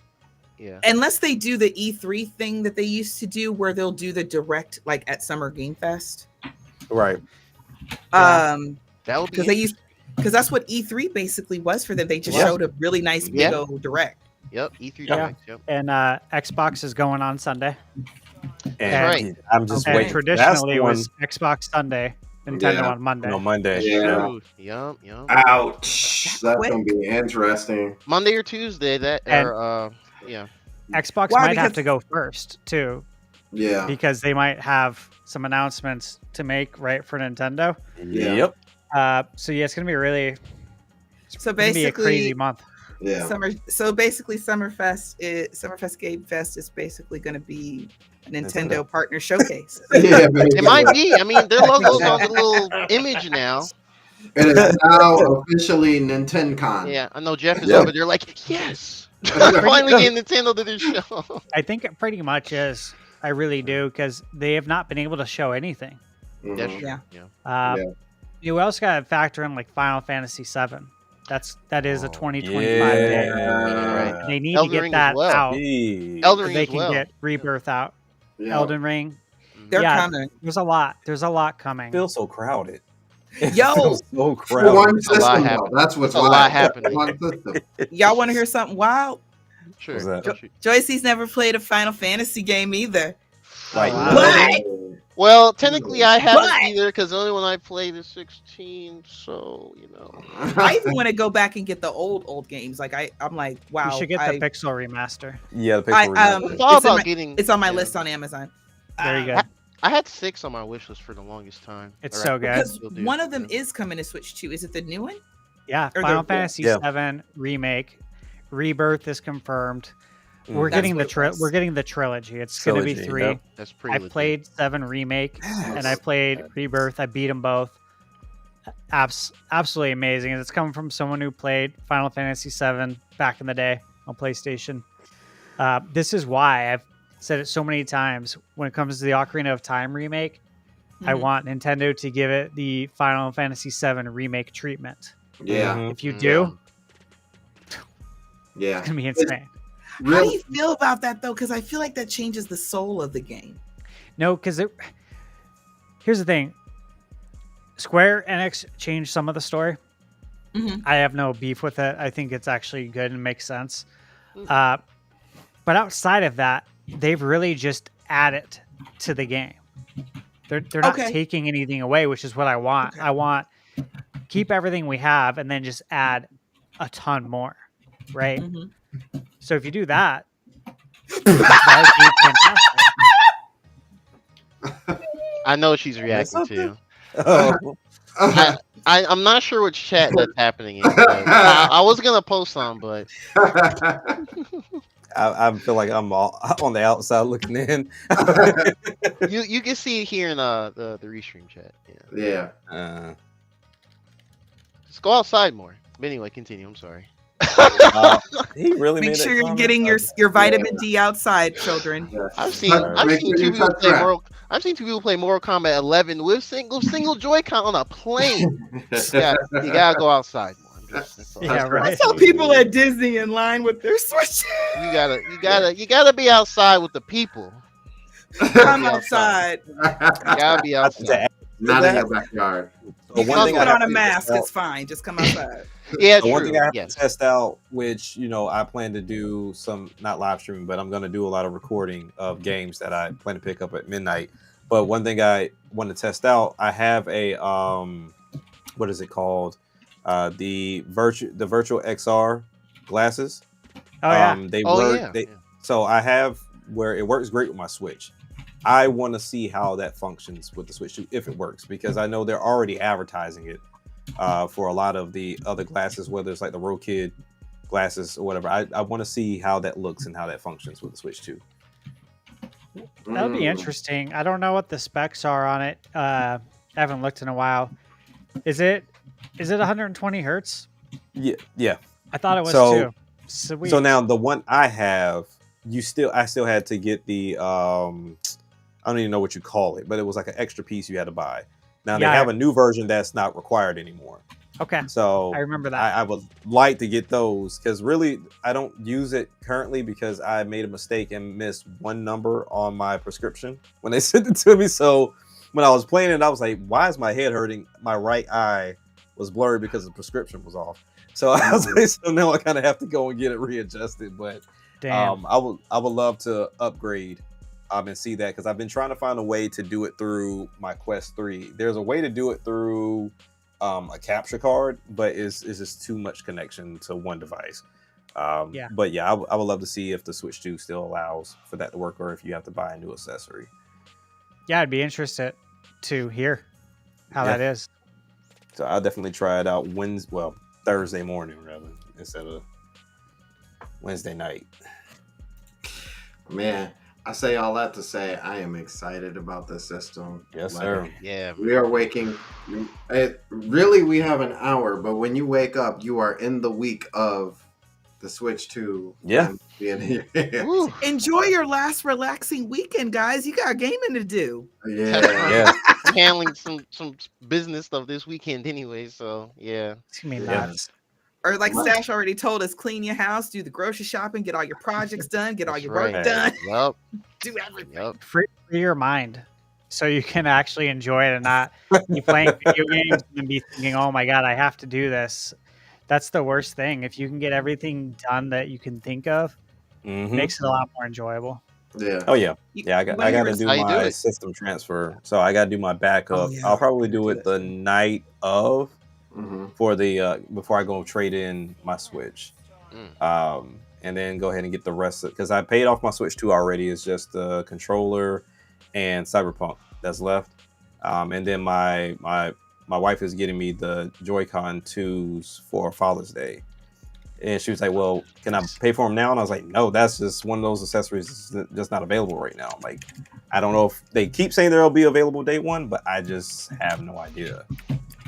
Yeah, it would be interesting to see if like the SD Express cards, Mm-hmm. if like some of the stock magically appears, I mean, I have mine, but I hope that they do, because I want everyone to be able to get them, obviously, and to Yeah. be able to get the ones you want, not GameStop's brand, whatever it is. I'm with you on Yeah. that. Like, Question mark, yeah. yeah, Yeah.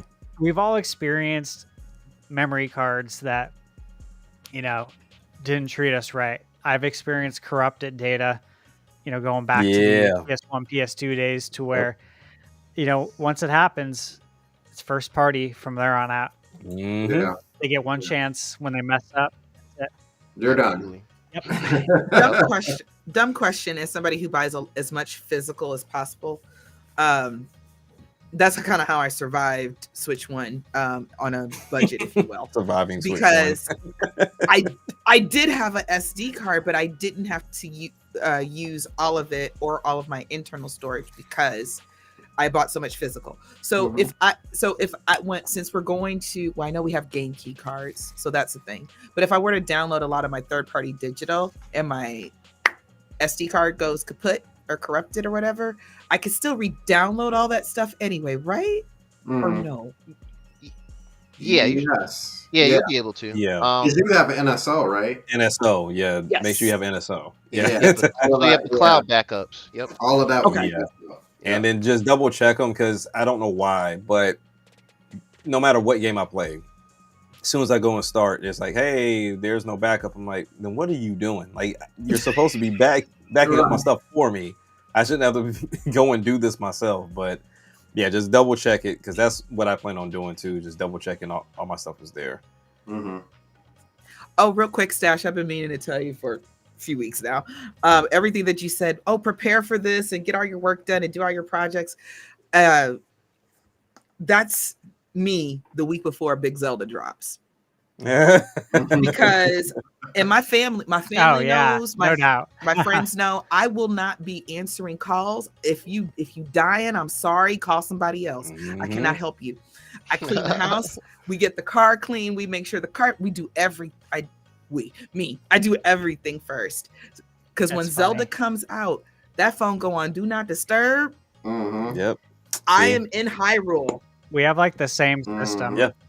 We have the same system, Mhm. Joyce. Like, this has been going on my whole life. Everyone still remembers that I went to school with. I was out sick for an entire week. The week Ocarina of Time came out, I was in 8th grade. I was gone the whole week. I didn't go to school. I came back. Everyone thought I like died. They thought I was deathly sick. I'm like, no, dude, I just beat Ocarina of Time, man. Priority. Never been better. Imagine having parents that awesome that'll Yeah. let you get away with I that. know, right? That Right. man. Well, I did fake sick. Wait a minute. Ew.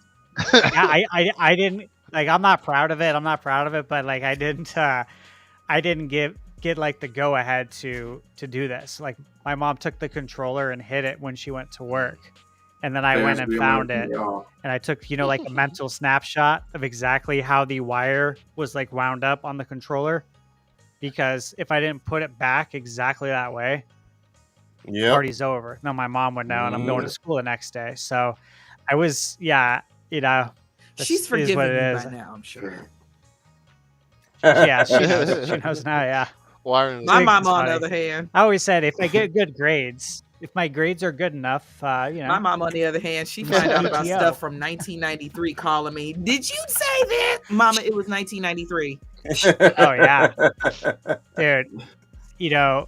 One thing we got busted for was something like, I think, around 93. I've told her brothers, and I don't know if you guys did this. BMG, 10 CDs Yes. for like Oh no, I didn't Yeah. touch it. I didn't touch it. I Dude. fell for that one. We did that. My mom comes into the room. We're playing, I think, like NBA Live or something back in the day, and she's like, "You guys got a package in the mail." And we're like, "Oh, that's cool." She's like, "What could you guys have got? Like, that's weird." We're like, "Yeah, we don't know. I remember my brother took it," and we're like, "Yeah, thanks, Mom." And then she just walked away, even though I'm sure she was like right around Yeah. the corner. closed the door, locked it, opened it up, and we were like, we couldn't believe that the CDs actually came. And it was Snoop Dogg, Dr. Dre, The Chronic, Ooh. Ice Cube. It was Dang. all the stuff that, Nazi, The West, Nazi. Yeah, all the the West stuff Coast were- stimulus package. Right. yeah. So my mom comes in the room, right? This is the best part. She comes in, she's like, so what was in the package? And yeah, I don't remember how it all went down, but she's like, let me see, basically. And she saw what it was. And she's like, Snoop Dogg, doggy style, takes the CD, cracks Oh wow. Yo. it. She reads it off, Dr. Dre, The Chronic, cracks it. Oh, And just starts breaking all of them. She's like, not in this house. And it was like, it was hilarious because, you know. Because low key, our moms were right Yeah. about that one. Yeah. they were They looking were. out. They were. No, they were. Well, that's okay. Now we can buy Yeah. all of the naughty music we want, either vinyl, digitally, or whatever. All we sorts of want. options. Yeah. Just streaming straight up. Like, Crack this, mom. Now, my mama, she would have cracked me if I had tried that. But all my music was not that. The ones that were like that, I'm not gonna say that on the internet. Anyway. Well, we were definitely going to allow our chat to ask questions, Yeah. but I think we were kind of answering them as the questions were coming through. Stash was handling his in such a professional way. Before we get out of here, though, I know there were some questions that actually came up, Stash, on your channel. Do you want to throw a couple of those out? Yeah. Thank you. Actually, let me find these. Oh shoot! You know what? I can't go back anymore. I was gonna play it off and be like, I can, but I had to refresh the chat, and whenever you refresh the chat and restream, it starts off literally where you're at, not from Oh, the I had a chat. feeling it did that. Yeah. You can go on your actual channel if you, because somebody got a few super chats. You can look at the fan funding. I think if or one of your mods can also see it from their end too, depending on what permissions you've given them. That would be. I think Boo had a question. Yeah. Boo Mini. Oh, I She think I did did. see that one. Oof. I still have the restream chat here. Oh, fine. I just asked Boo if she had a question. Boo. Okay. Boo's in the chat still. She's a miniature boo. Let's see real quick. Miniature boo. Yeah. I wonder what character you will be playing in Mario Kart World. It was like, I think a couple years ago or something. We were in she was in one of Nate's streams, and for whatever reason, we always assumed Boo Mini, I think, was like a guy. We just assumed. And she's like, "Oh, by the way, I'm a girl," and I'm not gonna say her real name, but she dropped like her real name, and it's like, "You have the girliest name ever." Oh wow. Oh, Boomini, can you look under your settings as a mod and see if you can see fan funding? You can see all the super chats that come in. It'll just show you the super chats, and then maybe you can, like, I don't know, retype them. I don't know, or ask them in the chat for us. I don't know. Yeah, because the Stormcast does not have fan. Here, Stash, can you make me a not mod yet. for like 10 seconds? Not yet. Can you make me a mod for 10 seconds, and I can show you what I'm talking about? Yeah. Yeah, totally. Actually, she did ask you one. She did ask you a question like an hour ago, Sandstorm, about a direct. Do we think we'll get a direct? Joycey, can you type something in the chat I'm waiting for my screen to refresh. just so I can get you real quick? Doobie, doobie, doo. Can I DoorDash myself? Okay. Add as moderator. Done. Thank you. You're welcome. Done and done. How do I? Okay, refresh again because YouTube is being. Plucky Ree asked about the Metroid drop when we were kind of putting that in. What month? Oh, Well, I'll tell you what, guys. So, like, I like the theory about third parties owning November, and kind of rolling out the red carpet. Also for like Call of Duty, I think that could be a good month for Final Fantasy VII as well. If not, though, right? If that's not, and if it's the mystery game, I mean, I'm sure you guys all thought the same thing. But after Pokemon got dated for October, I'm like, oh, that means whatever November is has to be bigger than Pokemon, which is exciting because there's only one thing I know of that's probably bigger than Pokemon that could come out, because we know we're not getting Zelda right now. Age of Imprisonment. But there is a game. There's a game. I don't think Age of Imprisonment can be that big launch year holiday title. I really don't. That's why I think agree with that. That's why I think that's gonna be December. Like I think it's gonna be there. I think it could be. I don't know where Kirby Air Riders fits in, but Sakurai seems to really love those December releases. Something's getting pushed, man. Some might bleed to January because their year goes to March. So I think so too. I think that's why Age of Imprisonment is winter. January. And again, this is what games typically do that are winter, so they can flex it in or out, depending on how things are unfolding. So I really wonder if we're getting something Mario in November. We can't I wonder about that. Yeah. Possibly a Smash Brothers Switch 2 upgrade. Depending on how far along the new Smash is. If it's a few years out, why wouldn't Nintendo do this? Yeah. Is my I mean, question. when was Wonder shown off versus when it came out? Wonder was shown off in the June Direct and came out in October, right? October, November. Fall. I just don't remember what month either. Yeah. God. That's another one too, though, that Wonder could get a Switch 2 edition with a DLC expansion. Wait, didn't Scarlet Violet come out that holiday of 2023? Pokemon? I might be misremembering. No, it was the it was 2022 because it's been like, I saw someone post, it's been like 2 years and that's November 2022. Okay, I don't know what time is. Yeah, okay, that makes sense. Man. Yeah.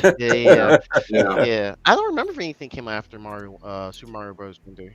I think Wonder was the year we got Pikmin and Super Mario RPG. Yes. Okay, remake. That was in. I think that was November. Yeah, that was 20. Yes. That wasn't last year. That was the year before. That was the year we got Tears of the Kingdom, right? Yeah. Because everyone thought after Tears that we were going to start transitioning to Switch 2, and then Nintendo was like, playing. no, actually, we got all these games coming, and then another year of games. Okay, thank you. Okay. Real quick, I was able to hunt down Boomini, your questions. So thank you so much, Sweet Pea. This is on Thunder Stash's channel. First, she sent in her member chat. She has been a member for 2 months, level 1 Essential Stash. And she says she's so excited for Switch 2. And then she gifted a member to Thunder Stash's community. Again, thank you, Boomini.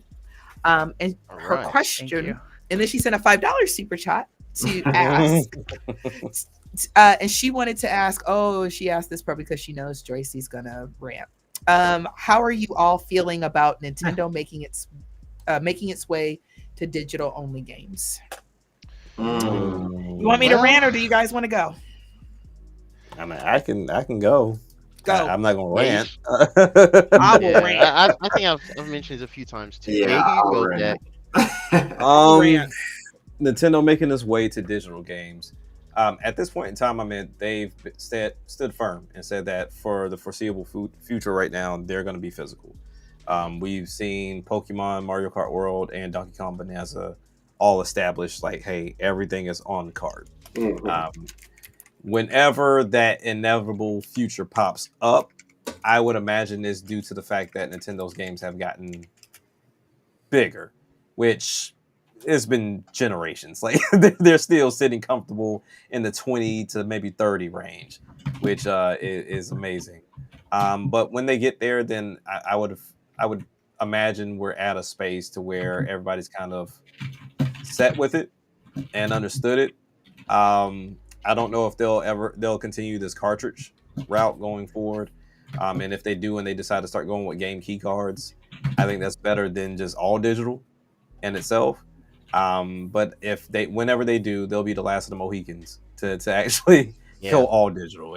That's when you know it's official. Mm-hmm. Everybody's digital. When you see Nintendo go across that finish line, that's when we know it's all digital at that point. But I think it'll be some time before we get there. But I do have some hope, and this is something I think I said maybe a couple of shows ago.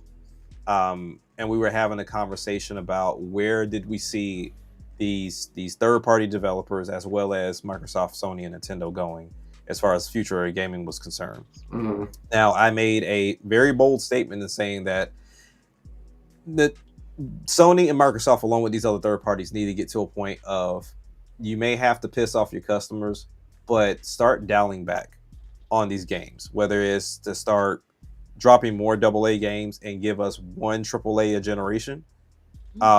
But you have to start dialing back because we watch companies fall off every generation. Mm-hmm. Like they either get bought out or they're just gone for good. So to avoid fire all the devs. Exactly. So to avoid all the digital, they have to dial it back. I feel like that's the only saving grace, because tariffs aside, we watched companies try to compete and say, hey, my game's 60, and it's like, but your game's not 60.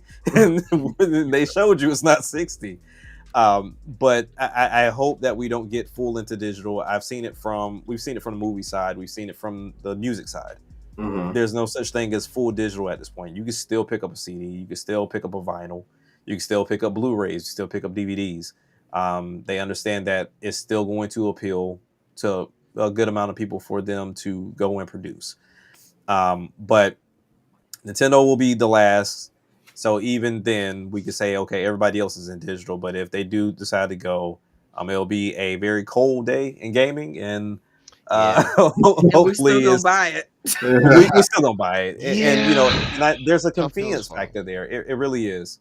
I mean, even when you talk about, I'm on the couch, I turn on my Switch, and I'm like, okay, I want to play, let's say I want to play, I don't know, Zelda. I want to play Breath of the Wild. But I have that on cartridge, and I don't have that game in there because I have Ace Attorney in there. So now I got to get my lazy behind up, go swap out the cartridge, and then do all of that. And it gets to the point where I'm like, I just don't even want to play it right now. I think I'm good. To where digital gives you that benefit. You know what? I get enough steps in a day. That's why I work hybrid. But it's just one of those things to where I don't think we'll ever 100% be digital. I'll shorten my rant because I am tired. So my problem with all digital is, and we already technically don't own our games already. Yeah. Correct. Yeah. But I want my packaging, I want my cartridge, I want my physical thing, because at least if something happens online, I don't have to worry about that. Yeah. Because eventually, guys, we're going to get old. And we're going to be kicking in the Nintendo old folks home one day. I want to still have access. Yeah. Yeah, we're all going to go live with Paul Gale. I don't know if I did that. That's where all the Nintendo heads are going to go when we get old. Yeah. Paul Gale's house. But seriously, I want to be able to at least have a sense of ownership of my own games. So when Splatoon, if I did care about the story in Splatoon, that's probably not the best example. When the servers really do go for real down. Actually, I think Splatoon 1 servers are already down. You can still play single player though. They are for Nintendo officially. Yes. Yeah. But what is going to happen when it goes away eventually? Because you can't hold all of that really forever. Yeah. So, and then also it's just like I said, it's the sense of ownership. You know what I mean? What are you going to do? Nintendo come in here in my house and take away my physical games? Yeah, that's not going to happen. No. However, I Nintendo think they're. I'll just wake up all my games are Hand me gone. your Donkey Kong game. But I think there is a happy medium. And the happy medium is from the business side and for the consumer. The business side of Nintendo is like, look, this is getting expensive. We're putting all these physical games out there. People aren't buying them, but they're paying all the buying all these digital games. Look, guys, we're going to eventually have to phase this out. I think, and also I don't think that digital games ought to be the same price as physical. Yeah, that's another problem I have. Yeah, but let's say Nintendo Switch. It'll probably be Switch 4 or 5 by the time it really happens. We're going all digital, guys. You know, that's all you need. However, for those who still enjoy collecting physical, and they give us whatever the cartridge or whatever it's going to be, and then they go back to manuals and still make it whatever the price it's going to be. Oh, love that. And they only have to produce so many. So, you know, they'll produce 1 million physical with the pretty manual, maybe even add an extra $5 for it, you know, something like, or $10 or something like that for it. And then wait until that sells out. And then if that sells out, you see what I'm saying? We'll make kind of pay. So limited run games, but better. Exactly. Better, way better executed. Better time frame. I see. And you don't have to hunt for the games, because I had to hunt for Lollipop Chainsaw, and it runs like absolute garbage on Switch 1. That's a game we can add to the list that I think is going to look better on Switch 2. But the thing about it is that you want because one of the things I think we have the benefit of with Nintendo is that they built all their games on us. Yeah, we were the kids who had the NES and the SNES and the N64. So they want to still keep us happy, in a sense. All right. So I think that they're going. I would hope they would give us a physical option. So then when we're 90, we probably won't care. There you go. Because by then I don't think there'll be any physical option. That's definitely going to happen. Yeah. Okay. Done ranting. I promise. Yeah, I kind of feel the same way. It's going to be forever before Nintendo actually hits a point where they're like, yeah, we're going to go digital only, especially with the compression techniques that they have. I think because of the game, the whole key card thing, to be honest with you, I also think that's going to last a lot longer than what people think that it is. It will. For that same reason. It's lasted on the other systems this long. Yep. Some people are just kicking and screaming right now. It's not ideal, but so I think, you know, and real talk, you can take this how you want to, whether it's good or bad, but it's conditioning at the end of the day. So you're still gonna get the gaming key cards, and eventually you're gonna be okay with them because they're still better than the digital point, and you can still set them back. So it is what it is. But yeah, that's my thought on it. I also want to say that the day that we get a fully digital point with Nintendo may also be the day where that company, kind of similar in how the Switch is and everything that they're doing now, is when the company as a whole has made a transition. Because I feel like between Wii U and Switch, like this Nintendo is not that Nintendo. So I'm talking about all new people in that position to make those kind of calls and stuff like that. So, I mean, who knows if that's the same Nintendo we'll love and care for, or if it's just another team. But yeah, at least all the first party Nintendo games are going to be full on cartridge or full on digital, whatever you want. It's mainly the third parties that are like 150 million systems sold. Yeah, we want to put our game on your system. How do we do that? Oh, we don't want to do cartridge, because cartridges are physically, the individual cartridge by itself before you put the data on it, or they're like what, like $12 or $16? $16, I believe. Man, that adds up. A lot of overhead. Third party ain't paying for that. Yeah, they ain't paying for that. That's why we have game key cards, because Nintendo said, well, we want your games on our system, and if you refuse to use the cartridge, here's another option. people like options. Real consumers like options, because at the end of the day, the third party, regardless of how whatever Nintendo sells, they could have just said, no, we don't want to. They could have just said that. Yep. But they didn't. So we got a key card option. It is what it is. I don't like it either, but it is what it is. That's the way third parties wants to roll, and that's the way they roll on the other systems. It is what it is. That's the way it goes. I think there's a whole strategy behind this, and I'll just say this quickly. I agree with everyone's points. They're all really good points, and I share, I think, all of them also. The thing is that I've been thinking about this, and I've talked about it a little bit on the podcast, is that, okay, we already know the direction Xbox is going in.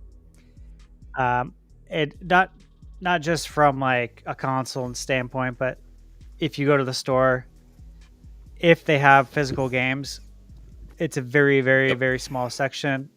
They're out the door on that. And we already know their split is like, I think 90 or 91, 9. So they're done with it. Sony, similar. PS5 Pro, the only way you can buy it all in one piece is digitally. And you have to buy the disc drive separate.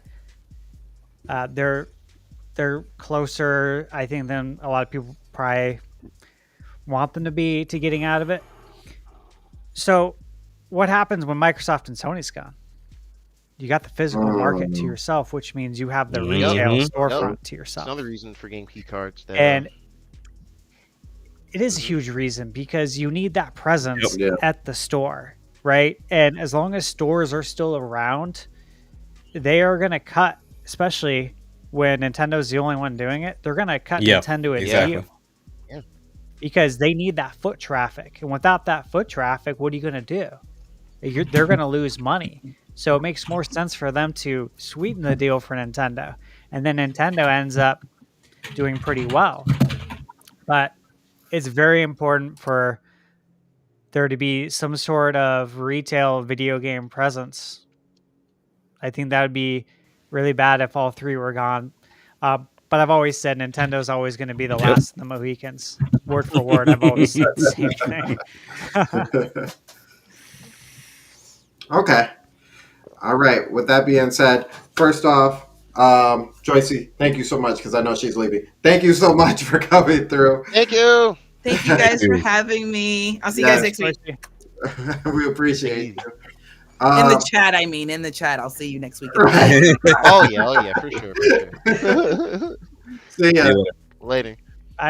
Make sure you guys follow Joycey. I've left her Twitter handle in the description below, so you make sure you guys can follow her.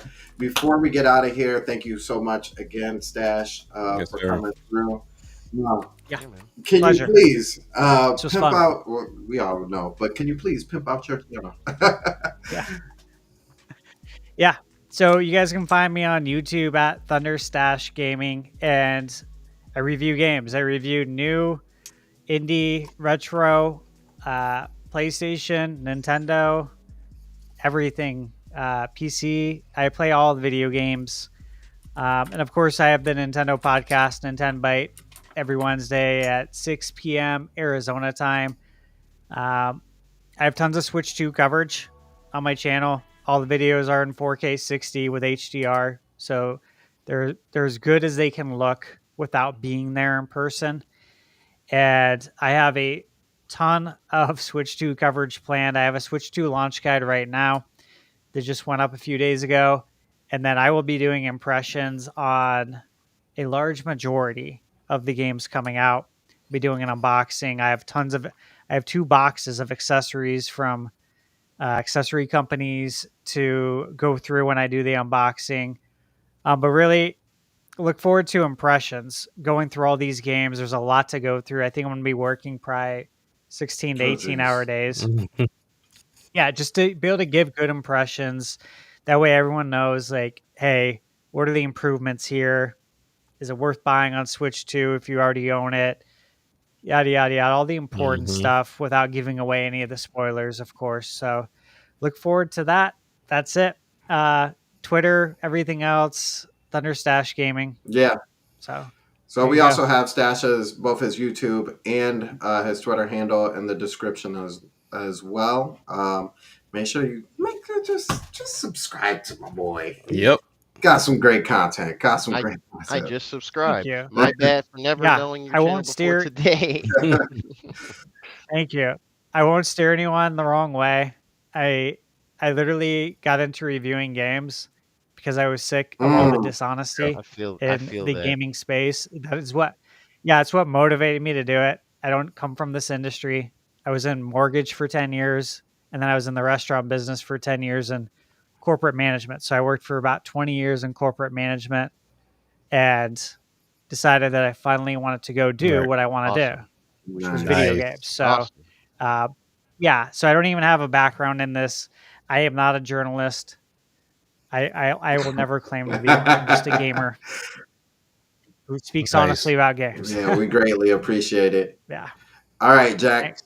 What you got up for us? So kind of similar in the nature as Stash. I plan to do like a bunch of pre-recording, nothing live.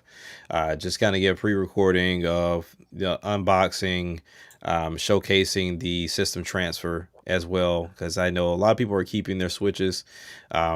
I have no reason to, so I'll be doing the system transfer, and then also showcasing games that we don't know anything about. I know we've had questions about the games that didn't show up on that free list, but their frame rates are unlocked. So let's see what they look like. Just kind of getting a feel of mouse mode as well, and just really showcase as much as I can. I don't do this full time, but similar to Thunderstash, we love talking about games, but at the same time, you find a solution to your problems by creating the solution and being the solution. So if everything that you go to is disingenuous, then hey, just make it yourself. So you're gonna be your best critic in that nature. So I plan to do that and get the information out there, and just really allow people to see the games for what I have picked up. I'm not gonna go crazy and buy everything, but definitely for the games that I'm interested in, people will be able to tune into the channel and actually get a chance to see what these things look like. And I'll play it for a little bit, but I also want to respect the kids as well, and like, hey, we're gonna have fun before Dad starts recording and doing some work. So Yeah. Yeah. All right, Geronimo. Yeah, thanks for always great to be here on the Stormcast. Yeah, as far as my channel, I think we're all kind of in the same page, like just hitting the first impressions, unboxings, things of that nature. Yeah, I also have like a kind of like a full list of games I have personally. Nearly 24 Switch One games I'm gonna try out as well. Just see what we got. I'm looking into like one of those frame rate graph counters or like the overlays like you see for like Okay. Digital Foundry. I'm looking to get that into my video, so I'll be working through that this weekend. We're shutting DF down. We're shutting them down. Really, like it's funny. Both Stash and Jack said the exact same thing I've thought of the past week and a half. I was like, man, they've been doing a number on this coverage. Like I feel like it's time to kind of just become the one to do it. Yeah. But yeah, as far as that's concerned, my channel also a gaming enthusiast channel. It's mostly Nintendo focused right now, but I do, we'll pop up some PlayStation, some Xbox, some PC, where I can, like doing some discussion videos here and there as well.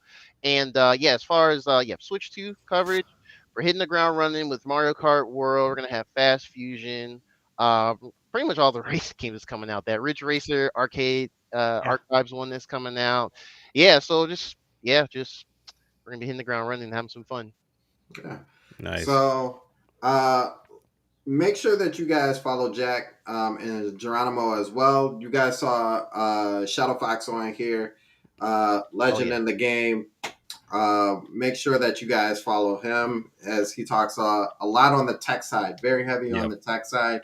So if you want some truths on technology, especially when it comes to the consoles and what they're really capable of or what they can really do, definitely check out Shadow Fox as well. Trey Vito, our other co-host, does a lot with the entertainment, and he actually just started a third channel with music as well. So definitely check him out.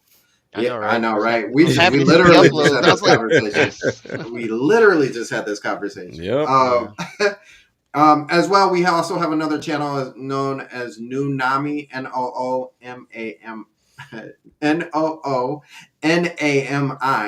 where we talk a lot about anime and all that other stuff. So if you love anime as well, make sure you go over there and check that out as well with Nodoko Yui. And then last but not least, the Sandstorm Show. Because subscribe here. Man, what? Subscribe here.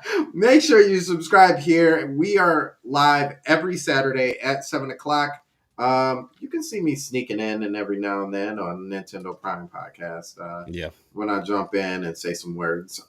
Sunday, we have the Winging It Podcast at 7 o'clock almost every Sunday. Mm-hmm. And then I am also on the Jill Podcast, Terminator Juices Podcast, on Mondays as well at 7 o'clock. We do have a giveaway, a Switch 2 giveaway. I know everybody's like giving away, and we just doing the same thing. So if you want your chance to get a Switch 2 in your hands, I cannot promise you that it's going to come on June 5th because I still got to send it out to you. But you will have one in your hands at some point. So make sure that you hit the subscribe button as well. Follow the link for the giveaway at your chance to win a Switch 2. Other than that, we thank you guys so much for coming through. Thank you once again, Thunderstash. Thank you, Joycey J. Thank you to everybody in the chat. And thank you all so much for showing up and having a great conversation with us. We have hit 4 hours and 30 minutes, which is wild. This is the longest one. So I know. Nintendo Bite numbers. At least since I've been a co-host, like, man, it's feature-length presentation. Yeah, this is Nintendo Bite numbers for sure. Yeah, it is. Yeah. So thank you guys. We will see you guys later. Thank you. Peace. Peace.